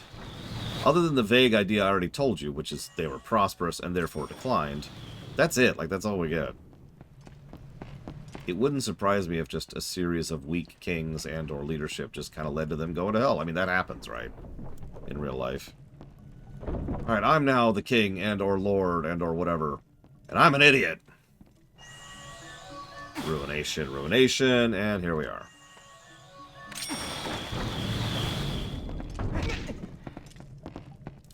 But the hard truth is, to my knowledge, there is no explanation for why this Hyrule is not doing particularly badly. Or doing particularly well, excuse me. Wrong direction, wrong direction.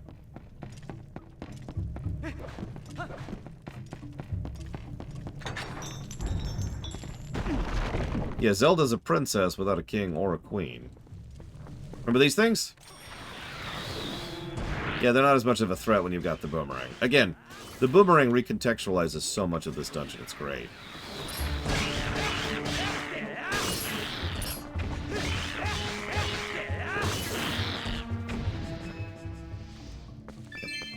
The downside of a dictatorship in one sentence.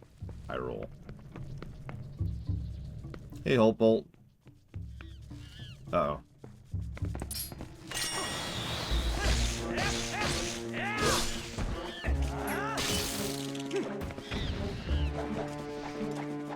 Listen, Queen Zelda just doesn't have the same ring to it. We don't know how many people she horribly murdered in order to become queen. Remember, darker and edgier.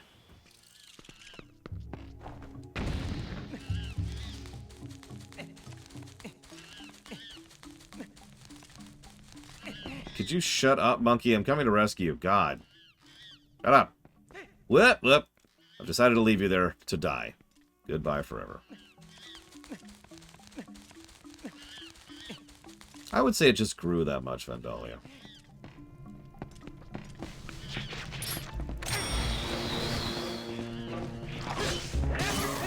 Not that people care or enough for me to talk about things like geography, but one of the biggest problems with this game is it's clear they actually thought about the geography just like they did with Wind Waker. But it's also clear that they just kind of fudged it a bit. I don't want to get too much into it right now, but let's just say that we know exactly where Hyrule Castle was, and yet now it's this completely overgrown wood in this era. And remember, it's only been about a century since the events of Ocarina. And there's no apocalypse, like Ganondorf never attacked this timeline, so why did Hyrule Castle get completely overrun to the point where they had to build a new one, like, a few miles that way, right?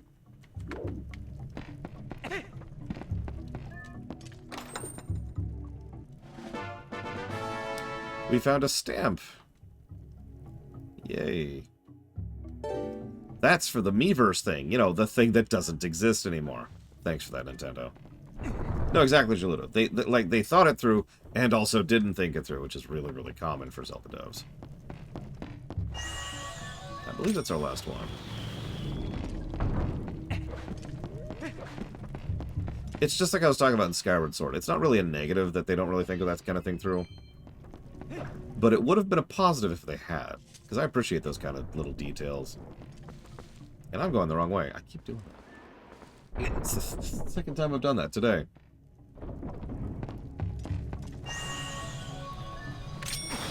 Yeah, fun fact. We know all of the treasure chests that were replaced with stamps. It's all rupees.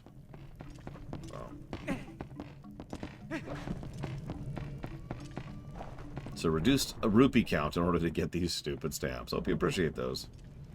That should be all of them. Yep. We already got the big key, so it is boss time.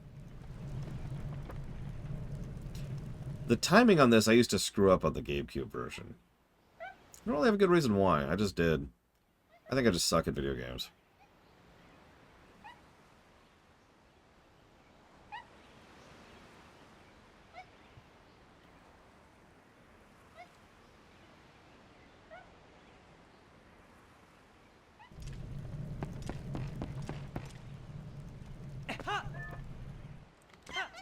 I don't know. Yeah, imagine the monkey at the very top of that list. Yeah, promise you won't do anything crazy, Link. You got it! Alright. So. Good dungeon. Really good dungeon. Surprisingly solid first dungeon. But then again, this is Twilight Princess. If there's one thing Twilight Princess does well, it is dungeon design. There's one other thing that the Twilight Princess does pretty well, too. So, the first time we fought this game, first boss of Ocarina was Goma. First boss of Majora was Ottawala, or how do you pronounce his name?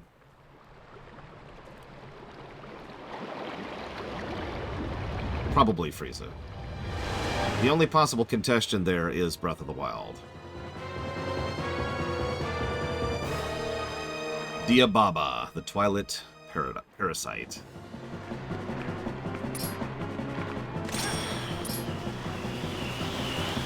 So we've already known how to use this mechanic, but, like, it doesn't quite work right. So, hang on, I've got a better idea. Let's get eaten. Okay, let's seed the RNG. Very important. And we just directly toss the bomb into the creature's mouths. Also notice the music, which is a mix. As with most of modern Nintendo, there's a lot of... Modern, listen to me. As with most of Nintendo post, like, 2000, there's a lot of mixes in the music design. For good and for bad. I would have to really think about my favorite boss in this game. Admittedly, the ice boss, I'm going to say that vaguely on purpose, would probably be one of my most memorable. Also the sky boss while we're on the subject. So anyways, here's the actual boss. Hi! Note the eyeball. Gotta have the eyes. Very important. But now we don't have any bombs. He got rid of the bombs. Oh, okay. Well, let's just survive for a second. Try to figure this out. Oh, the desert boss is really good, too. Remember this guy? He's a little bit pissed at what this thing did to him. So he's going to help us out. With bombs!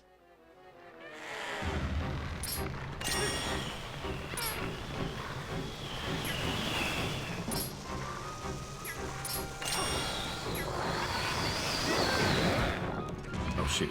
Oh, it worked. No, it actually worked. Holy crap. I cannot believe that actually... Because that was actually even what I was trying to do. I just screwed it up a little bit, but it still worked. That's great. Oh, I screwed that one up. Nope. Hang on. Hang on. I'm telling you, we will... Oh, Jesus, now there's two of them. Now there's two of them. But it worked still.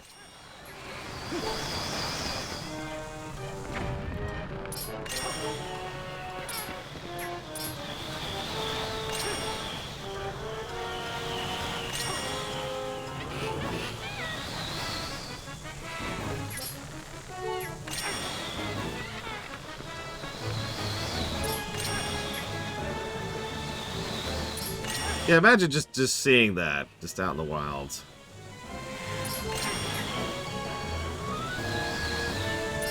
And yeah, we can just leave these here forever. It's actually kind of funny. Now we got 3 of them.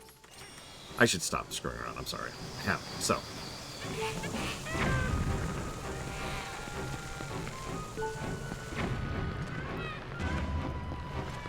I'm also gonna go heal.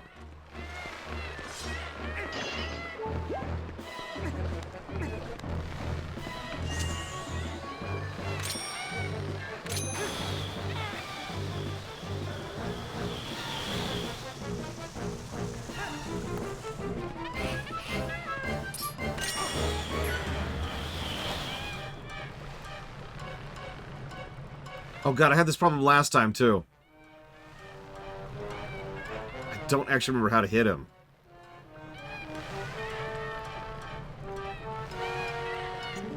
I think we have a chance. That monkey's a good guy. Use his help and destroy this thing. Oh, thanks. Yeah, I figured that out.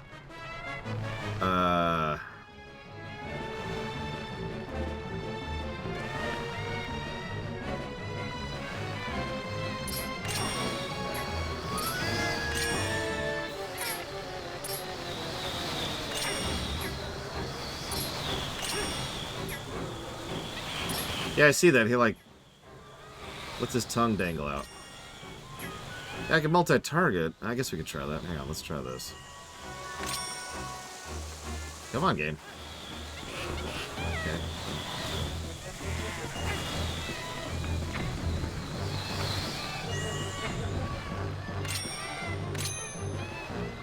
It's not letting me retarget him. Like, I can't place it on him again.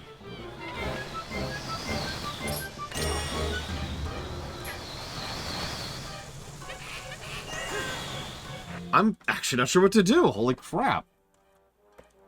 Hang on. It's probably something really dumb, because it's always something really dumb. Always something dumb. It's going to be something so dumb. Here it comes. Here it comes.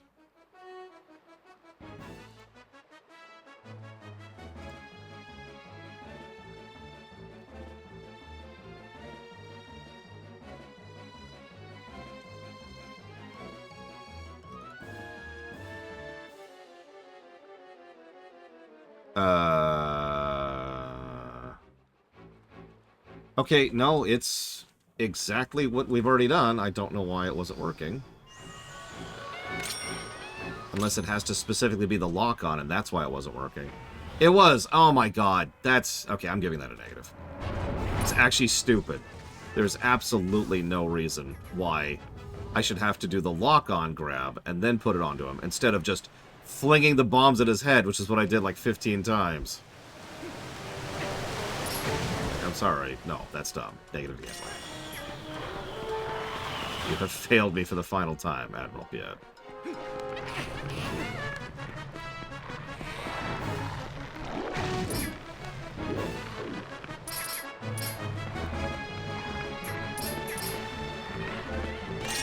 Yeah, it's almost assuredly a code thing. Yeah, exactly. That's why I was getting weirded out too. It's like I know I have to take the bomb from him. Thanks, Ian. From him to the central head. In fact, I think we just skipped the other guys. Yeah, check it out. Jesse's basically like, yes, negatives. Yeah. Yeah, that's a damn shame. Oh well, negative to gameplay.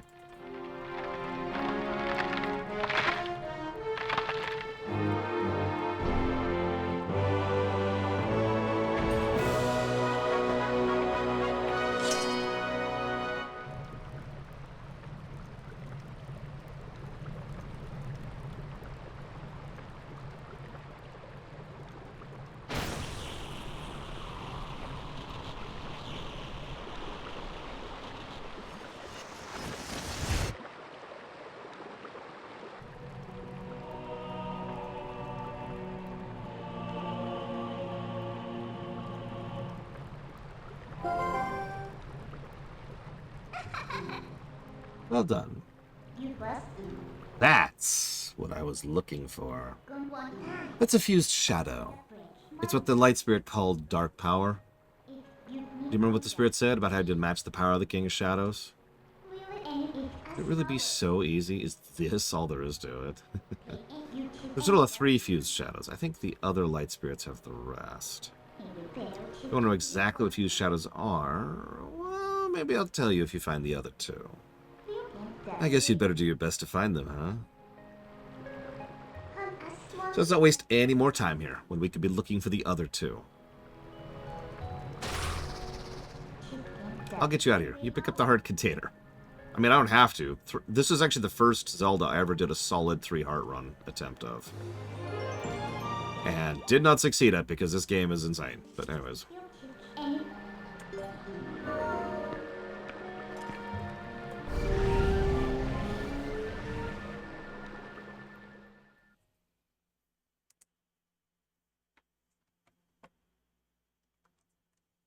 Would you like to save? No. I like that. Location. Oh. Yeah, if you really want to know where the fused shadows are. Headcanon. Heroic lore. Yeah, huh? Sure. Do not think that Hyrule is now saved from the spread of Twilight. You gotta do that 2 more times. There you'll find those you seek, but know that these lands lie in Twilight. They are now a dark realm covered by clouds of dusk. If you set foot beyond the curtain of Twilight, you'll be reverted to your beast form, so be prepared. Go to the east, to the land of Eldin. That's better. Searching should be much easier now. Of course, you feel the need to go help the other light spirits, don't you? Well, don't worry. When you turn into a beast again, I'll take good care of you.